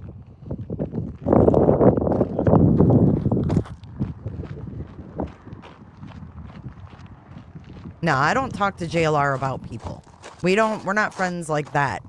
I don't tell JLR who Holly to talk Dasso to. episode 2 I did. It's about an hour and a half. It might take a little time, but we dive into the details. We got the FOIA requests already because it's been so long. There's been no other updates. They're not saying anything. Do we have a serial killer in Tucson? Who did this? Isn't it funny that he also said he found the body of a serial killer victim too? I don't care. He can say whatever he wants. Say my name, 857. I don't care. I don't care. I stand by what I say. And I don't like this. This is creeping me out. Dates. They're not saying anything. Do we have a serial killer in Tucson? Who did this? Holly? He said he found the body of a serial killer victim. What serial killer? I mean, do we have a serial killer? Is Nancy the victim of a serial killer? I don't know.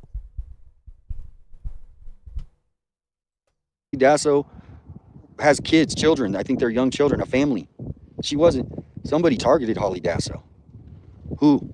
Who were her friends? Who was the last person to see her? Why isn't the husband out here? Tucson? Who did this? Holly Dasso has kids, children. I think they're young children, a family.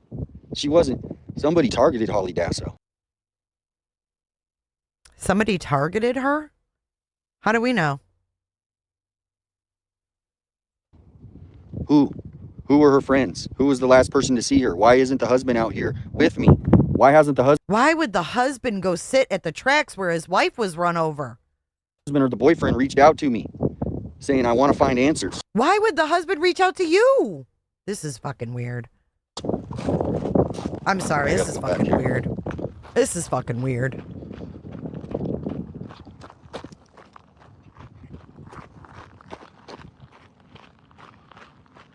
This is just weird. So this is exactly where it's at. The person took the road that we took. If you rewind, you can see we got off the freeway. Look, you know, there's bullet. Oh, that's not a bullet. It's a battery. I thought it was a cartridge. The killer, we know that there was a killer because they took her and put her on the train tracks with no clothes on. And then let the train come by. There's video footage from the trains. No, Deborah. The investigators have. Deborah, you're not going to gaslight me and tell me I'm having a bad day. I'm fine. I'm sorry. This is strange. If you don't find it strange, you can go watch someone else. I'm not saying he did shit. I'm saying this is weird. I mean, why can't I have an opinion that this is weird without it being a huge war? God damn. There's more camera footage, I'm sure, from that day. Where's the footage?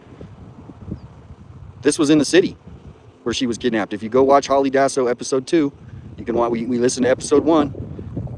Where's the husband? Tell the husband to reach out to me if he wants to help find his wife. Boyfriend, I don't know. It is a husband. Why isn't the husband out? Find one interview with the husband of Holly Dasso. Not saying he's anything connected. Maybe he doesn't want to talk. Maybe he won't talk after, getting people knowing that, hey, I want to talk to Holly Dasso's, I don't know if it was ex, current boyfriend, whoever it was. Yeah, he did. He said that he didn't know if she had a boyfriend or a husband, but now he does. I'm telling you, the contradicting stuff is what got my attention. He was the last person to know what was going on with Holly that night.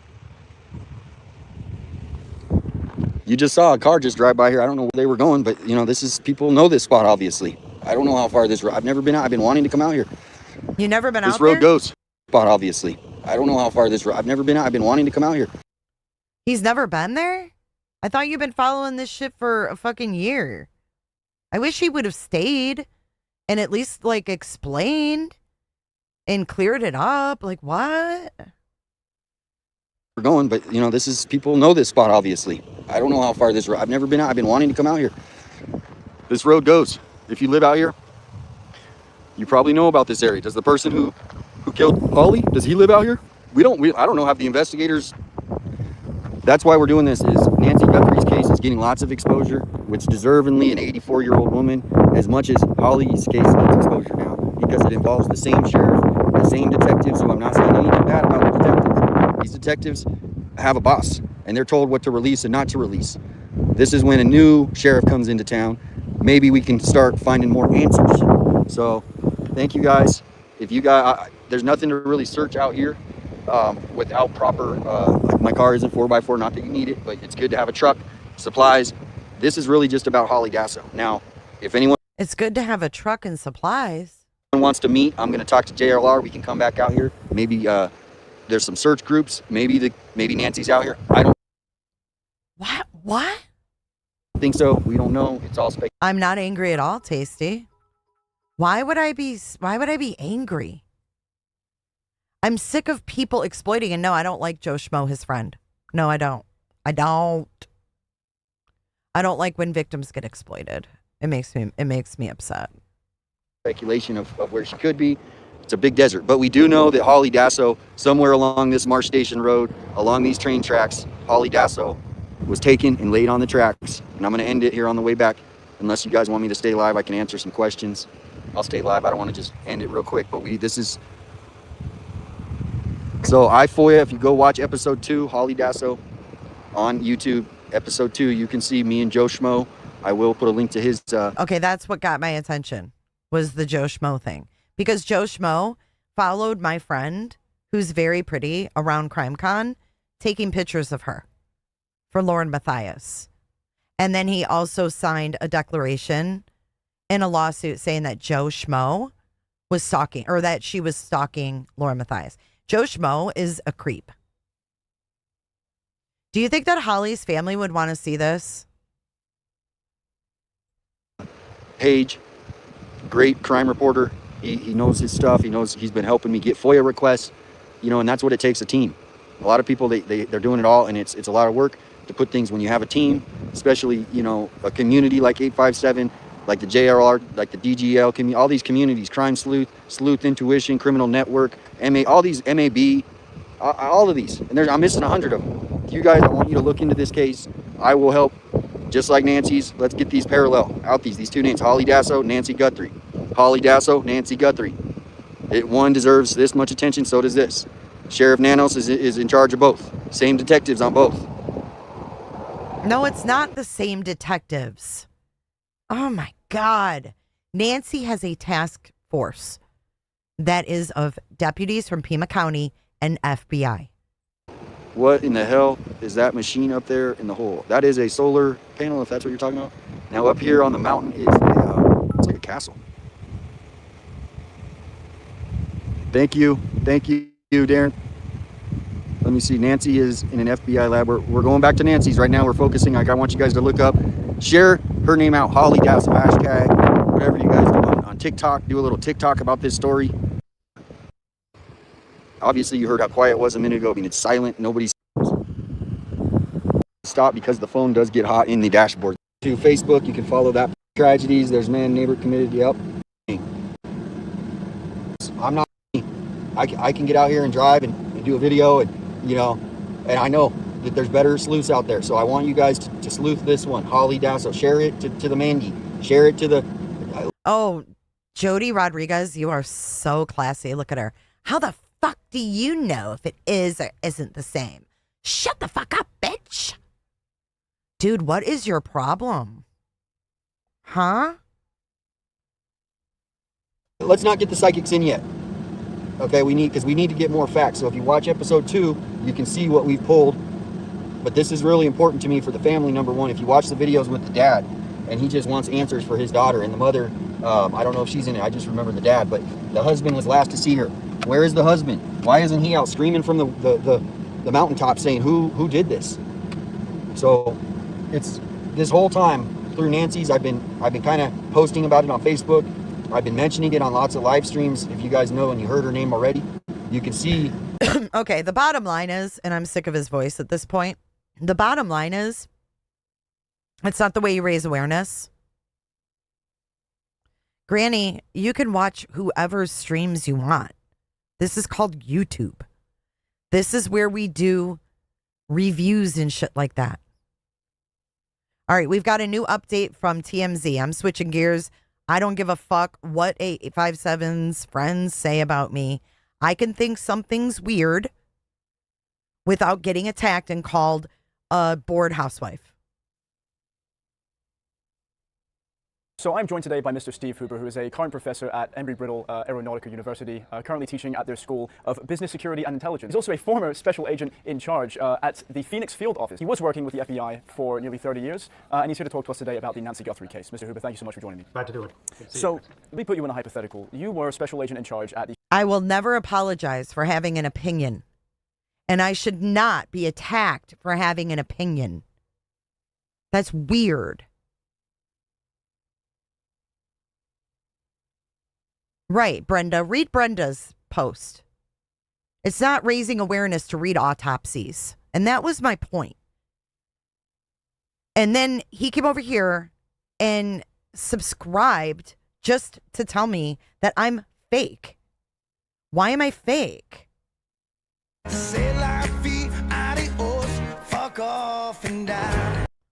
You're attacked for stealing? No, it's not stealing, Grace. This is called YouTube. This is where you do reviews and you have opinions. You were blocked for defending yourself, Pez? What did I steal?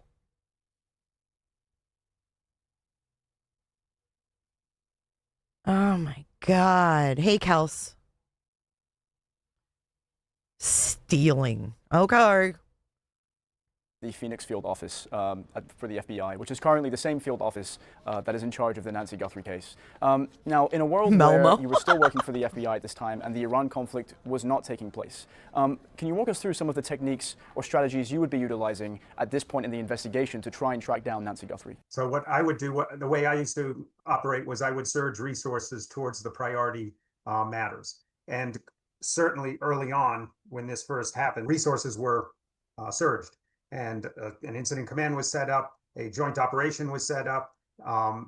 Agents were sent from Phoenix down to Tucson. There's agents already in Tucson. There's a smaller office in Tucson that answers to Phoenix. They had all their resources on it.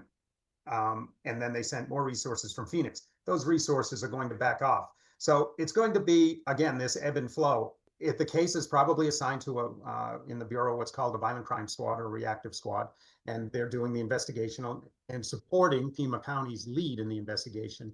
But if a lead comes in that looks promising and needs additional resources, the FBI field office will then surge resources, whether they need an evidence response team, a search team, a SWAT team, they will surge resources as needed. Those resources are always there with the FBI and available to any local police department for support. In your experience, once someone has been missing for over a month, what is the likelihood that they are ever found? Well, that's a tough question to answer. We've seen lots of cases where people are found 20, 30 years later, but some are found obviously sooner than that. I think that what you have to think about is how much attention it's going to continue to get. A lot of times the people that are missing, I mean, we got to say it like it is. Mrs. Guthrie is a little more well known as far as the name because of who her daughter is. So it's going to continue to, with all the publicity that it's gotten, Pima County is still going to put the resources towards it.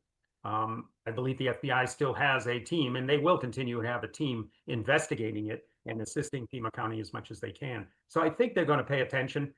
I suspect they're still going through numerous leads that they haven't gotten to yet because of the wave of information that went out. First, it was $2,500 reward, and now it's all the way up to $1 million. And every time that type of reward is thrown out there, it's going to generate a lot more leads.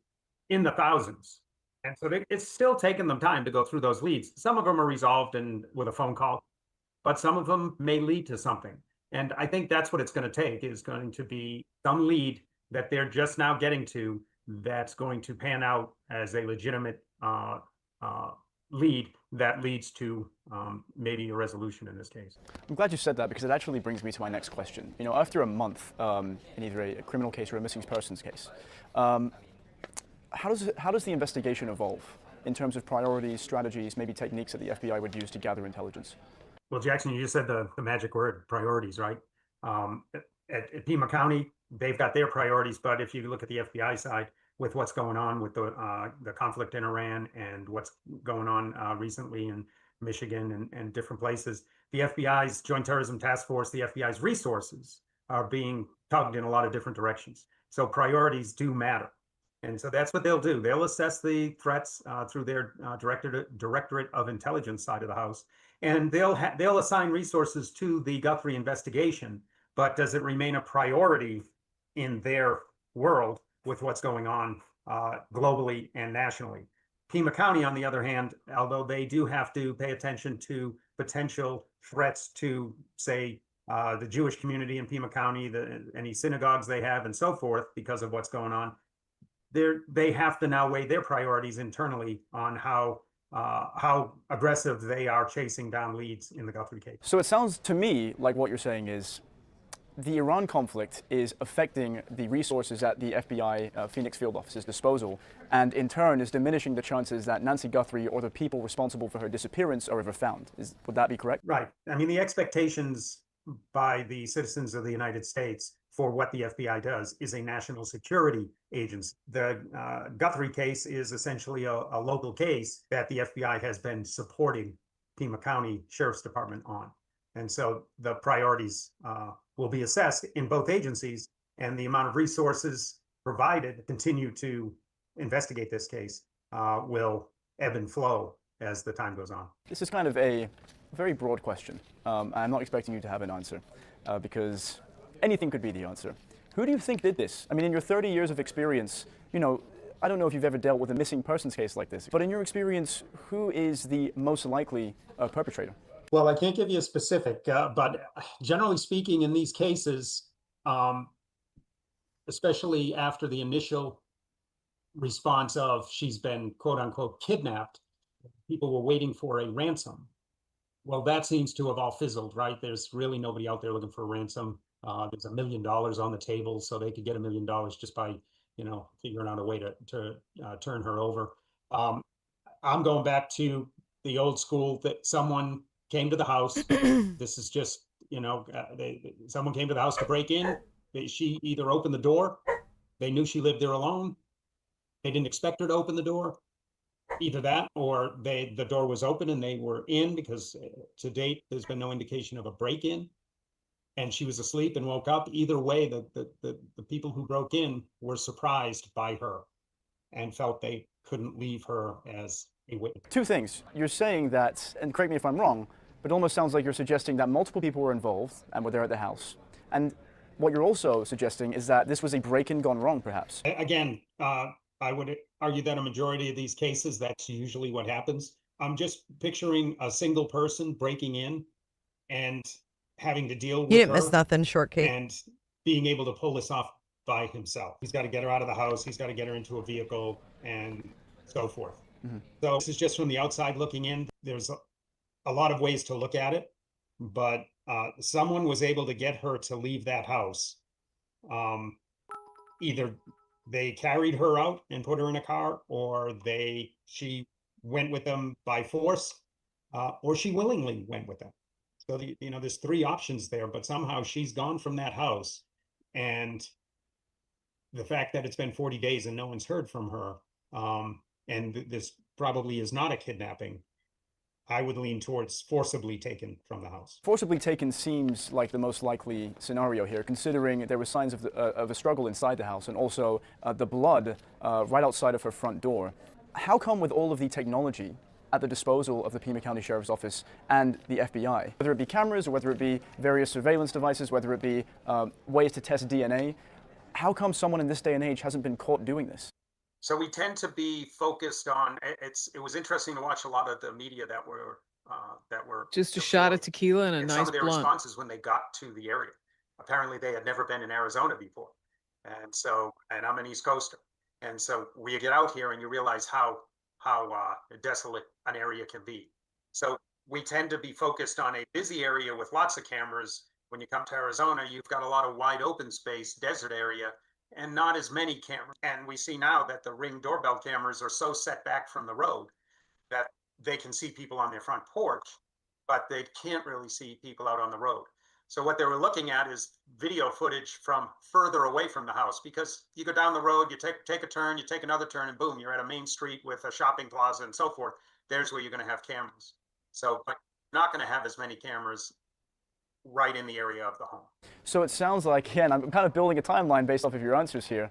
The working theory in our conversation seems to be possibly a break-in gone wrong, signs of a struggle, multiple people were involved, they took her from the house and sounds like drove straight into the desert where there were no cameras, there was no CCTV, so that makes them very difficult to track. In a scenario like that, what options is the Pima County Sheriff's Office or the FBI left with? Someone finding that person who's willing to tell them what happened. And that's it? It comes down to if they can get some video footage in the area further out and identify a vehicle or someone that they can confirm knows something, is getting someone. If there was multiple people, you try to find the weakest link, and it's going to take someone to call in that knows what happened. So walk me through, and I know I'm asking you to be in someone else's mind, but walk me through what the thought process of a criminal like this could be, if it is a break-in gone wrong, right? I mean, you try to break into this old woman's house, and she's there, so you kidnap her because no witnesses, and a huge search ensues, and what you do in return is you send all of these ransom letters out to various media outlets in Phoenix, and you also send one to us over here at TMZ. What's the thinking behind that? Why blow this up so much more than it needed to be? Well, I don't know that we've determined that those two are connected. So it could have been two separate tentacles.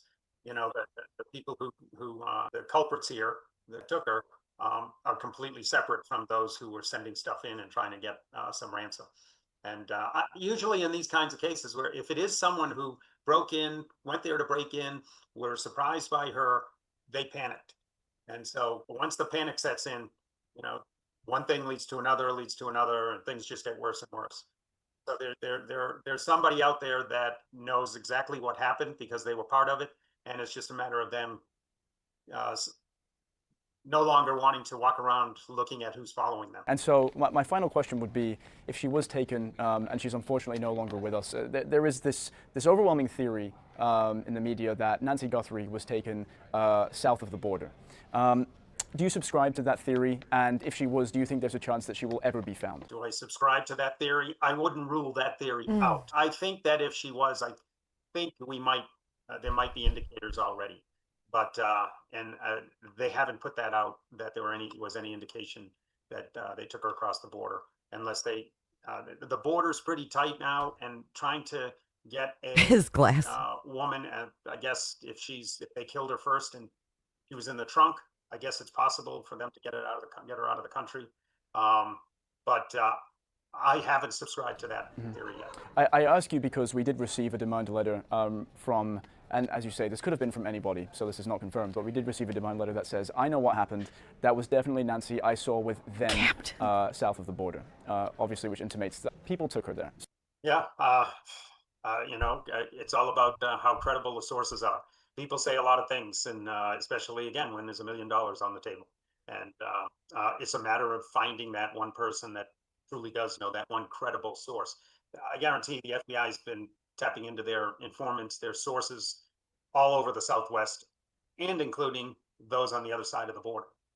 And if they knew anything, they would be providing. Medic sent me this. Mr. Hooper, thank you so much for joining me. You've been absolutely fantastic. Look at this. This is a flyer for Tommaso's band, Shadow Age, Plastic Disease, and Early Black. And look at, they're on train tracks. That's scary. Too many things coinciding here. I don't like that. They said that girl was decapitated, guys. Their heads are on the track. Like, I'm not going to be graphic about it, but yeah. Dun, dun, dun.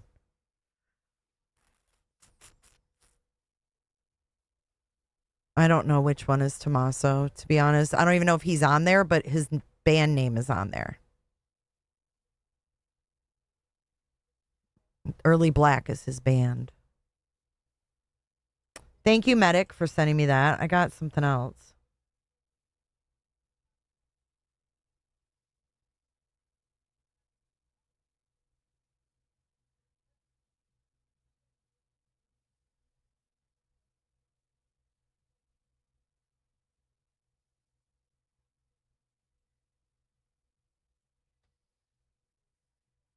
All right, someone sent me.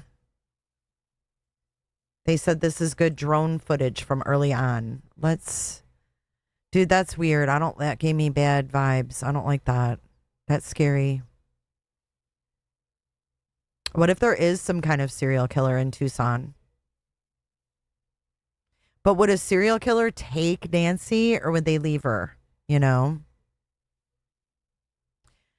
I don't know anything about DNA or anything like that, Lee. I don't know anything about it. I just know the basics was that she was last seen getting on a bus and she was found on those tracks. Thank you, Kels, for your super chat. She said, we will speak our minds here and we will not apologize. Hyper Kimberly, your criticism and personal attack. I didn't personally attack anybody. But no, actually people who use vulgar language are statistically smarter. I don't know if you knew that, Kimberly, but it's the facts, Jack. Anyways, this person sent this to me and said, and don't forget to hit the like button, Kimberly. They said this is some good drone footage from the very beginning. So let's take a look. And I never accused anyone and said anything personal because I don't even know 857 to say anything personal about him. I know nothing personal of him. So leave me alone. Let's see.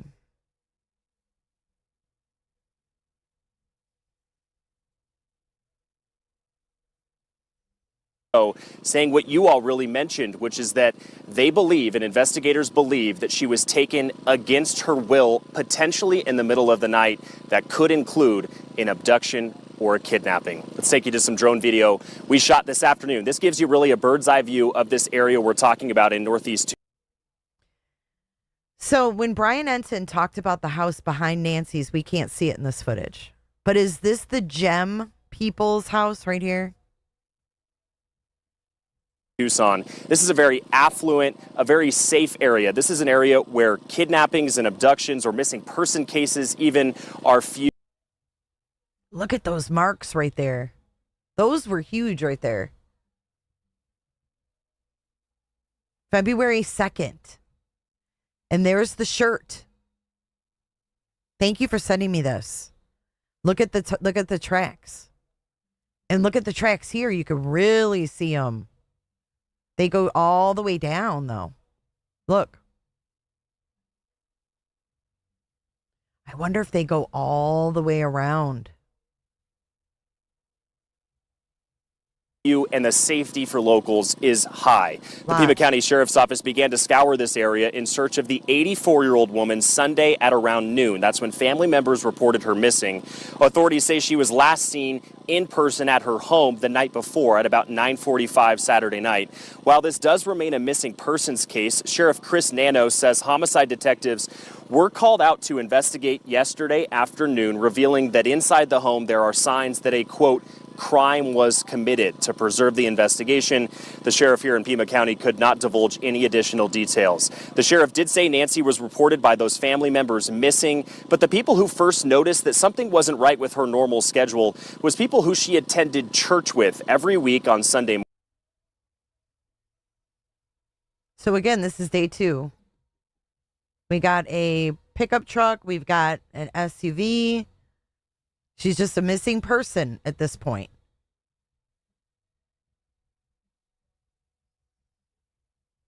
Now, I see these tracks here, but I don't necessarily see them go all the way around. Do you?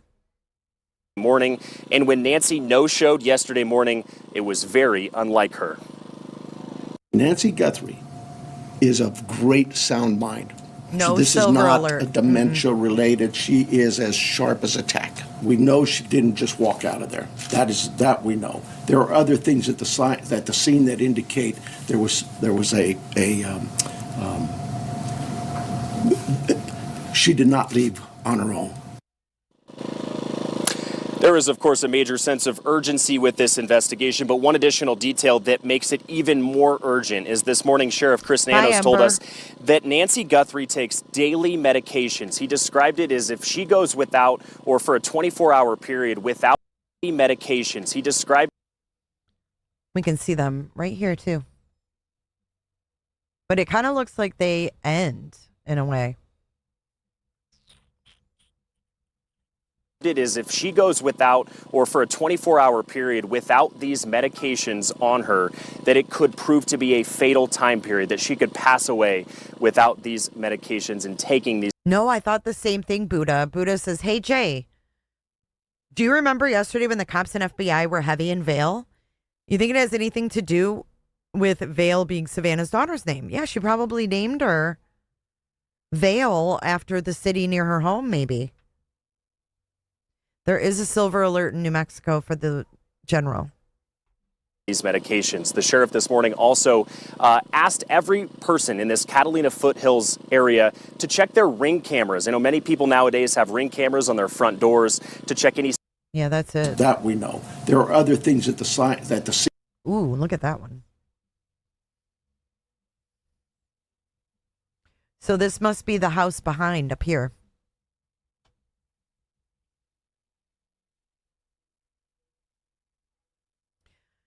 Hold on. No, she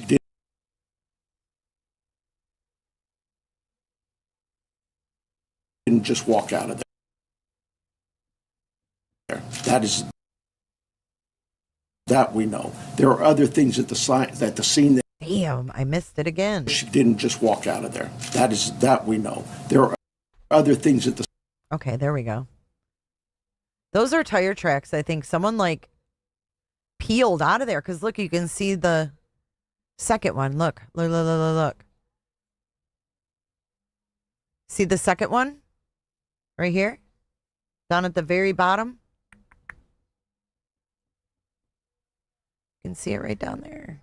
Someone peel out of there or what? No, Tammy, those are all AI.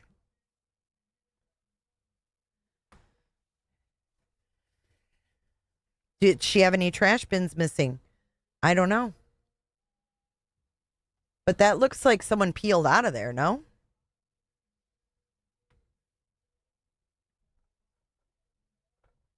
Yeah, we're all good, Jen. No, Nancy hasn't been found. If you do see videos and it's not on the major networks, they're AI.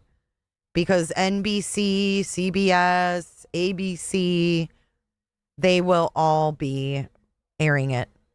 Michelle, and that's fine. Let him trash me. He doesn't even know me. That's fine. I don't really care. A lot of people trash me. I got good thick skin. Good thick skin. Just shows that a man baby can't take a little criticism from a little bored old housewife here in Florida. Kind of embarrassed for him, to be honest with you.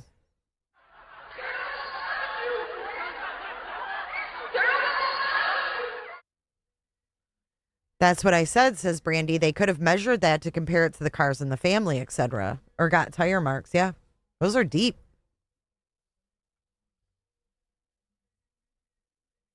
Oh, look at this cul-de-sac. Oh, I have never seen this view. Wait a hot minute. Look how close the cul-de-sac behind her is to her pool area. You ever seen that?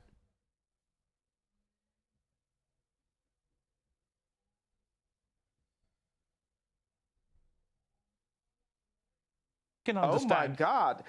God forbid one comment.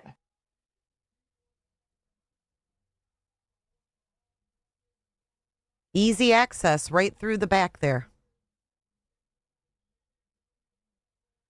The utility road goes right up to Nancy's house. Mark, the shark was back there.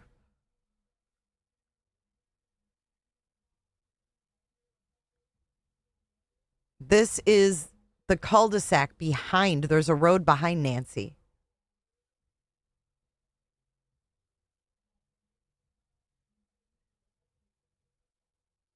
Mary J. JLR is not involved in this. Come on. I can't even. I'm sorry. I can't. I love opinions, but I can't let you do that to my friend. Ember Burns, welcome to the Truth Seekers. I can't let you do that to my friend. We're not accusing anybody here. We definitely didn't accuse 857 of shit. Fucking fuzzy slippers and lip gloss. This is totally different. I never saw this view before. That is super close. Attack. We know she didn't just walk out of there. That we know. There are other things at the A bird's eye view of this area we're talking about. See, it's cut off. You can't see it in this frame, but it's literally right there. In northeast Tucson. This is a very affluent, a very safe area. This is an area where kidnappings and abductions or missing person cases even are few, and the safe. There's those tracks right here again. But these ones are super deep. And then there's the blue shirt right there. This was February the 2nd. I believe that's a cul-de-sac. If you look at the... Hang on.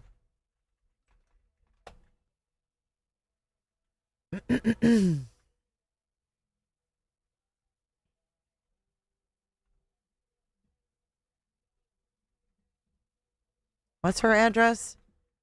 Fuck is her address? 5920? What's her address again? Yeah, I know it said January 31st. I know that. What's her address, guys?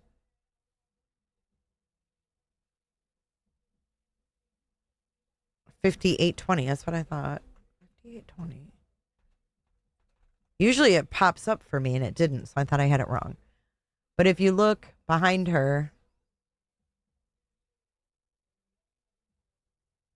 Oh. That's just one house? Jesus Christ. I thought that was like a road. That's their driveway.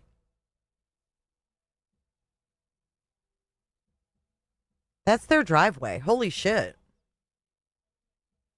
Thank you, Deb K. I didn't do anything wrong. I criticized his quote unquote awareness of a horrific case.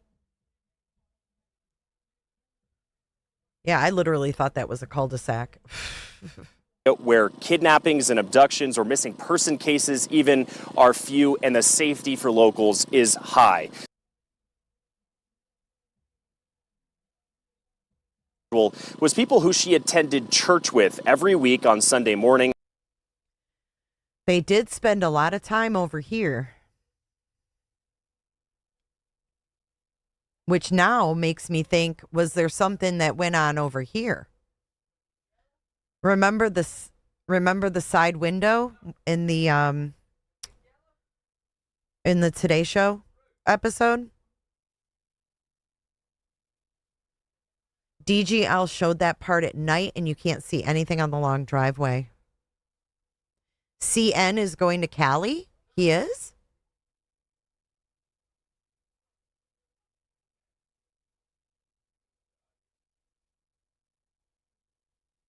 I'm not worried about it. I really don't care. I don't appreciate how he came in here and talked to me, myself, and other women in this chat. And when Nancy no-showed yesterday morning, it was very, very unlike her. Yeah, that's their driveway right there, for real. So no one could literally back in there or drive in there. These people would know.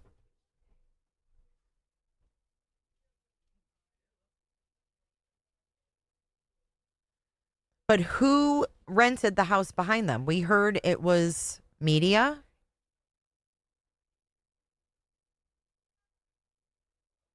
Yes, Melmo. Alex's mom. Oh. Yeah, look at all the trees and shit.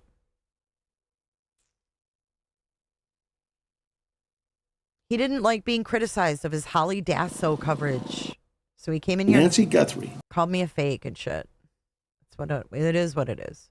Consider the source. This gives you really a bird's eye view of this area we're talking about in northeast Tucson. This is a very affluent, a very safe area. This is an area. That gives you a good view. What do you guys think?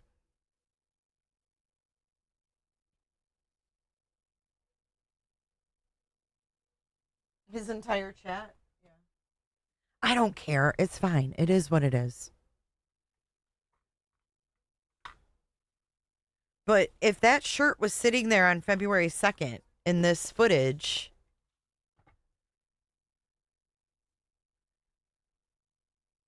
then they must have used it the first. They must have used it on the first day. And another thing that I don't understand is if they were heavily searching all Sunday afternoon, but nothing was made public, what does that mean? Does that mean the news media was not reporting on it? What does not public mean? Because certainly the neighbors knew something was going on, but they only thought it was a missing person. But then that contradicts what the sheriff said, that they got the homicide in there immediately. So, in my opinion, I think that they kept the homicide bit down on NBC because they just said, oh, she's reported missing. Remember Monday morning on the Today Show? Can you zoom in on the tracks in front of the garage? They look like drag marks. Yeah. Let me go over here where they show them again. That's as good as I can get, but I can try to zoom in for you. Yeah, like, hey, Noelle. Noelle's one of my faves. I love Noelle.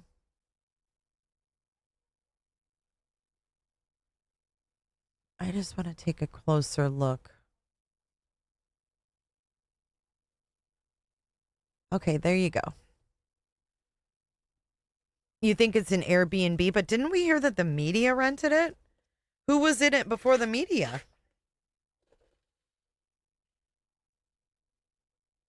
You know?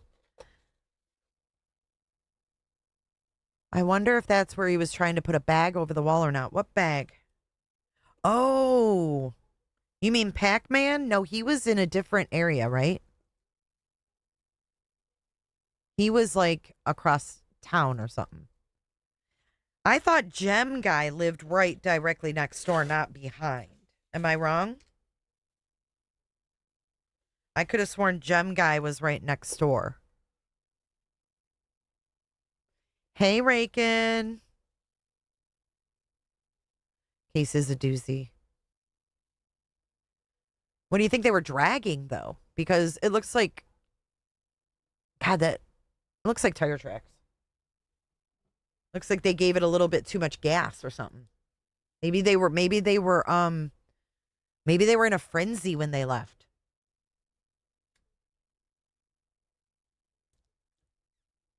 Maybe they were in a frenzy when they left. Just a shot of tequila and a nice blunt.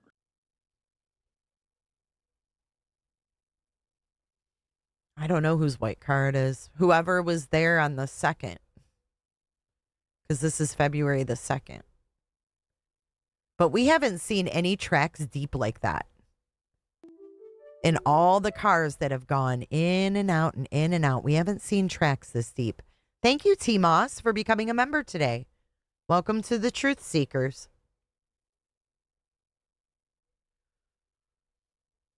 It does look like it's wet. Looks wet all right in here. It looks dry here. I don't know what to make of it, y'all. What was the weather Saturday night? Did we ever look that up?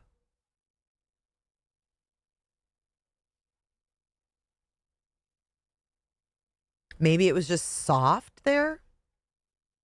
What was the weather in Tucson, January 31st?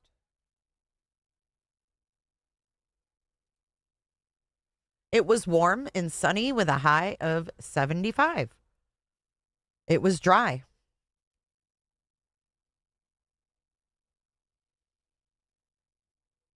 It was dry that day, it says.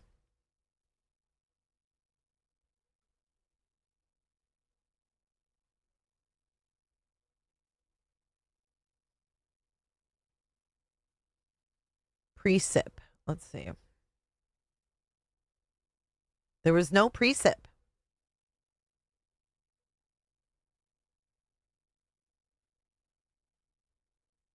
At all.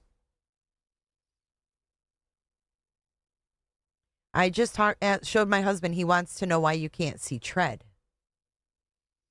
Is it because it's rocks? The water hose, there's one in the front. This might be, what is this right here? Can you guys tell? What's next to that little tree?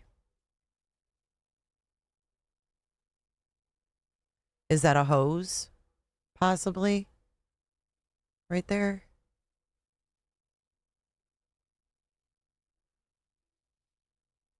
I think because it's like it's like a gravel, like a packed down. It is weird, but they were turning, you know, maybe backing out.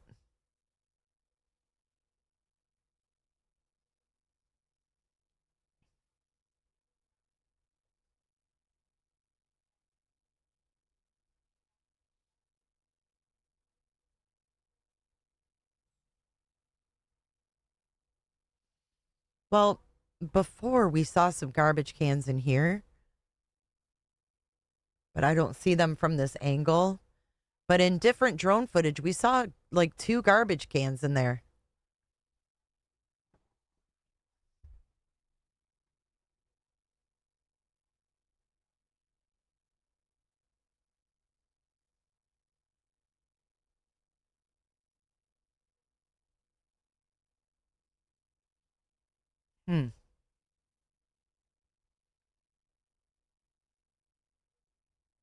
Peace is saying those are not perpendicular.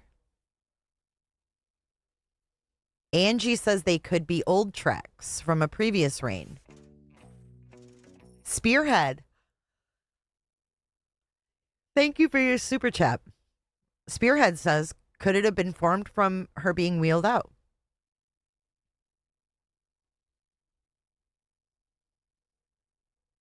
I did see that, Bridget. I did. Well, I don't know.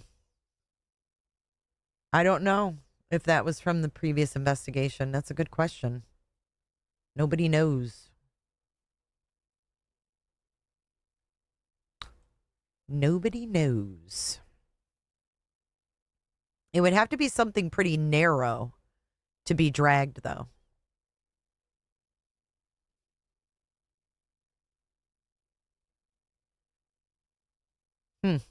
I don't know. Maybe they scooped something up there.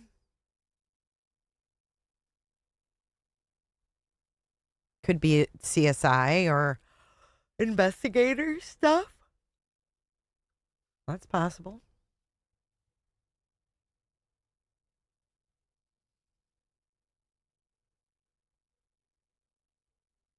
But if you look, man, their yards really aren't that far away from each other. Like the backs of their yards, how they're not like perfect square block lots. Because look, her backyard literally is in their driveway, not too far off. And then you got this person's pool right here. You know, maybe the lots are more like pie shaped, wider in the front, narrower in the back.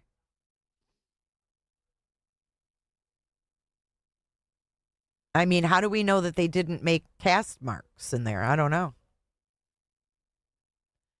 That is a pole. Yep. Right there is an electrical pole.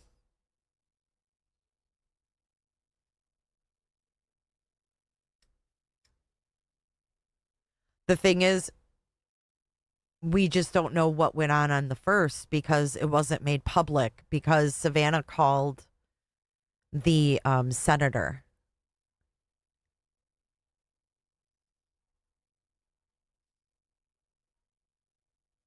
Yeah, they're like acre lots, but I wonder if they're like pie shaped.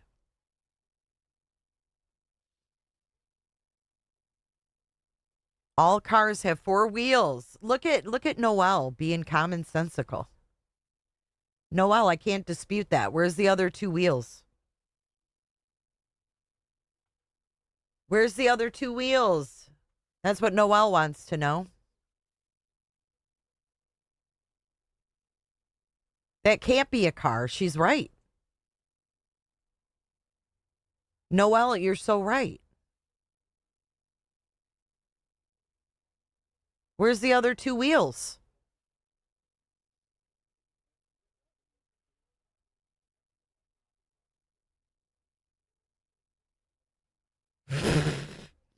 Where's the other two wheels?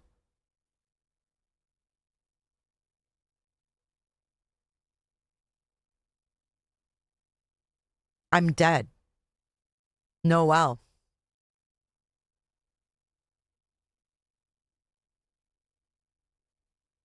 It wouldn't matter, even if it was lighter on one side, like you'd still see a track.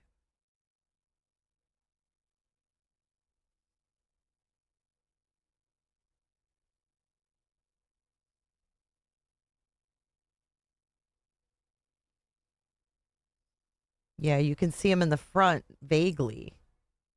Hang on. I think it would be in this, maybe. Hold on, let's watch it again. For real, is she? Just a shot of tequila and a nice blunt.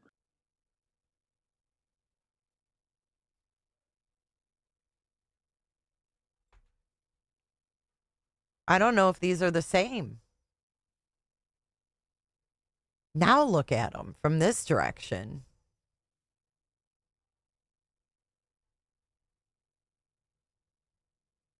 Looks a little different from this direction.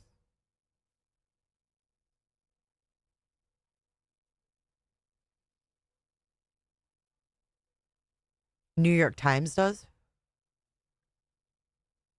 There's the front ones. They don't look the same to me. But it does look like something's being dragged. Because if you look from here, you can see it go all the way down here.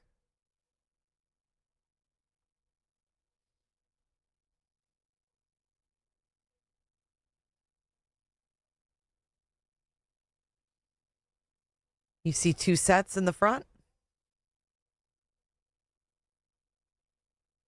They're not as deep, no.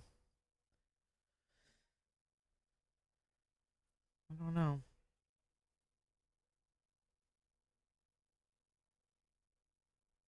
It does look like they parked, like, that's what was weird to me. It looks like they backed up. Excuse me. It looks like they might have backed up to here, you know?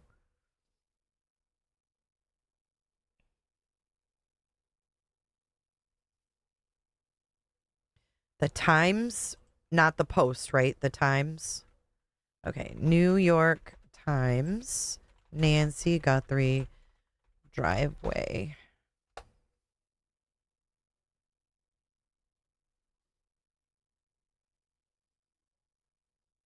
Hang on. Okay, check out this. Sparky, thank you for becoming a member. Welcome to the Truth Seekers. That's Fox News. New York Times.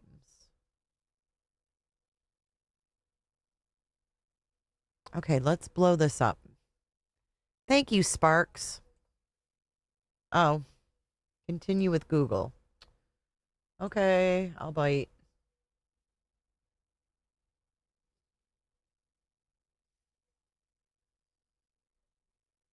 Oh my God. Come on. All right, here we go.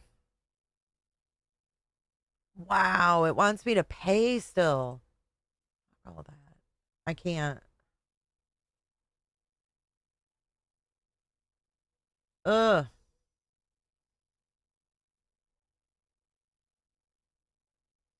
I'll just look for it. I mean, this kind of shows. Hold on. The Post or the Times, y'all? Post? It's the second time I've done that. Mistaken the Post for the Times.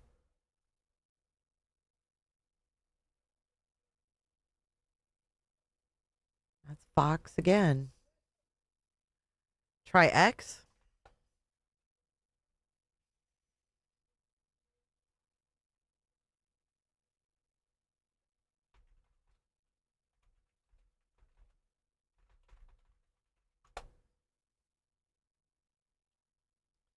I'll probably never be able to find these photos.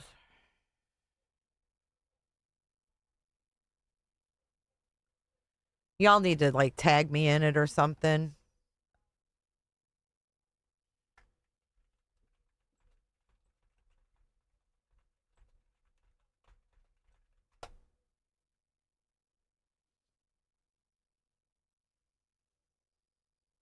Oh, here it is.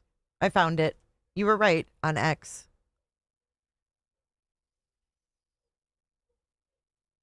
I actually reshared this.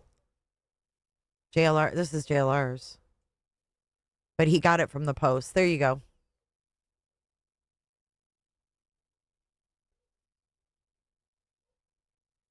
Some people in the comments are saying it's a wheelchair.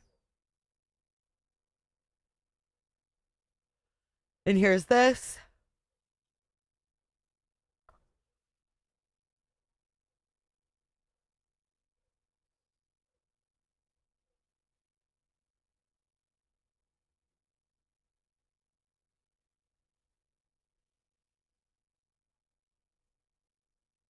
Remy says wheelchair has 4 wheels. But do they have a better picture of the ones by the garage?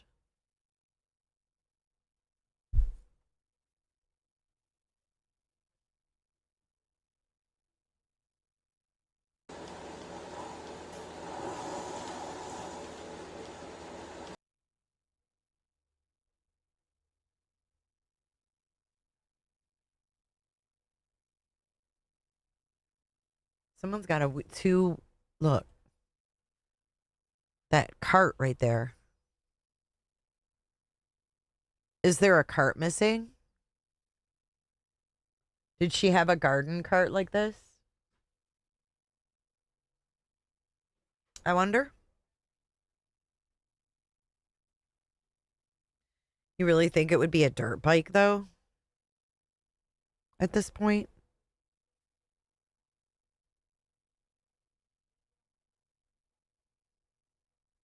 Hey, Casey. Are those double tracks like back and forth or just one way?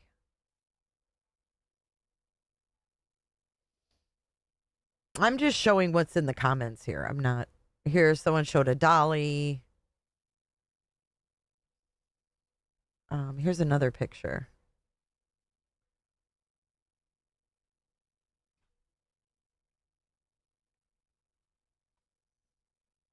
Someone said suitcase wheels. Oh, this right here, this Rubbermaid trolley. Look at that.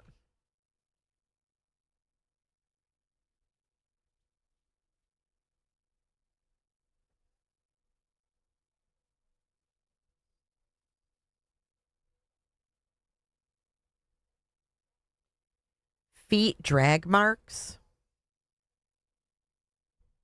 Ugh. Drag marks. So she was unable to walk. She had to be dragged.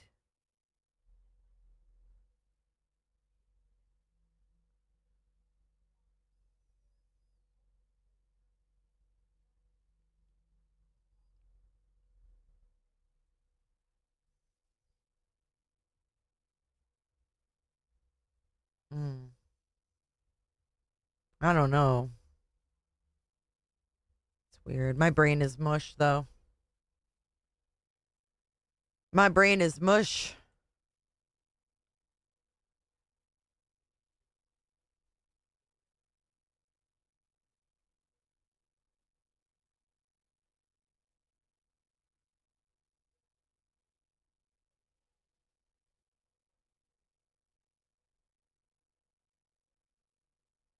I'm trying to get the one where it's way up.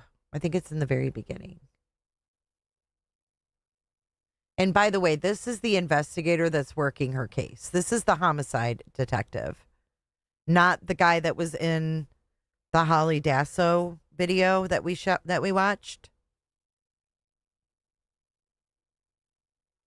Jay, did you hear someone report the suspect may have already been in her house and that the front camera thing was done after the fact?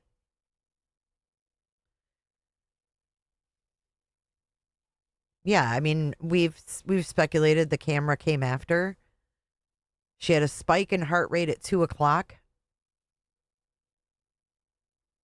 And then, like 27 minutes later, she disconnected from her phone.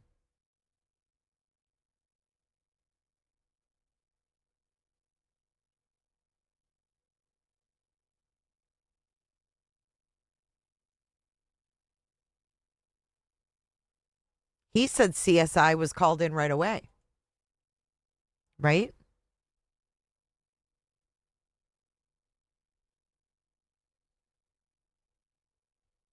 All right. Let me see if I can zoom in on this one. You can't, it's so hard to tell. It's too pixelated to see what's going on in this driveway from this far away. It's just too far. Tasty says her cane and meds were part of Carlos's warrant. I've never heard that was specific, was it? I've never seen the warrant myself. Hey, King, welcome. Thank you for becoming a member. Welcome to the Truth Seekers. Thank you, Tasty. I mean, I want to see it as much as you guys do. You know who that is right there, right? Right here. That's our friend. That's our friend. No, it's a life. I have no idea what those are from. I'm just guessing.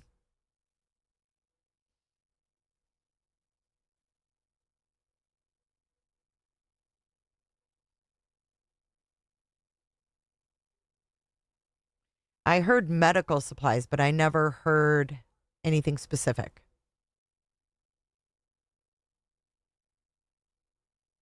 Could those deep tracks by the garage be from where they used a shovel to collect gravel for testing? Could be.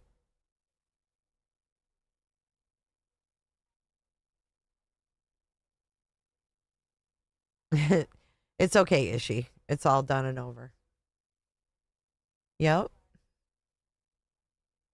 And this was February 2nd. February 2nd.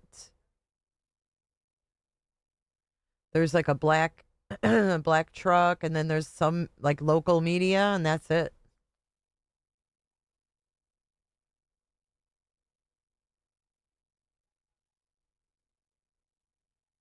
What's a rickshaw?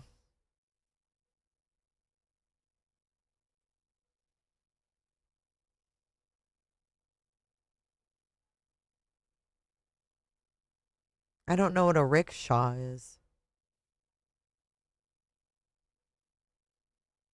Me too. No, you're good, Ishi.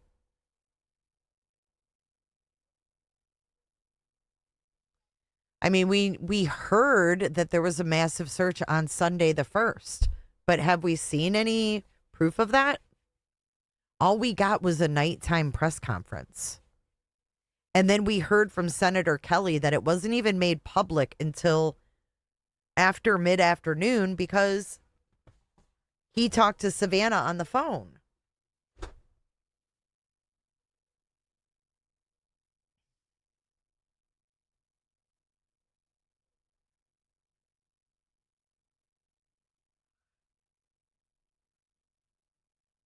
What about a trunk that hooks on the back of a car like a trailer?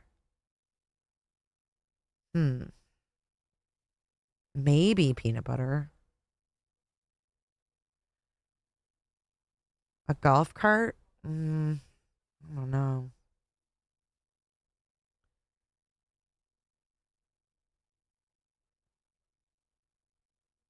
The first news report was on 2/2. That's what I think, yeah. Because, well, no, the first news report was on 2/1, but it was at night. 857 was out there on the 2nd. Yes. Yes. That's his Ford Flex or whatever that thing's called.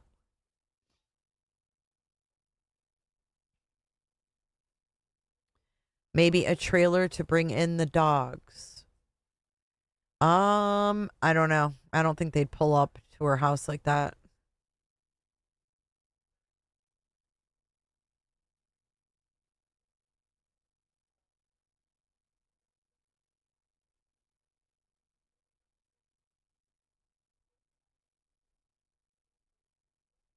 Sheriff stated yeah, he did. He said there was 100 vehicles there.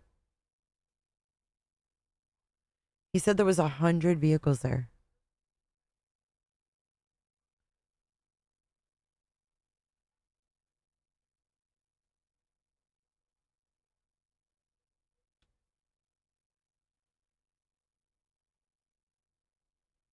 Okay. I got something interesting.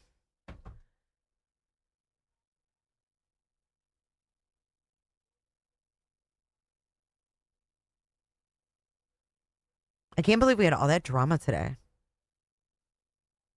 Here's the Today Show from February the 2nd. Hang on.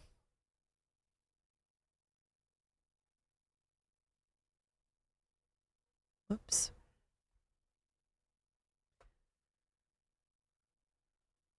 I wonder what the Today Show was. Oh, she's not on the 1st. So Savannah would have been on the Friday before, which would have been the 30th, which would have been the day her mom was playing mahjong. Did she recognize her mom's birthday this year? On the 27th? Good Monday morning. It is February 2nd. This is Today. Breaking overnight, Nancy Guthrie, Savannah's 84-year-old mother, now at the center of a missing persons case. Investigators launching a search after her disappearance from her Arizona home. We'll have the very latest. Historic storm, parts of the Deep South. That's how it started out, guys. I just wanted to see how it started out. We got the headlines. And look who's in the headline. Epstein. Okay, let's see how this all starts out. All that, plus touching tributes, emotional new messages from co-stars, friends, and fans honoring comedy icon Catherine O'Hara. Kevin!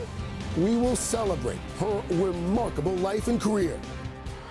Music history. Wow, this is how it started? They didn't have like breaking news and change their format at all. We're on the Grammys. The show must go on. The show must go on. Let's skip through this. Oh, here we go. All right, Savannah, here we go. From NBC News, this is Today with Savannah Guthrie and Craig Melvin. From Studio 1A in Rockefeller Plaza. And a very good morning to you. Welcome to Today on this Monday morning. Thank you so much for starting your week with us. Chanel is here, and we want to get right to what is a deeply personal story for us. Nancy Guthrie, Savannah's beloved mother, has been reported missing in Arizona. Nancy, who is 84, was last seen Saturday night and reported missing on Sunday by family members. Savannah saying in a statement, on behalf of our family, I want to thank everyone for the thoughts, prayers, and messages of support. Right now, our focus remains on the safe return of our dear mom. We thank law enforcement for their hard work on this case and encourage anyone with information to contact the Pima County Sheriff's Department at 520-351-4900. In a news conference late last night, the Pima County Sheriff said multiple teams responded to the scene. This is very concerning to us. You don't typically get the sheriff out at a scene like this, but it's very concerning what we're learning from the house. The sheriff adding that Nancy Guthrie has no signs of cognitive issues. She's has no cognitive issues at all. She's very alert, very of good sound mind. Just some physical, 84 years old. NBC's Tom Winter covers crime and security. Tom joins us now with the latest. Tom, good morning. The sheriff said that what they found especially concerning was the scene at the house. What's the significance of that? That's right, Craig. And obviously our thoughts and prayers are out with our colleague Savannah this morning. You know, people go missing all the time in this country, and it can be a frustrating process for families as they ask law enforcement to look and intervene. One of the things that police do first is they go to somebody's house in a case like this. And according to what the sheriff said last night in Pima County, what they uncovered was a scene that was, quote, very concerning to them, but later used the phrase grave concern at the press conference last night. So it was the evidence that they found at Nancy Guthrie's house. She's 84 years old, that they found there that led them to this point where they thought that this is something that required their urgent attention. They were able to get out helicopters last night to use infrared cameras. They've got drones up. They've enlisted the help of the Customs and Border Protection, obviously not too far from the border there in Mexico. They have some special resources. The FBI is also aware of this case as well, just given the nature of what they found at the scene. That's what's got them so concerned. We're withholding some details, as we would do with any investigation, to make sure that the investigation can go forward without us interfering in it. And Tom, we think it's important to note, once again, the sheriff also mentioned that she has no cognitive issues. I mean, she has some physical. Yeah, but the family came out and said she could walk 50 yards. That's a long ways. I don't think the family made her sound like she was unable to do anything. Ailments that impact her movement, but what might that tell investigators? Well, that's exactly right. And I think anytime we talk about somebody who's in their 80s or older, you know, we think about those cognitive issues. People can get confused. There can be mental health ailments as people get older. All of us have dealt with that in our lives with family members. And so you think about that, whether somebody got lost, whether they left their house and didn't quite know where they were going. That's not the case here, using the phrase very alert, very sound mind in the course of that press conference last night. And so this is somebody who they don't have those concerns about. There are some physical health concerns here as well. And I think that's another reason why investigators are focused on this. This is not somebody who would have perhaps the physical means to go very far from their house. They have not found this person in the course of the search and rescue. And at this point, they don't think that Savannah's mom had any sort of mental issues that would have led to her leaving her home. Tom, what kind of questions and avenues will investigators explore moving forward now? Yeah, I think it's going to be a two-pronged approach today. First is the search and rescue. I mean, we certainly hope, and obviously their hope is that they find Nancy okay, that she's going to be all right, and they're able to take care of her. And so that's the first thing, is the search and rescue component of that. Because of the foothills and the nature of Tucson, it's one of the things the sheriff talked about last night. They have a lot of experience doing these search and rescue missions. They have a volunteer search and rescue operation that's engaged with this as well. So that's the first concern. Can we find Nancy and find out where she is? The second concern is going to be what they found at the house and the evidence that they found there. And that's something that they're hoping can help give them some clues as to what might actually have happened, which of course could eventually lead them to Nancy. So that's going to be the second component of this investigation. I think that's why they're asking for the public's help. You know, we've seen in every major case, every time I've been on talking with you this year about some sort of whether authorities were trying to look for somebody, looking for clues, they rely on people to reach out with the videos that they have at their homes. Certainly, I'm sure they're looking for that video, but they want people to, in the Tucson area, to call in those tips, or if they have any video of anything suspicious in the area where Savannah's mom is located, that's something they're going to look for as well. Video is going to be critical. Is there a car? Are there individuals? Anybody suspicious? Anything out of the ordinary that they can use to start to track if there was anybody leaving that area, anybody leaving the scene, or where she may have gone. That would be hugely helpful as well. I mean, do they see her walking down the street, walking in somebody's backyard? All that would be so helpful. All right. Tom, thank you.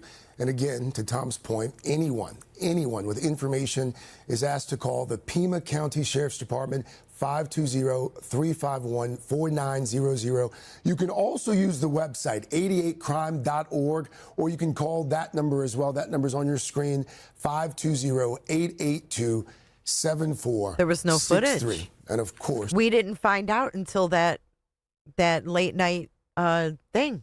We will be keeping you updated throughout the morning. Sending our love, my friend. All right, let's turn to another major story this morning that we're following for you. Even more brutal winter weather. Parts of the Deep South.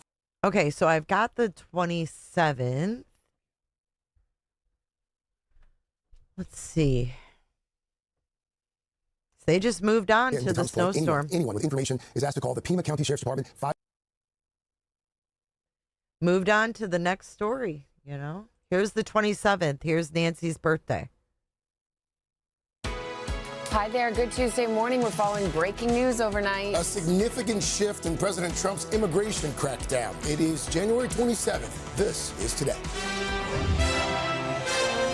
Major shakeup. The White House. The 5 minutes. Million people still without power. Their potential judge. Kingpin has officially arrived with some major and Al's brighten our morning. So we got a happy Al-iversary. We're celebrating Al Roker's anniversary. I see that, Teresa. Thanks. We are celebrating Al Roker's anniversary, but it's Nancy, the mom of the show's birthday. And I'm hearing no mention of her birthday on the show, which is kind of weird, right? Come and get it. And this morning, we're celebrating our ray of sunshine with a huge anniversary you do not want to miss. Today, NBC and Craig Melvin, live from Studio 1A in Rockefeller Plaza. And a very good morning to you. Welcome to today. So glad you're starting your Tuesday with us. Not just any Tuesday. No, this is a special one. We're calling it Al-iversary. Can you believe it? 30 years. Wow. 30 years for Al. Okay. It's your mom's 84th, right? Planned as well, including a fellow named Howard Stern, who is going to join us live. Okay, we'll get the delay going. And speaking of Mr. Roker, he's been busy this week, this brutal cold. One of the major stories we are covering this morning, hundreds of thousands still without. Yeah, so that's the 27th. So that would have been Wednesday. Today's show, January 30th. See what this one was. And a good Friday morning to you. We're following some breaking news. A major change in the works at the. So this would have been the Friday before Nancy went missing. And this would have been the day that, or that evening rather, Nancy had her friends over. Federal Reserve. It is January 30th. This is today. Breaking news, President Trump tapping his replacement for Chairman Jerome Powell at the White House is saying it comes another the last black forecast falling back? No, not at all. We're drawing next government agent to try and fake Taylor's case. Breaking news a week before the start of the Olympics. Oh, Vonnie's in the netting! Oh my goodness me! All the details on the breaking story in a live report just ahead. Those stories plus getting real. The TSA ready to begin charging passengers who show up at security airports. Studio 1A in Rockefeller Plaza. Hi, everybody. Good morning. Welcome to Today. We made it to Friday. It's a frigid one across much of the country. Have a lot on a storm coming, too. Thank you for joining us. Yeah, let's get right to that breaking news, though, from the White House on this Friday. Yeah, just moments ago, the president announced his pick to replace Jerome Powell as chairman of the Federal Reserve. He has selected former Fed Governor Kevin Warsh. Want to get straight to NBC's Garrett Haake. He's at the White House with this breaking news. It's weird to see her like right before this happened. A lot has happened. You're right, Miss Margaret. A lot has happened in the news cycle. It's just weird, I guess, to see her before her mother went missing, you know? What is this kind of... Look at this shit. Hard hats. And just what they were talking about. And I wonder if she knew that her mom was having her friends over. Was that like an every like Friday thing that they did? Or they're reporting on the winter storm, the ice protests. Oh, Italy. Look. This morning. We will keep you updated, of course, on that story. The other big story remains the weather, Mr. Roper. That's right. We take a look at out California. 30 seconds. 7:30 with guy the opening ceremony. Now. Okay, so fun. Next Friday, by the way, we will be live in Milan to bring you all of the excitement. The Winter Olympics opening ceremony 1 week from today. And guess what? That is just one piece of what we are calling Legendary February on NBC Peacock. She was so excited to go to the Olympics. She said a week from today, we will be live in Milan, Italy. One piece of what we are calling Legendary February on NBC Peacock and, of course, the Today Show. That's right. It's going to be a very busy month for us because we also have the Super Bowl just 2 days after those opening ceremony. And while SG and Craig are hanging out. Wow. It's pretty wild. The very next... Wait, hold on. Accused killer Luigi Mangione from a federal jail here in New York. NBC's senior legal correspondent Laura Jarrett here with the details on this one. Laura, good morning. Hey, good morning, guys. The level of support that Mangione has received since the very beginning of the same jail where Mangione expected back in a Manhattan courtroom as a different man now faces criminal charges for trying to free him. Prosecutors say 36-year-old Mark Anderson of Minnesota showed up at the Brooklyn Detention Center where Mangione has been held for more than a year, posing as an FBI agent. Boom. Right there. Remember when I asked why the neighbor that Enton interviewed was talking about people posing as FBI agents? And I was like, why would her and her friend be talking, or why would her and her sister be talking about fake FBI agents? I wonder if they watched this show and that's why they were talking about it. Because I was like, what would make them talk about if posing as a cop or an FBI agent before Nancy went missing? Like, when had that happened? But here we have on January 30th, 2026, the report of the fake FBI agent posing to try to get Luigi out. So that tells me they're all Today Show watchers. Center where Mangione has been held for more than a year, posing as an FBI agent, allegedly saying he had paperwork signed by a judge to release an inmate. A law enforcement source telling NBC News that inmate was Mangione, who's still awaiting trial, accused of killing United Healthcare CEO Brian Thompson. This criminal complaint of impersonating an FBI agent is not going to be part of Luigi Mangione's trial, but it's certainly something that both prosecutors and defense will take into consideration as they get towards the trial. The criminal complaint goes on to say that Anderson was asked for his credentials, and he provided a Minnesota driver's license. Then he told officers he had weapons and threw numerous documents at them. Prosecutors say when officers... Thank you, Sailor. I appreciate your support.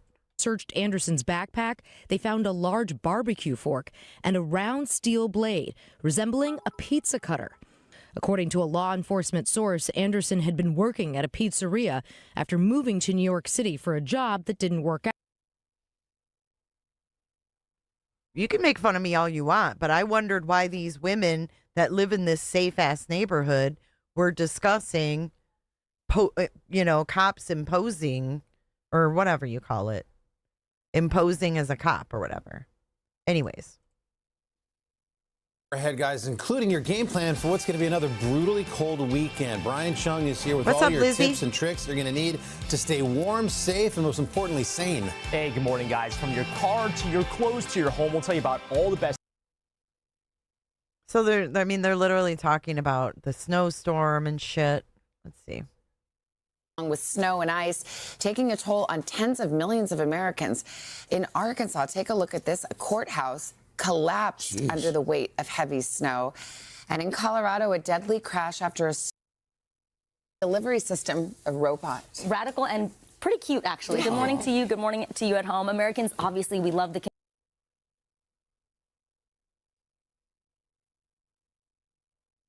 You, last night, you and your lovely wife, Deborah.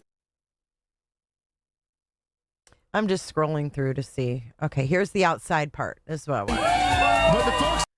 Yep, I want to see the people who were outside of the Today Show. Bone-chilling Friday morning heading into a frigid weekend.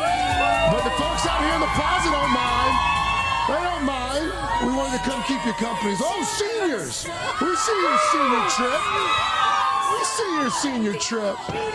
Oh my gosh, coming up, guys, two of Hollywood's biggest stars, Jacob Elordi and Margot Robbie, opening up to R. Kaylee Hartung about Wuthering Heights, getting into character, the unusual way they worked on their undeniable chemistry. Guys, you guys are super excited about Wuthering Heights, right? Oh yeah. It's just like a old, it's the Bronte novel. Yeah, it's like a rom, not a rom-com, a rom-trage. Rom-trage. Rom-trage. I think it's got rom. Yeah. It's got excited for Chef So Michael. I went to New York City once, and I was there when they did this. It was not winter. These people, they flock to this fucking square, this little section for the Today Show. These people flock to it. There's a lot of people that love this show. Look how little Al Roker is, dude. He's a little guy. Solomonov, who's here creating a beautiful gourmet twist on everybody's favorite Super Bowl food. We'll do some wings. Bones with hummus today. Love it. Right. And then ahead on the third hour, we're going to give you something to dream about on a day like today, the beach. We're going to share some great... Look at that guy. Who's that?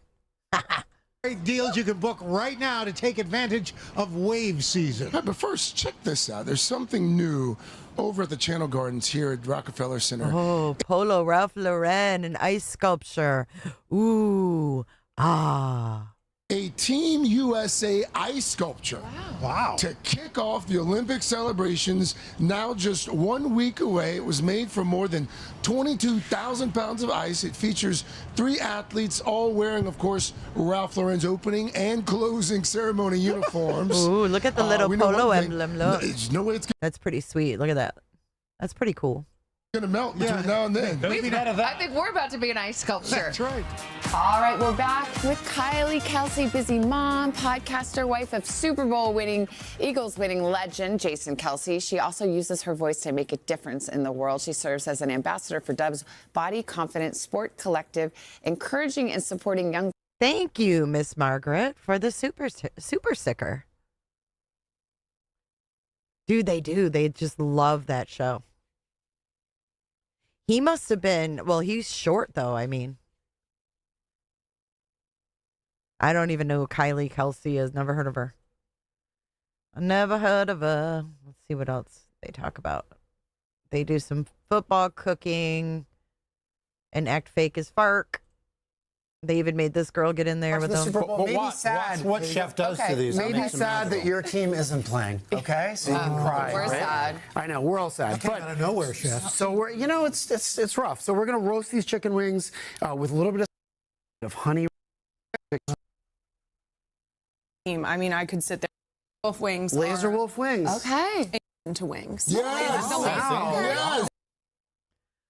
Look they got security right here by the windows. Do they always have that? The laser wolf wings. Laser wolf wings. Okay. Incredible. I know. And the salad team. I mean, I could sit there all day. Thank you so much. You should see the anything else? And Kylie, you have the best Did you see that guy? Team. I mean, I could sit there all day. Thank you so much.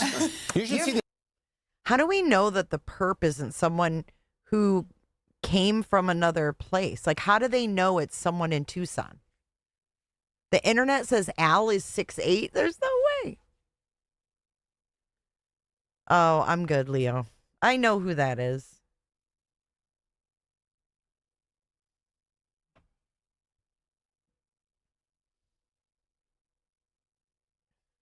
How do we know that they're in Tucson, though?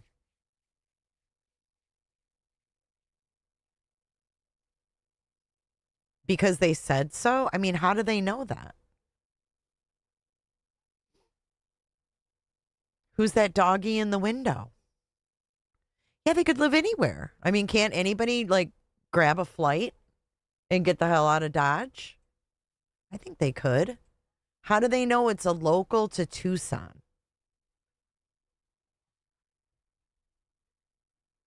I mean, this is what we've been told from the beginning, that it's someone local.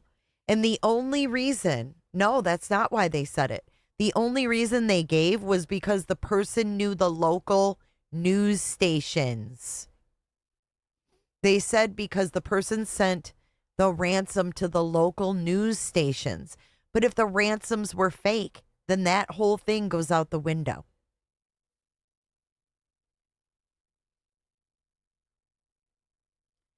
Well, anybody can find an address, right? Let's say someone hated Savannah in New York, and they said, fuck this.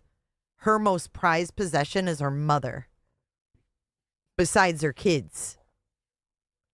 And I can't get to her kids because she got security looming around everywhere. But I can maybe get to her mother. Oh, thank you, Penny. Thank you for your for your PayPal. Don't ever change. I won't. A leopard doesn't change its spots. I'm too old. Or old dog doesn't learn new tricks.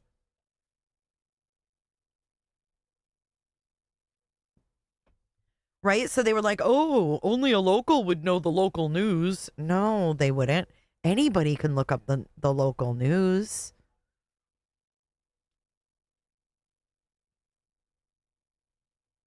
You wouldn't have to be a local. Hey, Becky. You know what I mean? If you just wanted to send something, doesn't seem to make too much sense. You miss seeing a guy, right? Top corner of window. No, I didn't. I see him. I sees him right here.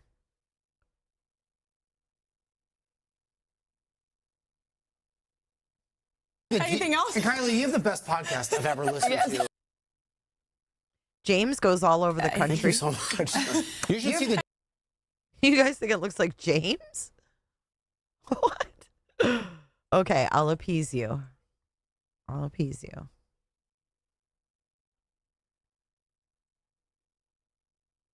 The flight attendant? No, I don't think so. I would need to see if his head. I don't know. Thank you, Mary Dean, for your super chat. I appreciate that. Thank you for your support. Mary Dean. I think that's just some New Yorker. I don't know.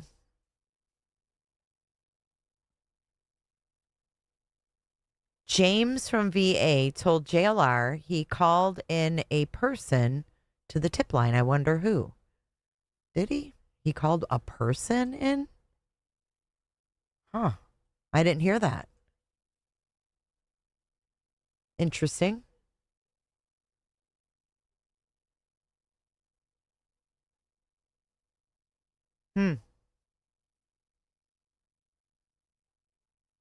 Well, that was it. That was the last day she worked before her mother was reported missing. He wouldn't speak on live, the map guy. Oh, he told JLR who it was. I gotcha.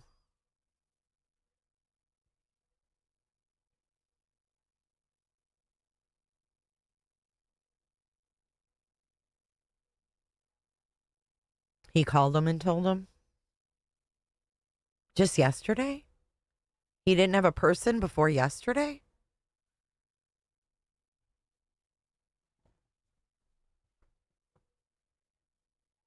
He didn't do it when he was out there? He did it yesterday? Or called him and told him yesterday? I'm confused. No, map guy James. Map guy James. After he got back home, he reported someone.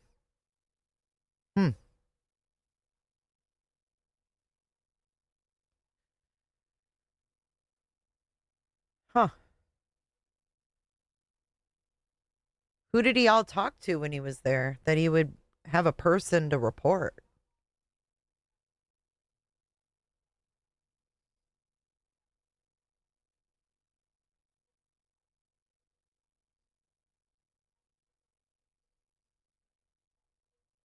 He reported it and then called JLR.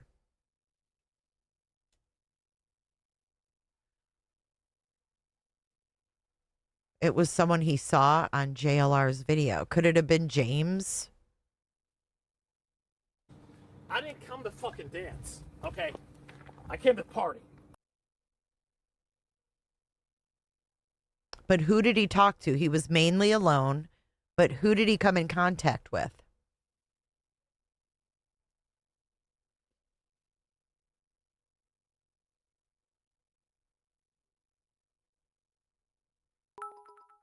Huh. I think it could have been party guy. Maybe he got sus of him. I mean, maybe he saw James somewhere. I don't know. Dad, will you take me over to Nancy's? Dad, over to Nancy's. Tammy McGuire says those drag marks could be from ladders. 7:14 in the video? Okay, hang on, Island. 7:14 in the video. Asked, what's your advice for the new Fed chair? That's 7:14. So I don't know if you went like 7:14 back in mine, but that, I don't know. Did James ever give a last name? Well, someone found him and they said that his name is James Feather.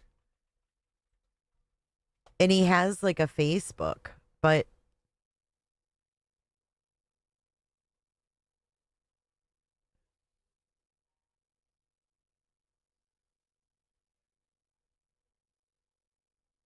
hang on. Betty and Jim. Yeah, he's not lying about who he is. Look.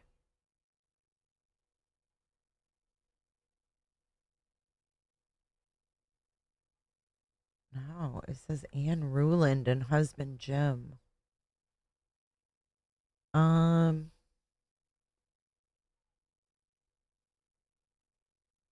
don't know. Dude, that's weird. Because he said his dad's name is the same as him. And this is Jim.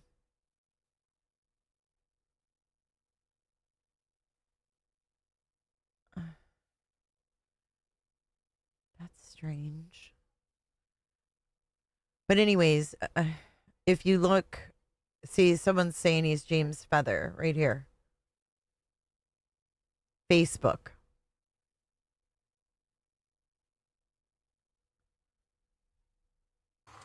Whoa, she's. Whoa.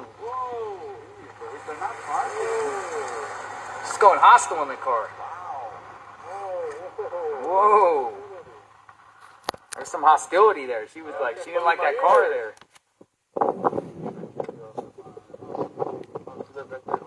Oh, yeah, that one. What house is that? Oh, that's that house.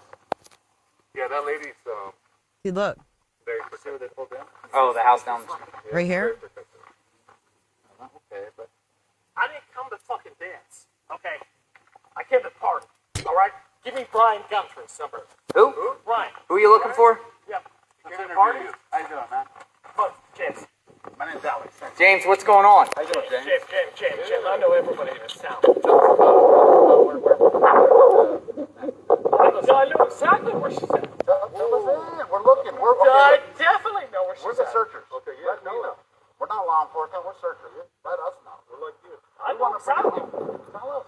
Where's she at, James? Walter Nash. I'm an attorney. Who? An attorney has it? An attorney drug dealer. Attorney drug dealer has her? I don't know if he does or not, but he knows where fucking cartel money is at. What's his name? Walter Nash. Walter Nash. Who is he? Drug dealer. Drug dealer. Piece of shit fucking drug dealer. Whoa. Watch your language. No, no. He okay, could speak. sorry. This is raw. So how do you know that he is involved with Nancy? I don't know if he is or not, but he knows every cartel fucking person in this fucking place, man. You know what I'm saying? How do we reach him? I believe you. If you're local. Did you turn that information into authorities? Yeah, I live here too, but I just moved here like 6 months ago. But I love it. I swear to God, that's exactly. If someone knows who that is, and that's what I was saying. Give me this Brian Guthrie. Give me Brian Guthrie. You live locally around here? Yeah, Oro Valley. Oro Valley? Did you give this information to law enforcement? They already know it. I mean, They know it? But did you give the information? look, I'll give you. I'll tell you what. You know what I'm saying? I mean, you need to. You know, I'm looking for. I'm trying to find this chick. You know what I mean? This was Nancy? Chick. You know what I'm saying? I'm chick. You know what I'm saying? Chica. Oh, like a Spanish, the chica, the female. Chicken? Yeah. Oh, yeah, we're with you. That's what we're doing. That's what we were trying to do. We're trying to, trying to wash us. We're trying to cover 100%. the homeless. We don't know where she's at. We don't know where to look. He knows where she's at. He is so sus, you guys.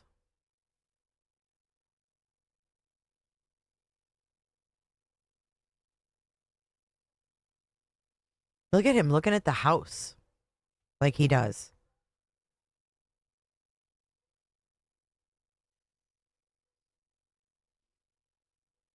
He did that on the second visit too. He stared at the house like. Chica. Oh, like a Spanish, the chica, the female. Yeah. Oh, yeah, we're with you. That's what we're doing. And he's rubbing his neck. We don't know if the perp has tats. We can't count someone out because they don't have tats. There's no proof that the perp has tats.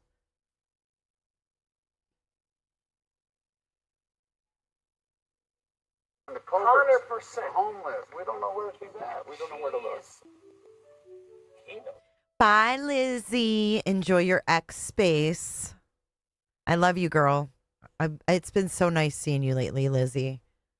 Have a great night. He's a fucking cartel drug dealer.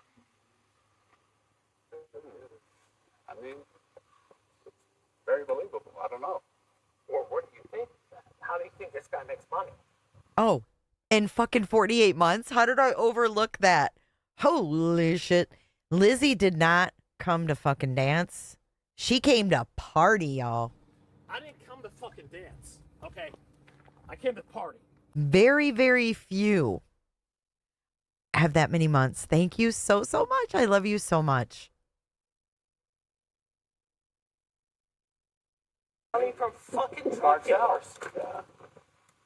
Who is Walter Nash? Walter Nash is a piece of fucking shit. Where does he work? What kind of He attorney? works right downtown. An attorney?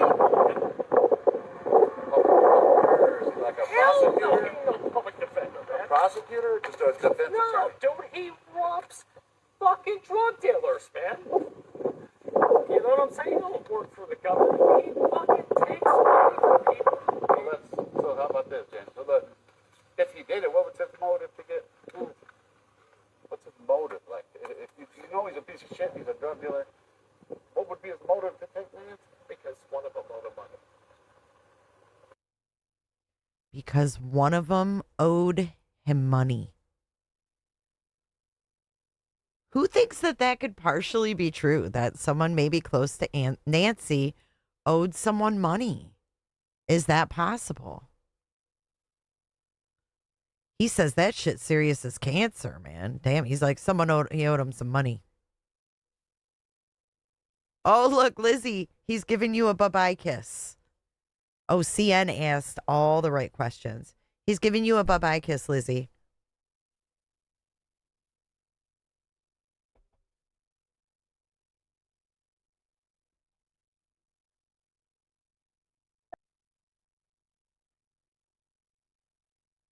You know what I'm saying? He don't work. How would he know?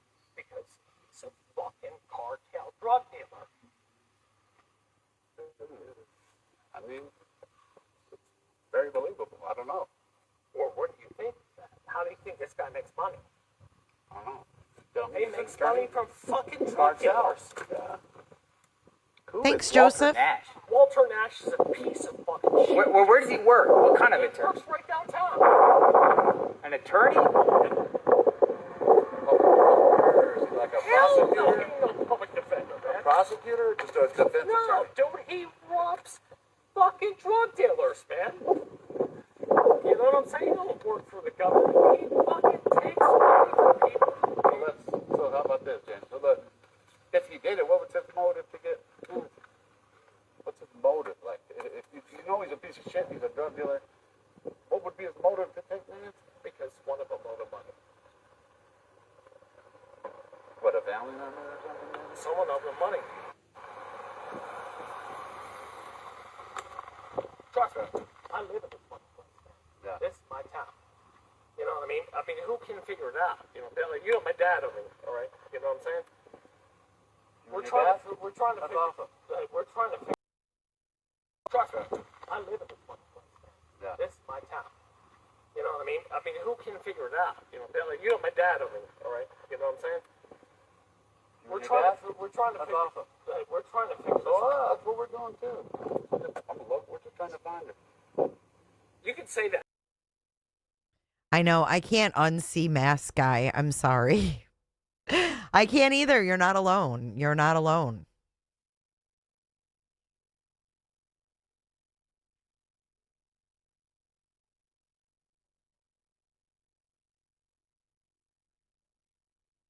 Shit.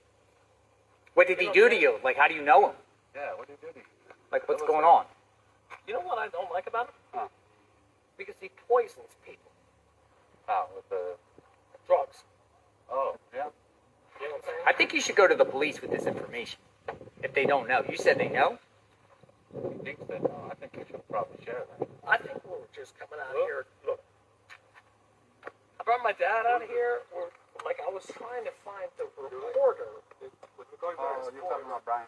No, fuck that guy, man. He's a fucking cartel fucking drug dealer, man. You know what I'm saying? You know what I mean? Right. You know? I mean, that's where if anybody knows, that's who knows. You know anybody who has any... Who are you here with? Are you driving? Dad, no. Your dad's driving? I would have said something.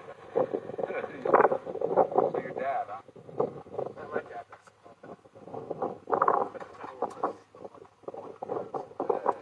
Life happens, right? You know what I'm saying? Life happens and shit, and I know it's sad. So your dad, huh? My dad does.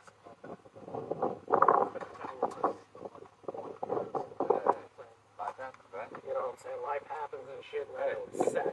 If anybody in this town knows who Is it maybe because you have a grudge on him? Maybe? Yeah, maybe you could say. Okay. You know what?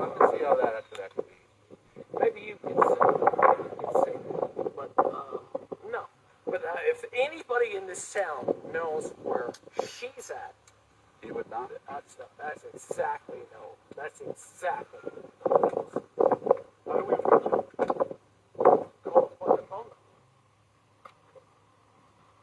Was he like your attorney one time or something? No, actually not. I don't fucking have piece of shit attorneys like him. You know, Was he your... So how did you meet? My problems ain't your problems. You know what I'm saying? Wait a minute, you're explaining that. I don't understand. My problems ain't your problems. I've seen. I'm an open book. I got all kinds of problems. So I've seen this guy rip people off fucking left and fucking right. People do that. You know what I'm saying? That's exactly who he is. Someone knows. He's a local? Oh, 100%. Church Street, right down there. You know what I'm saying? If anybody knows who it is, it's him. Because he is the biggest fucking drug dealer in the fucking whole fucking South. So if he was the family members owed her money, so it was, I think the ransom was valid? Like, in other words, if he's involved, he took Nancy for... He's not driving, folks. Someone's driving. It is. No, we agree. It is very odd. It's strange and odd. It's very odd.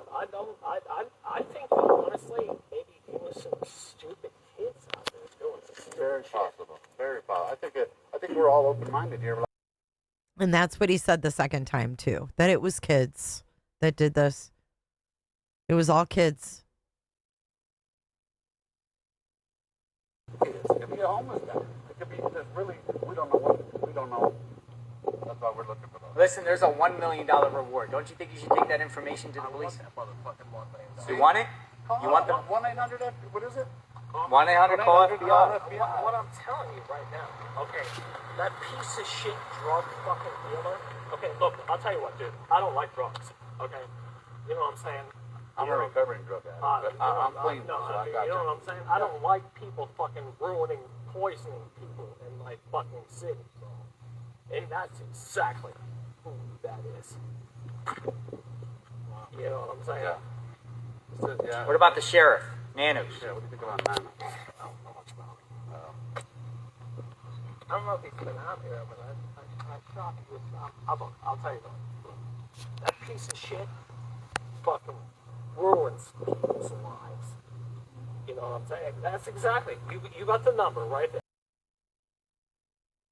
Yeah, in this frame, I can't unsee it because the eyes are a little bit different. It's fucking weird. Ugh. Oh my God.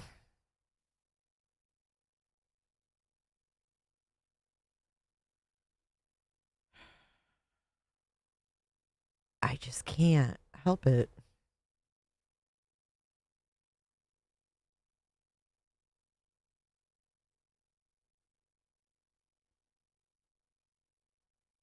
I have no idea if he is. I don't even know who he is. According to this, he's James Feather. He had a Facebook under James Feather 251, and it looks like he's in a airport. It's an airport window, and he's got a golfing hat on. And that's like when he was younger. And now he's an older hot mess. Yeah, I can see it looks like he has eyeliner. I can literally see it. I'm seeing what you're seeing.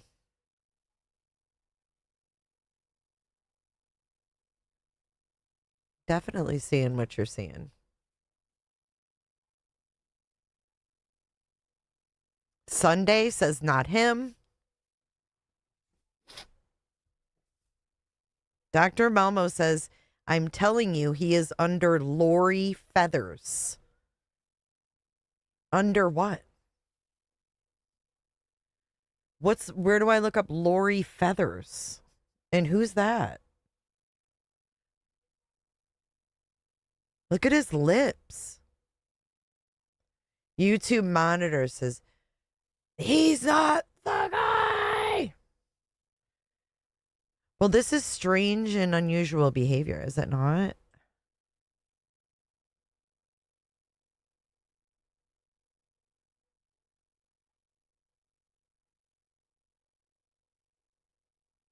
Dave's feather is not map guy.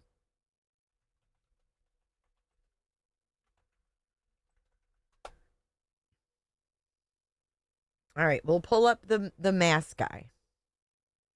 The eyes. I'm not sure it's him unless he's completely tweaking in the mask video. Because the mask person's eyes are like wide ass open. Spare Time says, I don't think it's him. However, I think he has info. You do?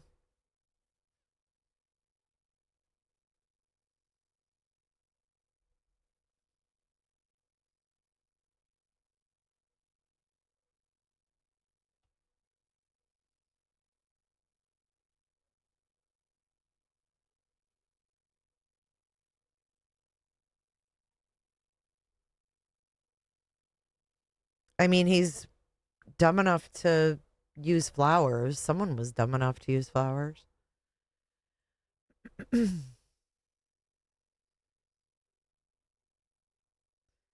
Yeah, I just don't know. Can we mirror this?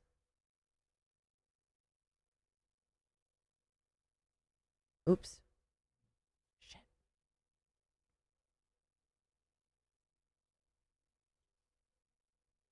I always forget to do horizontal or vertical. I get them confused. Okay, so there's... Because JLR is definitely mirrored.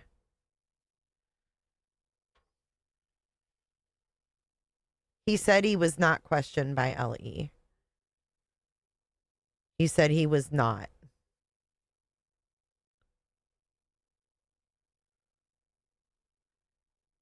Melmo, that ain't him. That ain't him. That's freaking Oni. That's not him. Lori Feathers. It's not him. I'll show you guys what she sent me, though. Hold on. Dun, dun, dun. No, no, no, no, no, no, no. You're one of my kind. Okay. Hold on. Okay, there I am. Okay, this is who Malmo thinks is Feathers. It's not him.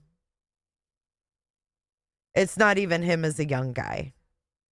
This dude lives in Tucson. He's an airline steward. That's not him at all. That's someone totally different. Everything's different about that guy. I'll show you something. Hold on.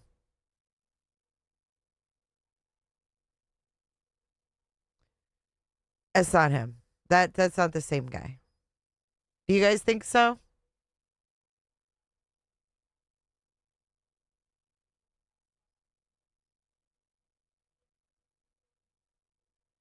But look, you'll see a picture of him young and you'll know it's not him because this right here is him young.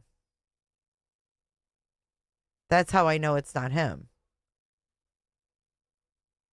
He's got googly eyes, whether he's, 25 or 45. He's got big googly eyes. He did say he was a steward. He did. But here, let me do this again.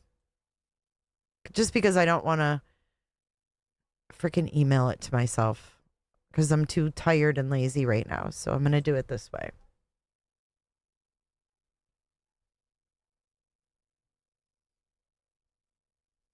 Do you think that's the same guy? Now that you're seeing them next to each other?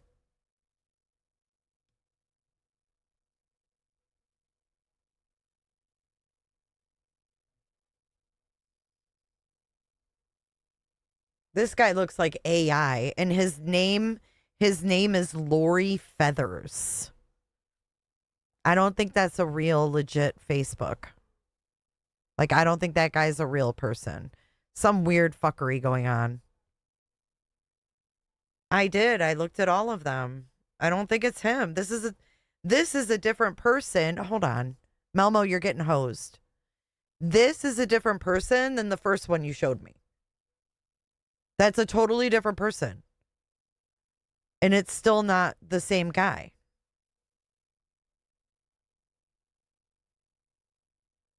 That's not the same person that I just showed. Thank you, Indy. People make fake shit all the time and use random. It's weird, dude, but they do this. Look. It says Lori Feathers, and it's 2 different people.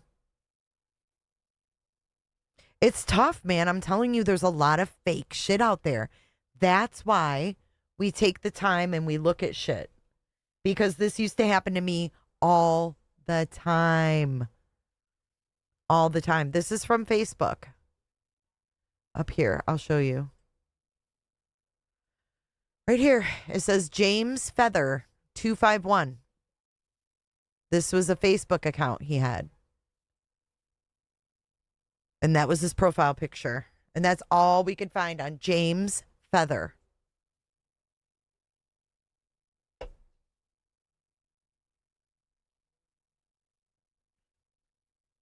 So if we go back to Porch Guy, and we just look at the eyes. I mean, I get that this is an older picture, but we got to remember the person could be like on drugs and kind of tweaking in that porch video. We just don't know. So if we look at the eyeballs, shit. His eyes are wide open there. You got to compare the two. What do you guys think? Do you think it could be a match?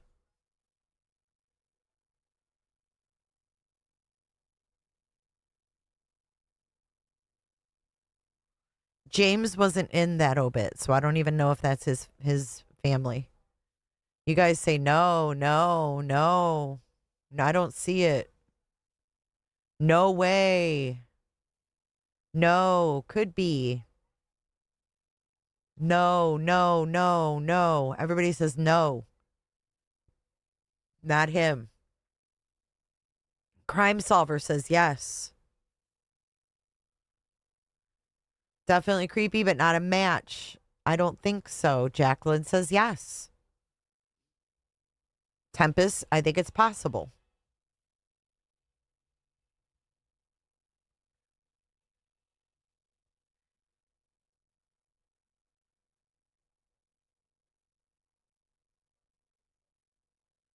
Jason was cleared, sheriff said. Michelle, according to who? Wait. The sheriff hasn't cleared anybody but the family. Where are you getting that from, Michelle Wiegler? Jason was cleared, sheriff said. I will check it, Island. Thank you. Hi, Eric. What's up, Eric? Hola.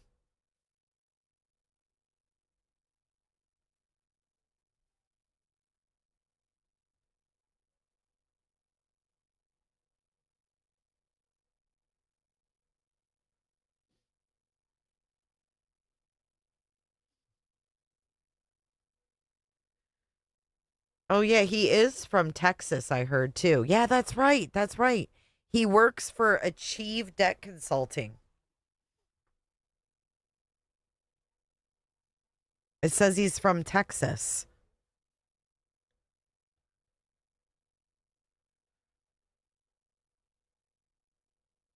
I forgot about that. That was reported on X as well. I can't remember who reported that on X. Jason is someone who's been visiting JLR. And there's somebody saying that Jason was cleared by the sheriff, and I want to know who that came from. Because the only people that have been cleared by the sheriff are the family.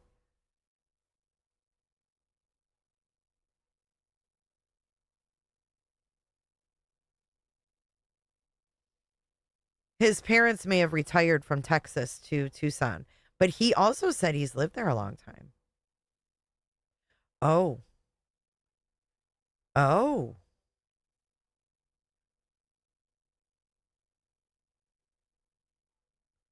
He's got a lot of posts from 2021. Okay.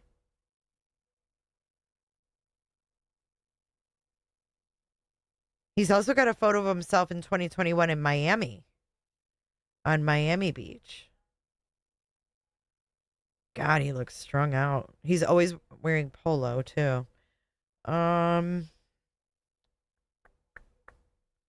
January 18, 2020, he posts, Carlos took care of my repair efficiently and with a smile. Here's another one, 2020. He's at Disney World, giving a thumbs up with Pluto. Here's another one, 2019. He's posing with the world champion basketball Houston something trophy. I really don't want to put all his business on the live. Jason is someone who was visiting JLR. I don't know who he is. Jay, look at the bump. I know everybody's saying that this thing right here is a bump. I don't think it's a cyst. I think it's a shadow.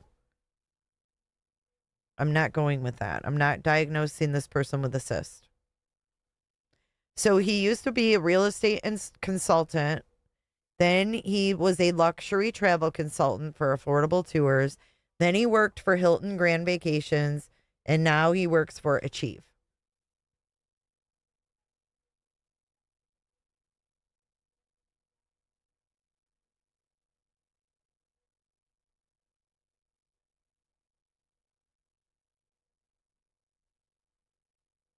Interesting. Here's another picture without the flyaway hair. Dude, you guys got to stop with the arm tattoo. We don't know that there's an arm tattoo. We have no idea if there's an arm tattoo.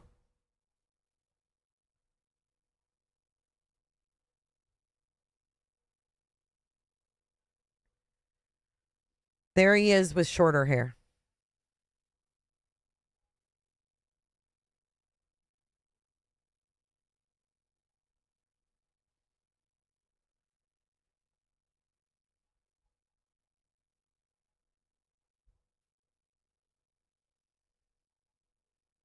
Jason has been out there several times. I don't know who he is. I didn't see much of him, so I can't speak on Jason. I don't know. Here's another one of him in Miami.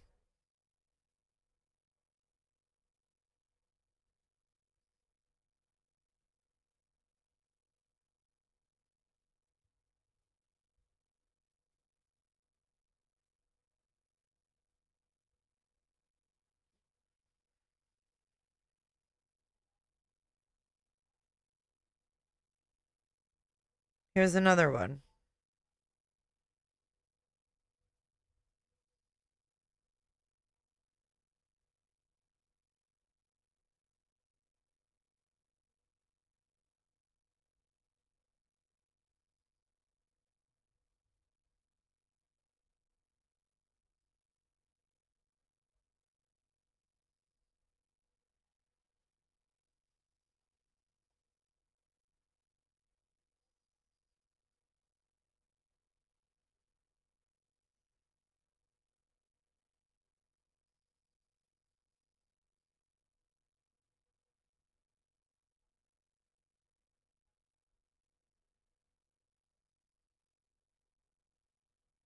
So what happened to this guy to make him go off the rails like he has? That is the question of the day, really.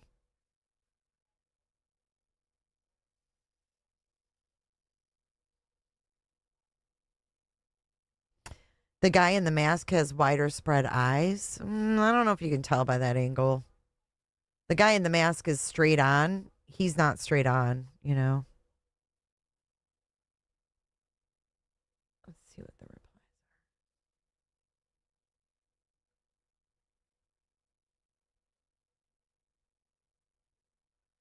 are. Huh. And at 100, that piece of shit fucking ruins people's lives. You know what I'm saying? That's exactly. You got the number right there. You have my face, okay? And at 100%, you can fucking put my face on this. You know what I'm saying? That's exactly who it is. Tell him, James. Walter Nash, 100% fucking knows who fucking is involved in this. Tell him. I just told him. If they arrest Walter Nash, you know who gets the reward money? James.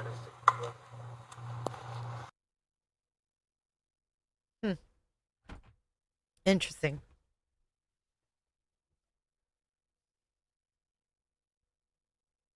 Yeah, you know what? It's like, did his dad drive him somewhere on another day? How many times has his dad driven him to Nancy's? That's what I would ask Dad. How many times have you driven your son to Nancy's?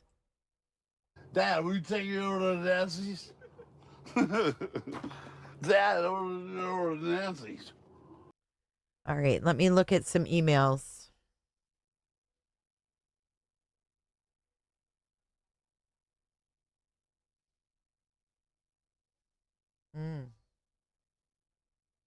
I see that guy. Island Girl. But I think that guy's too tall. Our perp is only 5'9", 5'10".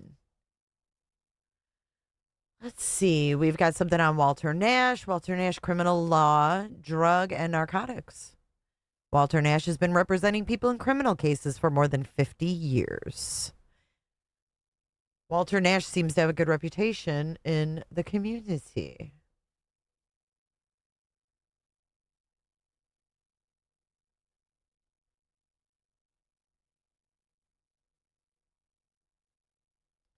All right, hold on. Survey. No, that's not real. No footage was released showing Nancy at all.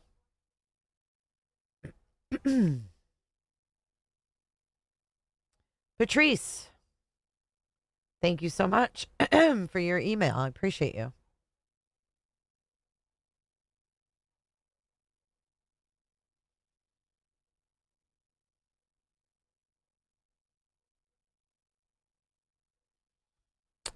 Let's see here.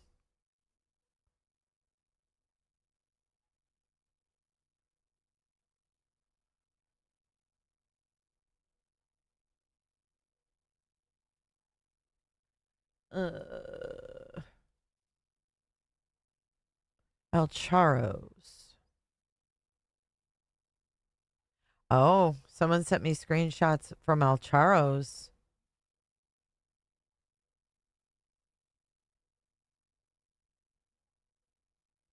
Okay, I'll have to look at those. I don't want to put just, anybody out there. Watch after show Savannah Guthrie and Jenna Bush Hager's friendship. That was you, TJ. Thank you. Yeah, Walter Nash is a lawyer. He definitely is a lawyer in Tucson. He's been there over 50 years. And I haven't found anything sus about Walter Nash, except he's a defense attorney. He defends people who've been in trouble with drugs. I just don't know how people that have been in trouble with drugs get how they afford an attorney like Nash.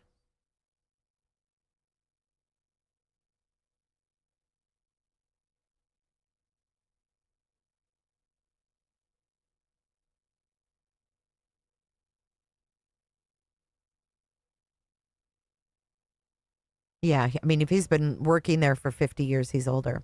But anyways, it's almost 7:30 at night. I didn't realize it was so late. I'm going to get off here.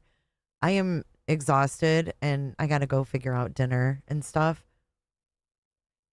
Yeah, for sure. It looks like the family has money. He said they lived in Oro Valley. So maybe his parents had like two homes, one in Arizona, one in Oro Valley. And were like, snowbirds. Yeah, I don't know, Lady Shore. That is weird. James said Walter Nash is in cahoots with Nanos. JLR just went live. Did he? Finally? What's up, Melmo? Thank you for subbing up, Lee. He just went live. Drug money, says Jason Peters, Rail Adventures. I don't see him live. JLR's not live. He was live 7 hours ago. Anyways, I'm out of here. What? Oh my God. James and I have a friend in common, says Dr. Melmo. Who? Hold on.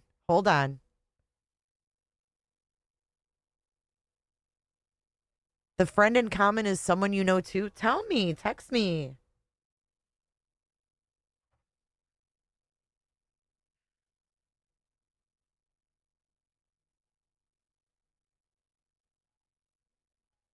Who is it? What? Why'd you just put that in the chat? Don't do that. No, don't put it in the chat. I just removed it because I don't want people to look him up. What the fuck? Dude, can you reach out to him and see how he knows him? I don't see JLR live, no. Nope. Don't see him live.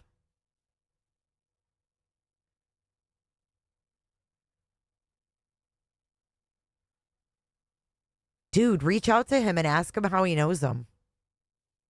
It seems like he worked in real estate, so it could be from that. You know what I mean? Oh, stay safe in that snow.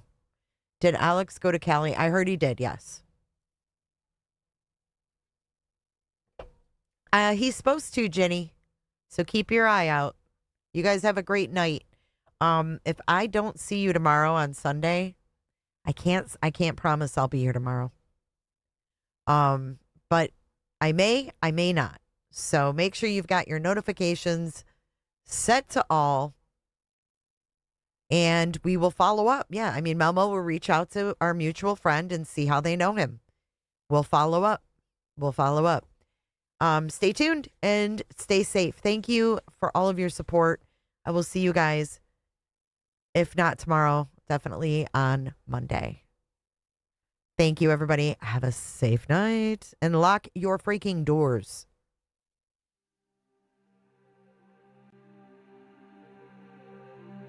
Dad, will you take me over to Nancy's?